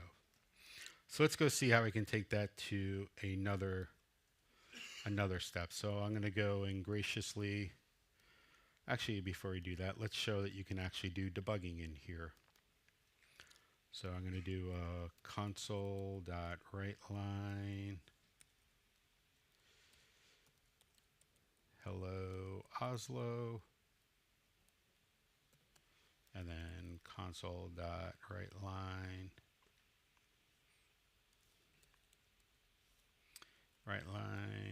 hello NDC, and then I'm going to put a breakpoint right here, and then I'll choose the run and debug.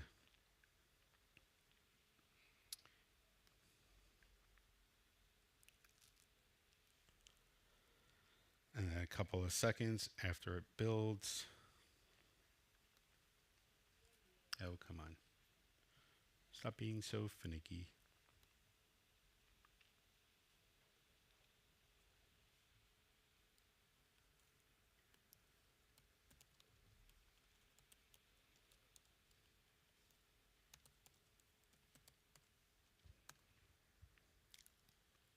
Just making sure it can build. I didn't have any errors in there. There it goes. Now you see in a couple of seconds, I wrote the hello world and I got the full breakpoint like I would normally. So that's a basic console hello world app. Let's take a look at building something a little bit different and going through a web app. So in order to save time, I'm just going to delete these and we'll create a new web app in here. Let's go to this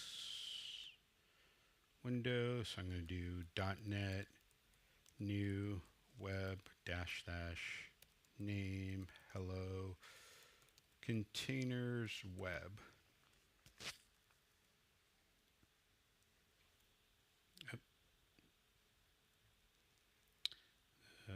Hello name .NET new web. What was that?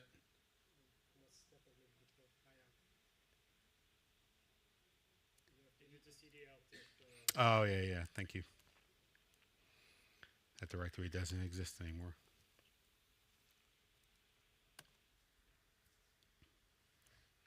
So now I'm creating an empty project, and if I hit play,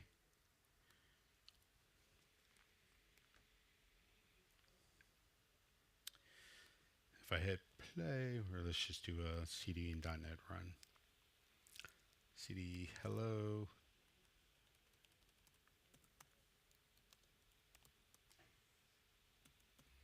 Looks like I broke the terminal.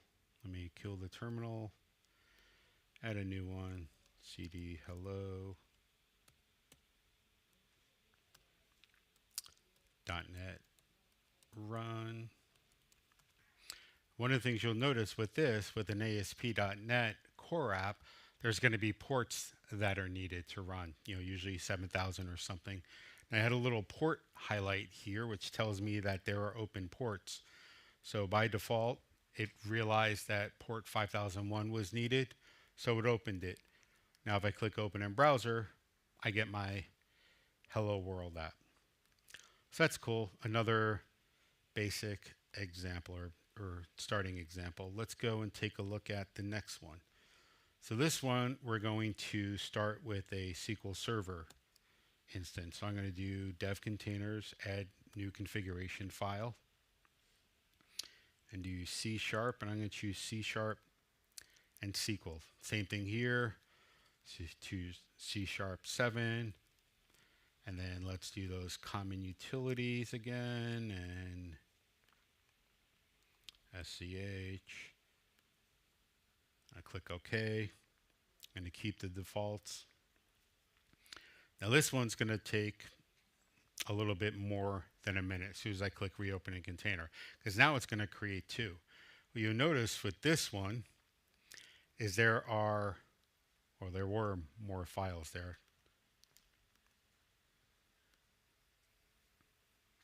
This one had a lot more files to it that we'll see once it's done building. This one's also going to error out. There's a new quote-unquote feature with SQL Server and ADO.NET that requires a new connection string parameter called encrypt equals true and or trust server certificate. And this library is not synced up with that yet. So that's why we're getting a bunch of errors here. So we'll fix that in a second. So let's go and explain what these are. So we kind of talked about like the name. I can change this name here to MS SQL NDC, and then below here when I rebuild, see that? But now there's a Docker Compose file and not a bunch of images. The reason for that is because we're building a SQL server that needs different parameters. So if I go here and it points to Docker Compose.yaml, let's go take a look at that Docker Compose. You'll see this looks like a typical Docker Compose file. There's an app section which says build it using Docker file. That's going to build our .NET side of it with ASP.NET Core, etc. And it's going to create a volume called workspaces. And that workspaces is going to map to the local directory. Then there's going to be a DB command. This uses SQL Server latest. If you're on a Mac, this will not work out of the box. You have to change this to MS SQL / Azure SQL. It's basically an emulator for Azure SQL services that runs on a Mac, because this image does not support the Mac M1 chips. And then Docker restart if needed. Then there's an environment. Obviously you'd want to pull this from a secret server or something like that, but since this is only running locally, it doesn't really matter, and I'm going to delete this demo afterwards anyway. And then the accept EULA, which is part of the Microsoft SQL. You also notice something here. It says add forward ports 1433 to dev container to force MS SQL locally. So if I want to access this SQL server from any other tool, like I'm going to open up JetBrains Data Grip in a second to show you how to connect. So let's go back to the JSON file. So we didn't add any features to it because it's taking the default from that image. But now there's this customizations. So this customizations will get mapped to something. Here it's customizations VS Code. So what this is saying is for the app VS Code, I want you to add the following settings. So it's going to add a series of MS SQL.connections, which basically has the connection to the local server on port 1433 using SQL login, SA, that same password we had in the config, and then we're going to call it MS Container. Let's just call it MS Container NDC so we can see. And like I was mentioning before, there is a known problem in this where the port names or the SQL code does not line up. So I'm going to just copy and paste that so we don't have to see it. This fixes the temporary problem with ADO.NET and SQL Server. Trusted server certificate. Why are you complaining is true? Oh, because that should be true like that. Now, there's also an extensions here. Again, this is for the Visual Studio Code. It's saying, hey, when you build this in Visual Studio Code, I want you to automatically include these two extensions. So this is the Microsoft.NET tools, C#, which is this little guy here, and then the Microsoft SQL Server command library, so I can have access to the SQL Server. And because I know I'm going to want to forward ports, let's go and uncomment out this. And I got to add a little comma here, otherwise it's going to complain. And tell it that I am going to want 1433 also to be open. And apparently I don't need to do that. I need to put the comma afterwards. The last thing that's on here is the post create. So the post create happens after the Docker image is built and loaded. This is basically, think of it like the auto exec back or your startup. As soon as the image is ready and it's created, it's going to run this. So for the example of MS SQL, it's going to run these three files here. Basically install the SQL Server tools and then run this setup, which basically creates a sample database for you. So you can modify this code to build out whatever database you would need the first time. So create database, whatever permissions, tables, lookup data, etc. And then this is not needed for most cases, but you can change the default user. If you have services that are running inside your ASP.NET app that need to run under a certain context, you can save it. So if I got everything right with the configuration, I can do Control Shift B. Come on. Control Shift B, and then rebuild. So dev containers rebuild. So now what this will do is going to go and create those instances. So let's pull up that and we'll see it running through. It should also run through the success of building out the SQL database, and then I should be able to connect to them afterwards.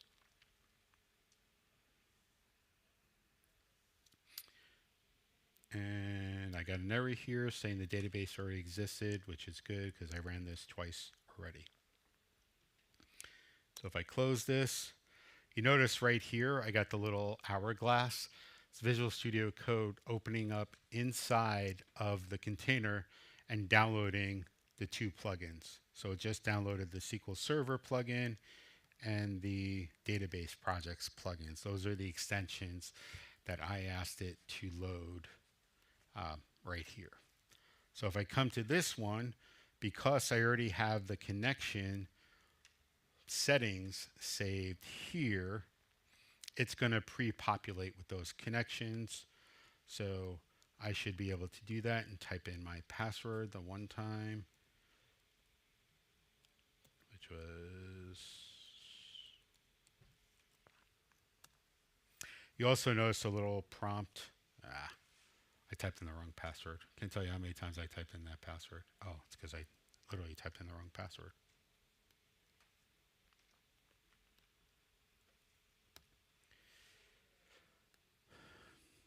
PASSW0RD. And now it's connected and I'm inside that. And because I opened up the port, you'll see here I have 3 ports opened up. I have 1433 and I have 5000 and 5002. Those are assuming are going to go to the instance of Visual Studio. Now you notice here it said 5001, but it's maps to local address 5002. Anyone want to hazard a guess as to why? It realized that that port's already in use because I never closed the other instance here of the dev container, so this one still has port 5001 open. So it's smart enough to know that I already had that port and it mapped it. So if I close this and rebuilt the container, it would have 5001, 5002. So now if I open up, let's say DataGrip, because I don't have the Microsoft SQL tools on here, in about 10 seconds I should be able to connect to it. So let's go and connect. close. I'm going to go add new data source, and I'm going to choose SQL Server. And then localhost, username SA, and then PASSORD, and then application DB, and test the connection. I should get a green. Man, I really can't type that password. I had to come up with a better password. PASSWD.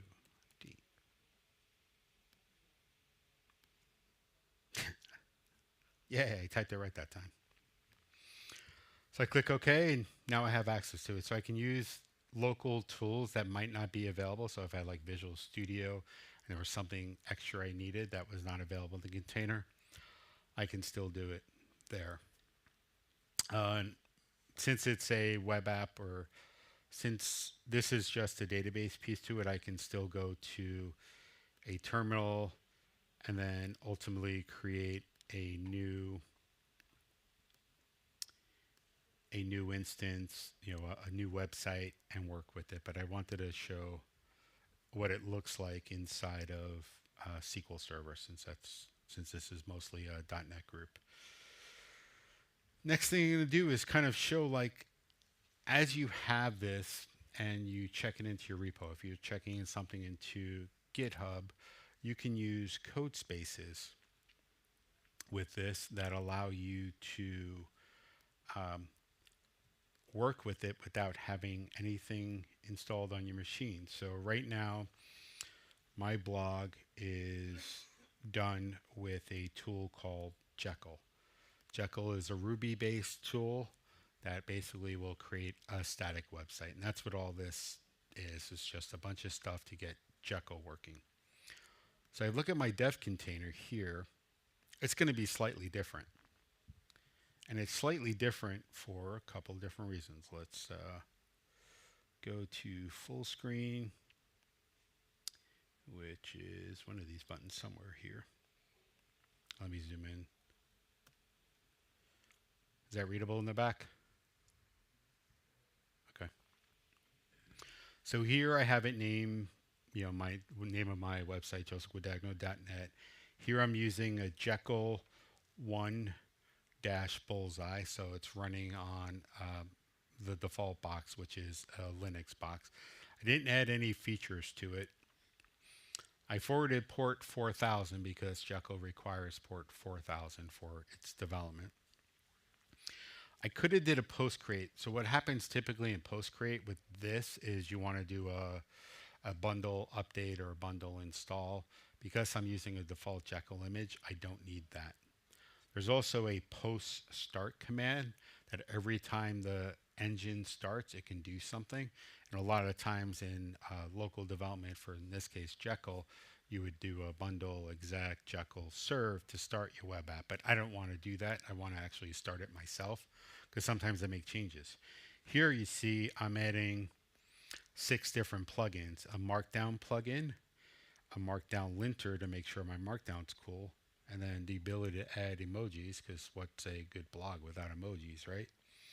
And then because I really, really suck at spelling, a code checker that will check my spelling, as well as a preview for GitHub styles, and then GitHub Copilot, which I use a lot. Now, I'm also using another feature which I didn't talk about yet, which is called the container environment. This allows you to pass in any environment variables. So if like you're connecting to a remote SQL server, but you don't want your passwords in code, you can create environment variables the same way that you could in Docker with a .env file, or using the $, and then the environment. And you can change that up here under settings. I'm going to zoom out a little bit because it's harder to find that way. And then here under, it's under settings down here, settings and secrets. I would click on code spaces to show those secrets. Now I'm not going to show that because this is being recorded and I don't want to have to change my GitHub token. But basically, in this section is where you can create all of your settings. So now when I have this, if I go to the code tab, see this code button. Normally you would click on it and you'd be under local where you can copy and open it in Visual Studio Code or desktop. There's also this code space tab. So what I'm going to do is create a code space on main. So what's happening behind the scenes is GitHub is going to spin up a virtual machine that's going to run Visual Studio Code and everything that was in that container file. So it's going to make a copy of all the files. It's going to do a git pull, and it's going to add in all those extensions. And about 10 seconds or so, you should see extensions pop up here. Now, the only difference between this version of Visual Studio Code and like the one on my desktop is I'm not signed into this one, so you don't see all my customizations. But if I signed into this one, it would pull in all the customizations I had in Visual Studio Code. Now you see it's setting it up, and here's my blog. I get a message here saying, welcome to GitHub, welcome to Codespaces. You're using a pre-built code space defined by the pre-built configuration. So you probably noticed that built really fast. And it built really fast because I pre-built this, knowing that I am working on Jekyll or a certain image. I told GitHub to kind of pre-download that image and have a server on standby, although it's not on standby, so it knows all the definition and basically spins it up instantly for me. And I'll show you where to do that in a second. Since this is on Git, I'm going to do a git pull to make sure I have the latest and greatest, which I was missing a file. And that's because this has been cached with the build I built a while ago. So I had to do a git pull to pull everything down. But it's the first time you're running it, you don't have a cached server, you don't necessarily need to do the git pull. And then just to make sure I have all the right plugins installed, I'm going to do a bundle install with this, which updated 1 or 2. And then for my site, I'm going to do a bundle exec Jekyll run. And in about 25 seconds or so, you'll see port number, oh, it's not run, it's serve. You see a port number highlighted here. This was the port number 4000. It's building the site. It usually takes about 30-ish seconds, and then it'll pop up in a window. One of the things I didn't show you before is look at the URL that's on here. Jay Guadagno, which is my GitHub username, and then probable disco. So the Dev Connections toolkit has a random word generator. So it pairs 2 words together, and that's the name for your image. So this one turned up probable disco. Every time you rebuild it, you get something different. So if I look at like Docker here and zoom in a bit, you'll see that the recent one I created was Interesting Hoover. And my current website that I have running locally is Sharp Lamport. There's no name. You can't go and change that yet. It's kind of annoying if you're running multiple images, but just something to be aware of. And this is still running. Let me zoom out so I can make sure there's no errors. Nope, still generating the feeds. Oh, it generated them. So if I click here, do control click, it's going to open up. Now the only difference with this from a normal URL is because this is running in a hosted service, it's not really on port 4000. So GitHub does some magic. This is again the Jay Guadagno probable disco, whatever the virtual machine name is, -4000. So it says, okay, pretend you're on 4000. It takes that 4000 behind the scenes, converts it so that it's usable here, and then the app gives. So now I have my blog working locally, and I can test it and validate that it's actually working. So let's go and do that just to show we're doing, let me zoom out altogether. Let's go here and pick a latest blog post. So the most recent one is way at the bottom. Actually, where is the mostly? Should be a 2023. Oh, look at it. I'm already in pages. Let's just grab 2022, 10, what have you. So I'm going to go and edit this one and say hello from NDC. Just to show it's no smoke and mirrors, this is the Visual Studio file list order, which is this one. That's what it says. Now I'm going to go here and commit changes. Commit change, or actually I'm not going to commit changes. I'm just going to, I'm just going to save the changes. I don't want it edited directly in there. That's a bad way of doing it. Let me go back to here and do it, because if I do it the other way, it's going to actually commit it to the repo, and I don't want to do that.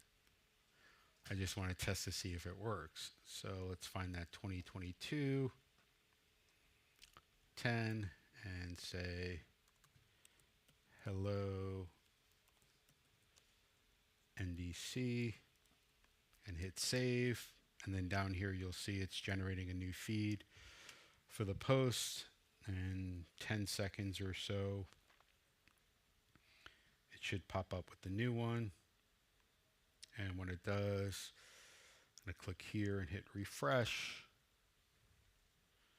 And what it does, it's still generating. Come on, any day now.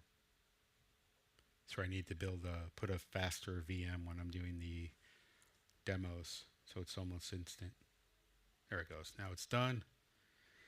I hit refresh, and now we have the hello NDC in there. So I was able to modify the code right here in the browser. Nothing up my sleeves. That's why I wear a short sleeve shirt today.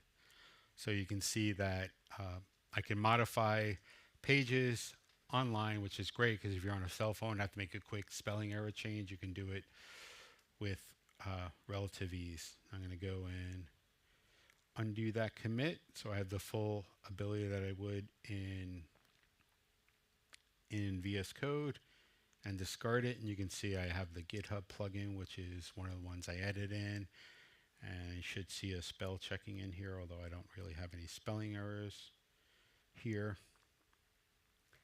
So that is dev containers in a nutshell. Let's get up to the next part of the slide deck.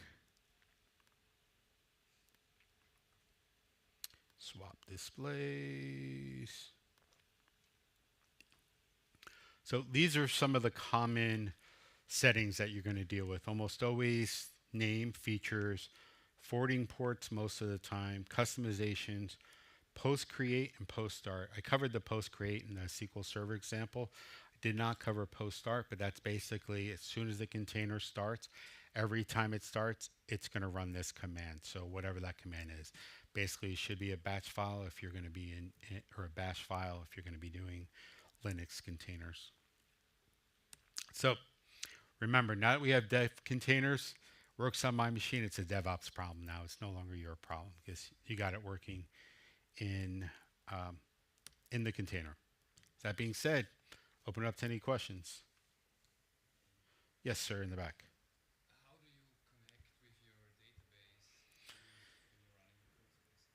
How do you connect with your database when you're running code spaces? How do you connect to your database when you're running code spaces? Assuming your database is not inside the container, right? Yes. The question is when the database is running in the container. Oh, you can connect to it just like you would. I pulled up a example before with data grip. As long as you have the ports exposed, you can use any tool because it'll pretend like it's locally on your machine. So in this particular case, I connected to port 1433, which is the instance of SQL Server is running on port 1433. What was that? Yes, localhost. Yes, localhost or dot, depending on your database server.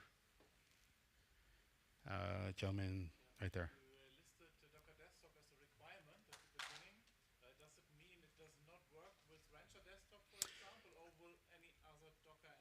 Any other Docker engine will work.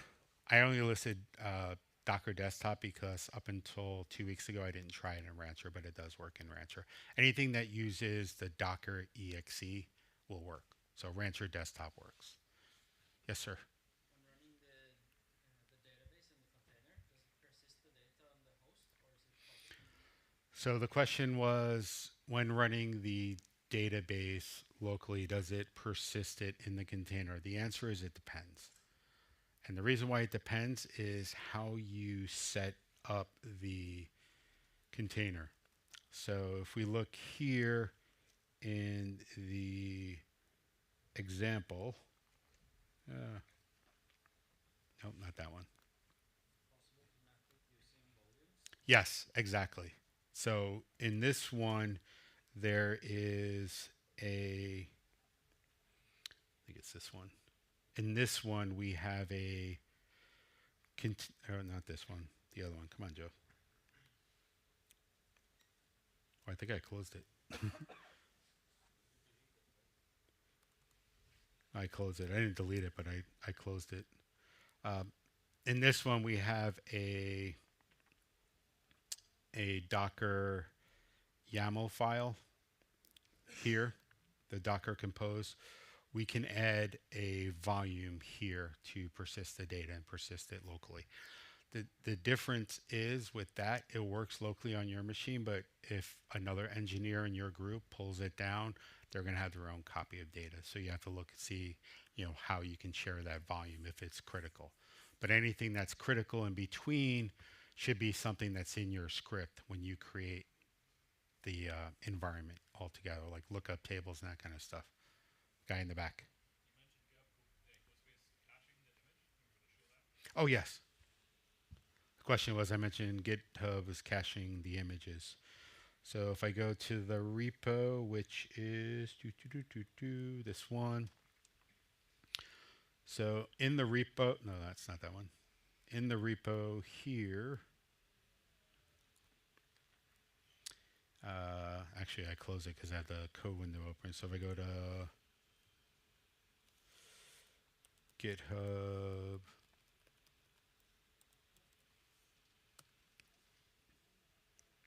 so there's two different ways you can do it. From here, you can go this ... here. Let me zoom in to do it, or I can hit plus. There's also a settings here under code spaces where you can set up a pre-build. So right now this is my pre-build. You see I ran it 4 weeks ago and it's available in 4 different regions. So depending on where in the world I am, I get one that's close to me. So when you set up a pre-build, you can get a list of different things that you want to do. What branch do you want it? You can do it on main or maybe a CI/CD build or engineering build. When do you want the pre-build to trigger? In this case, every time I push, it gets a new build. And then what I want to use. So it's going to use that dev container file to figure out what it needs and then keep that image cached so that anytime I come back to it, it's ready to go. The pre-build is not, there's no cost to it from my understanding. Using the actual container and code spaces, there's a cost to. But I think you can have up to like 4 or 5 pre-built containers. Any others? Yes, sir. Can I set up own features? Can you set up what features? Yeah, you have said want to use a C# or a Git or a common tools. Yep. So when I'm in an enterprise, I have my own tools. Yeah. So with those, the question was, can I set up kind of like my own tools and features? If they don't exist on the site, what you end up having to do is making them part of the repository and then pulling them in from there. Or if you have your own Artifactory or JFrog or something like that, you can pull them in from there. Unless you want to create them in the public Git repo, which I doubt you want to do for dev containers. And this is your repository, right? Yep. And you have here you have shown it because it's here. recorded your settings for the code space? Oh, this is a public one. The only thing I didn't show was my environment variables. Okay. When I'm now in a team and I want to share this environment, so everybody use these environment variables. So You can do that in one of two ways. You can do the .env file, or you can literally show it right here. So if I pull another one of my repos out, I can show you that's not using it. So if you have environment variables for things like a SQL Server connection or a user ID password for something, under settings, you can go to secrets and variables, pick code spaces, and then just do new repository secret, and that's key value pair, just like you would in your environment variable or a bash file or something like that. So I can do SA password, and then 1, 2, 3, 4. See if I can type the other password now. Yeah, because now there's no pressure, I can type it. So there's that.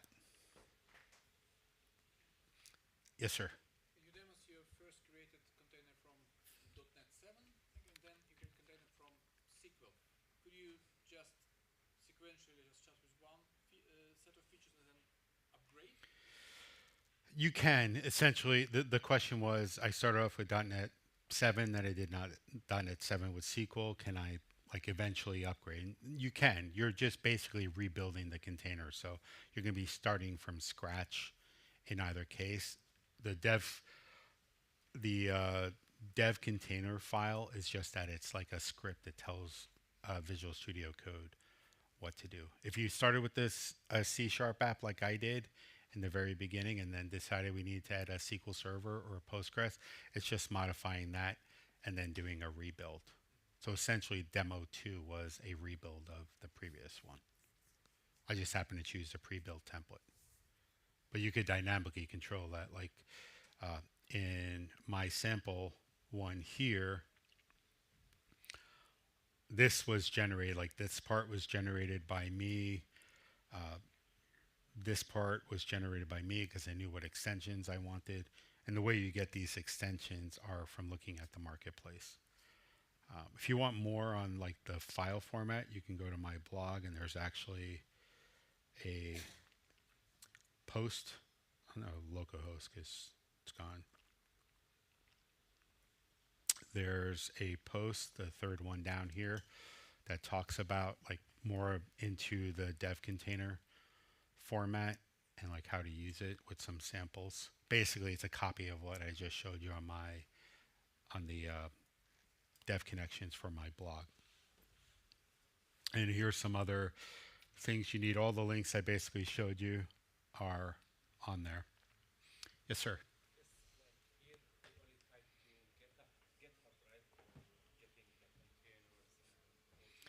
In the last sample, yes, it was tied to GitHub.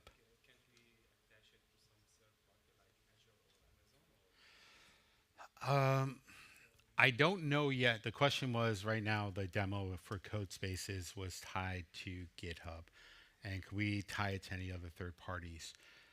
Rumor has it you can with Azure. I just haven't tried it and done it. It's almost like GitHub Action, where you can connect it to Azure, but here maybe you have this fancy ability to code online or with Yep. the browser, right? Yeah. I would imagine that in the very, very near future. Again, this has only been in beta for like 7 months.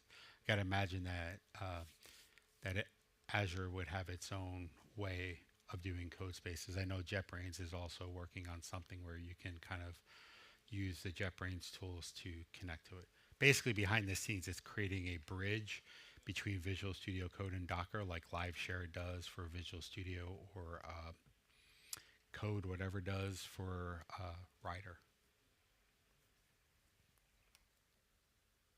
Any others?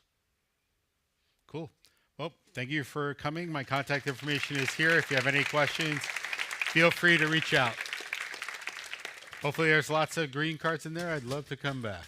If there's any red cards, come up and tell me what I did wrong.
items are used for like architectures and stuff. So if you have one of these string tuples that names a module and a release and an item, you can look that up to get the hash of a where ID, a content snapshot ID, or some metadata attached to it. This entire thing can fit itself in a Git repo if you want to have it versioned in this way. That makes it very easy to vendor also. You can put it in a file tree in any other Git repo. And it has its own built-in hashing scheme as well. Catalogs are a Merkle tree, as I have alluded to. So the logical structure looks sort of like this. There's a big old tree in there. This should probably remind you of Git at least a little bit if you've seen diagrams of the internal layout of Git. Catalogs actually point at two things, by the way. They're solving the naming problem for looking up content hashes, like the actual file system snapshot IDs. But we also store some metadata in them, and that includes a copy of the workflow used to build whatever we've just released. And this is optional, but it's default, and it's a very useful attachment. This means anytime you look something up in a catalog, you can turn around and go fetch that file set because you know what its content ID is. Or if it's got the workflow used to build it attached, you can go do that instead. You can trade bandwidth for CPU time. You can replace anything, assuming it's deterministic. So now about that collaboration angle, that social angle for this tool. I said earlier, I want to work in public. I want to be able to collaborate with other people at various sizes of team, at various scopes of relationship distance even. So how are we going to do that? And how is this tooling relevant to that? The catalogs are really key here. Now, forgive my diagramming, it is a little rough. But the key concept in this system with the catalogs is that they are letting you do checkpoints around any workflow. You can describe one workflow that's doing some set of steps, and it's using catalog references to look up all of the inputs, and when you produce something on the end, you're putting in another catalog reference, as well as the workflow, right? So if I want to build something at the end of the diagram here, I can look up the workflow that does that. I can fetch, ooh, I've got serious cursor lag here. Maybe I will not try to point at the diagram too much. You can fetch other contents that go into that, and you can build them if you want. You can also choose not to do that. You can just drop off some parts of the graph. You can lift out some parts of the build graph and do just those by fetching the content snapshots that are the inputs to that. If you want to recurse into building other stuff leading up to it, that's up to you. You can make this choice on the fly because of the way we point out both content IDs and rebuild instructions. This means like the rebuilding is optional. This is different than most other tools I've inspected in this space, so it's kind of a big deal. And now also I have to pause for a moment and backtrack to something that might be bothering you if you've been watching carefully this whole time. I had these examples of input file systems mounted at arbitrary paths, like /foo/bar, whatever you want. And you might be thinking, that's not right. That's not how computers work. You can't do that on Linux. Programs have to be mounted at specific paths. You're going to have like library linking hell here, right? It's not going to work. Install paths, prefix paths, those have to be set at compile time. What are you doing? What are you saying? This composition is useless because nobody can ship software like that. Well, yeah, we can. This is a problem that we have found in the process of developing WarpForge, and I'm going to have to say that we've also fixed it. I have to tell you about my plan to destroy all Linux distributions. No. My plan to bring about the year of Linux on the desktop. Well, we'll see. But at the very least, I have a plan to make things easier to ship by making them less entangled. And it's called Zaps. This is kind of a side quest from the main track of the talk here about build systems, but it is sort of an important one because it lets us do this composability stuff. Zaps are a way to package Linux software. It's short for zero dependency applications.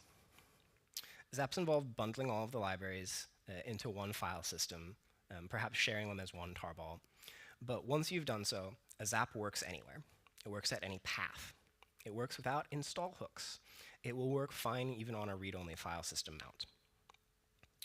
So this means if you've packaged something as a Zap, you have solved building and shipping the thing. You can give it to anyone on any Linux distro. They do not require containers to run. They do not require chroots to run. They don't require mounts to run. Absolutely nothing weird. They are regular Linux ELF dynamically linked executables. They even work on BSD, crazy fact. And this gives us the ability to mount anything, anywhere, and be freely composable. It's very cool. But I won't spend any more time on that in this talk because there just isn't that much time. However, if you're interested in this particular topic of how to ship software to any Linux, there's a website, zaps.app. And you'll find some prior talks recorded in that website as well, and a bunch of documentation about how to go about this. But for now, trust me, it's a thing, it works. So let's look at some of the nearest comparable build system projects. People have tried to build software before, I dare say. So there are some projects that get close to similar. There are lots that aren't comparable at all, right? If you're a single language package manager, you're solving a much smaller scope of problem than I'm talking about here. If you're a single Linux distro manager, you have grappled with a big problem, but you've also decided that you're going to solve it for just your community, so it turns out a little different. But there are some projects that have been similarly ambitious to what I'm describing with WarpForge. They've tried to solve building everything in every language, and they've tried to solve it in a non-denominational way. The two that come to mind the most here are Bazel, or Blaze, from Google, and Nix and its variant Geeks. Gwix? Geeks. I love the pun there, honestly. So, and I put a slash between these because Nix and Geeks, they use like much of the same internal tooling, so they're very closely related. I'll mostly just talk about Nix for simplicity. So these are both tools that are trying to build everything, like I said, so they are comparable. The main difference is the shape of the dependency graph. So I'll go back to this diagram. This is the graph that I drew for WarpForge stuff. We have our workflows, and they depend on these checkpoints where the catalog is used to look up specific content IDs. And so we've got these detachable graphs here with the catalog as like a mediator between subgraphs.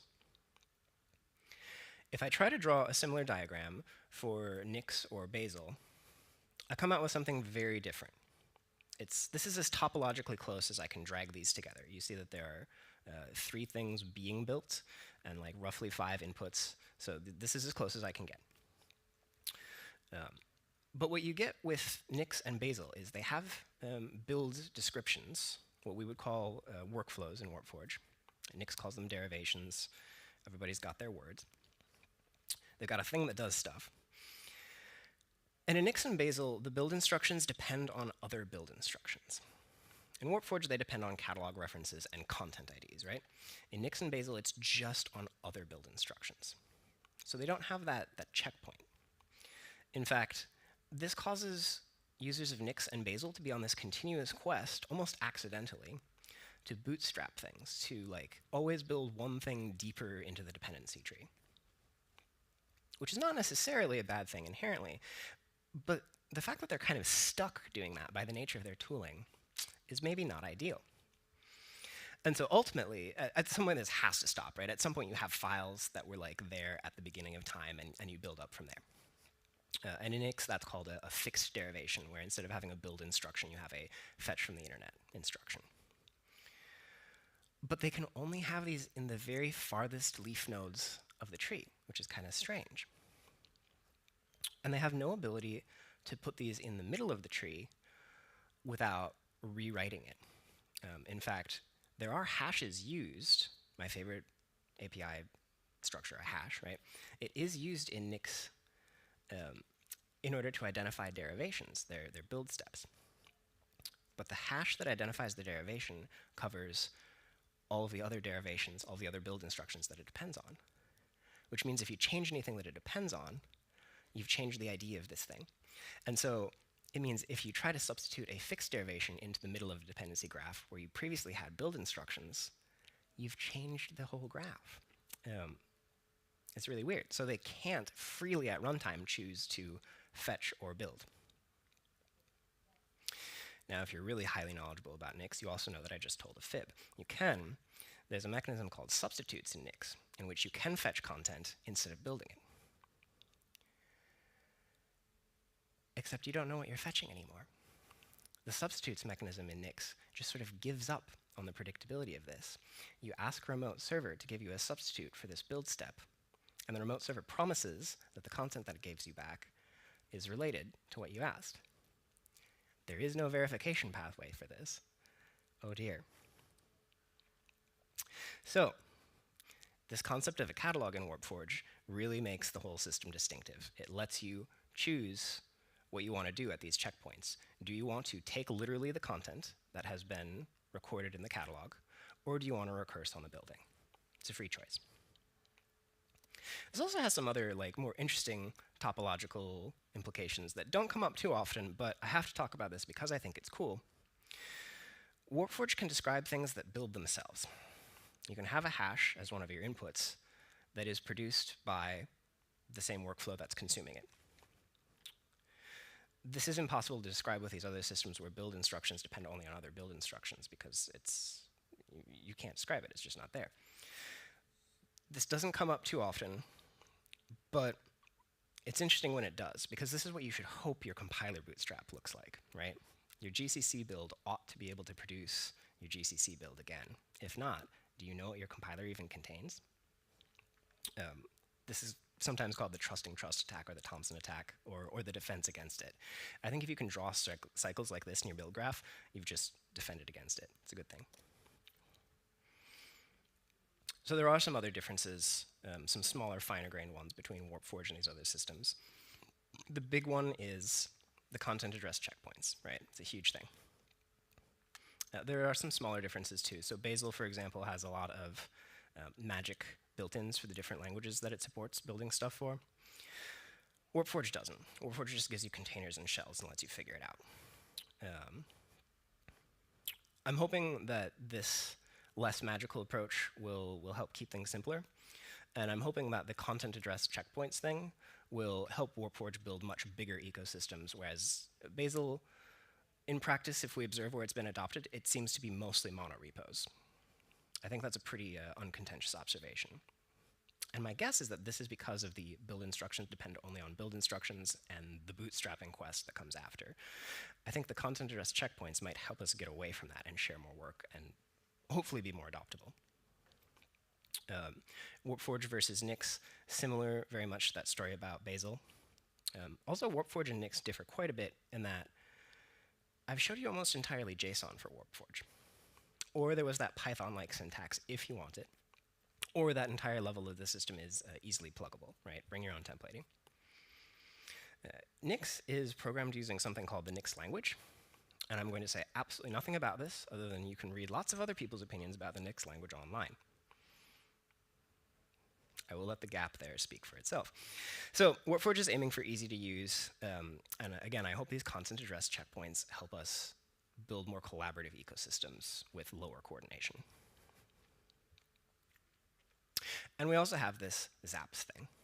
So Nix builds a distribution called NixOS, in which they have a huge amount of software. It's a very impressive collection of work, but it is a distro, make no mistake.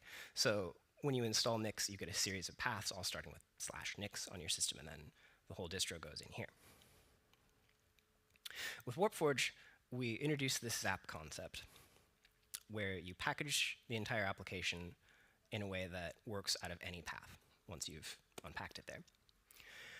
And so our goal with WarpForge and Zap's packaging is to make stuff work anywhere. We want to be able to export our progress from WarpForge and not have it depend on WarpForge. I don't need to be the dependency of everything at runtime forever, right? I don't want to be. I just want to produce stuff that works and give it to people as quickly and simply as possible. So my hope is that with this low dependency, even zero dependency application packaging format, we can build more than just another distro. We can build pieces that anyone can use and just have an end to distro distinctions. But there are good things to see from these projects. Basil and Nix and Geeks and these things. They are good inspirations because they prove that it is possible to take an ambitious stance on this problem of build everything and to deliver on it. Like, these are real projects with like pretty sizable user bases. It is possible. We can also observe, however, that offering a plain JSON API is, surprisingly to me, going to be a novel feature. Nobody's done this before. If you want to interact with Nix, you kind of have to use the Nix language. If you want to interact with Bazel, I said we borrowed that Starlark language from Bazel, but that's the only way you can interact with Bazel. Like, that's the API. They even generate other Starlark files. It is an interesting way to go about things. I like JSON. I know what JSON parsers are. I've got a lot of JSON emitters in my like suite of libraries. It's a thing I can work with. And we can ultimately also see that there's a real usability challenge in making it possible for people to collaborate with these tools without dragging them together and getting them stuck in lockstep. A lot of these build tools that have tried to solve the build everything problem end up getting stuck working really only in monorepo environments. And I'm not going to say monorepos are bad, but I don't want them to be the only viable option. So we've tried to learn from all these things in WarpForge, and I hope that we offer real improvements. So, what does the future contain? Tons. WarpForge is an alpha level of project. We've shipped core tools that work and demonstrate the real promise here, but they are very rough. We have shipped several dozen real packages, everything from Bash, that I had on the screen earlier, to Vim and Emacs, believe it or not. So we're getting there on bootstrapping stuff, but tons more to do. We have a prototype of using these templating systems, such as the Starlark one. It's very cool. And we have some other features like a tool that takes the catalog Merkle tree, this giant named hash database, and exports a nice shiny website from it that you can easily navigate, including clicking through the replay instructions on the fly. So that's cool. But there are tons more things we're going to need in order to make the system really sing. Many, many more packages, certainly. Bridges to existing systems to make it easy to take whatever language and ecosystem you're working in now and access it in WarpForge. We're going to need a lot of this. And I think a huge ecosystem of tools like automatic rebuilders that verify determinism, automatic version bumpers for things, like Dependabot style things, are all very much going to be needed and are future work at this time. So if you've watched this and you are thinking, okay, I'm in, how can I help? I'm so glad you asked, because it will take a village. Technology is great, but it's not enough. I hope that this WarpForge tooling that I've talked about here is going to provide a good foundation, or indeed just plain inspiration if you want to do something like it. But technology is not enough. Whatever we do here to improve the state of build tools has to meet people where they're at. It has to be easy to extend whenever there is a gap between where they're at and where we want to be. And building a lot of software truly requires building a community that pushes that process forward. There is too much to do for any one person or even any small group of people. The world has tons of software and it needs tons of people to build and maintain it, even with high leverage tooling. So, in the spirit of extensions, I want to talk quickly about a couple of places where we made WarpForge ready to extend in order to meet needs that we might not yet have anticipated. So, I should have put a real hash in there. Imagine a hash on the end instead of a keyboard smash. Where we have input file systems and snapshots and where IDs, this is actually a plugin system. If you saw the demos earlier, they had tar : some hash, and you also saw git : a git hash on the screen. That's a whole set of plugins. Git and tar are the ones that we use the most, but if you would like to support other systems, we have a nice corner of the codebase where you can introduce those things in an easily extendable way. Where we have actions, the one you'll see most commonly is called script, and it means we're going to run a container, use a shell, and then pipe some instructions through to that. But this is actually another plugin point, where the word script appeared in those demos. We can introduce other keywords here, which could invoke other kinds of executors, if you will. Maybe some of them won't even be container-based. Maybe it's time for a WASM plugin soon. If somebody would like to contribute that, I will happily show you the path to that part of the code where you can do so. We have this build plug stuff, the templating engines. Right now, we have shipped an early prototype of this system based on Starlark as one of our build plugs that is batteries included, because we want to have something available right out of the box. But we have not yet developed a huge set of libraries and conventions about how to do various build instructions in it. So there's tons of future work to go there, and people with strong opinions would be highly welcome to contribute to this. Or if you just hate Python syntax, you don't like where the parentheses are, you truly can build your own build plug system and bring it into this system. The way that WarpForge interacts with build plugs is probably one of the easiest places to extend right now. It is literally, if you can give me a command to exec, and it returns JSON on standard out, that'll do.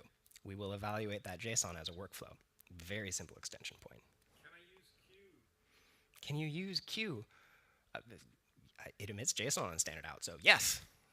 Why not? Great.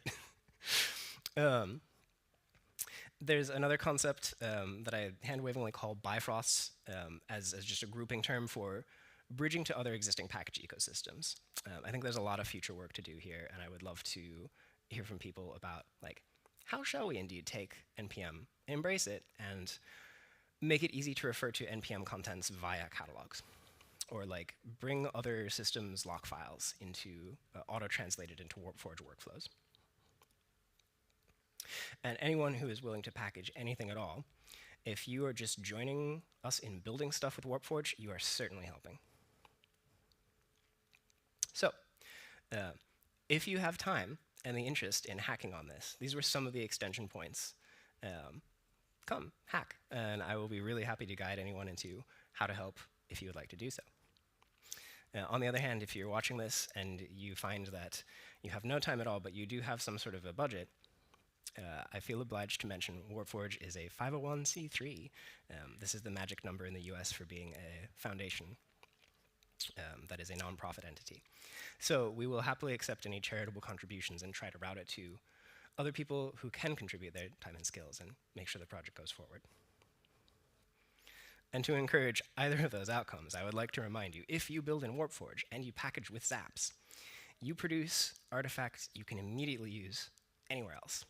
On your local system, you can plug them into your other container pipelines.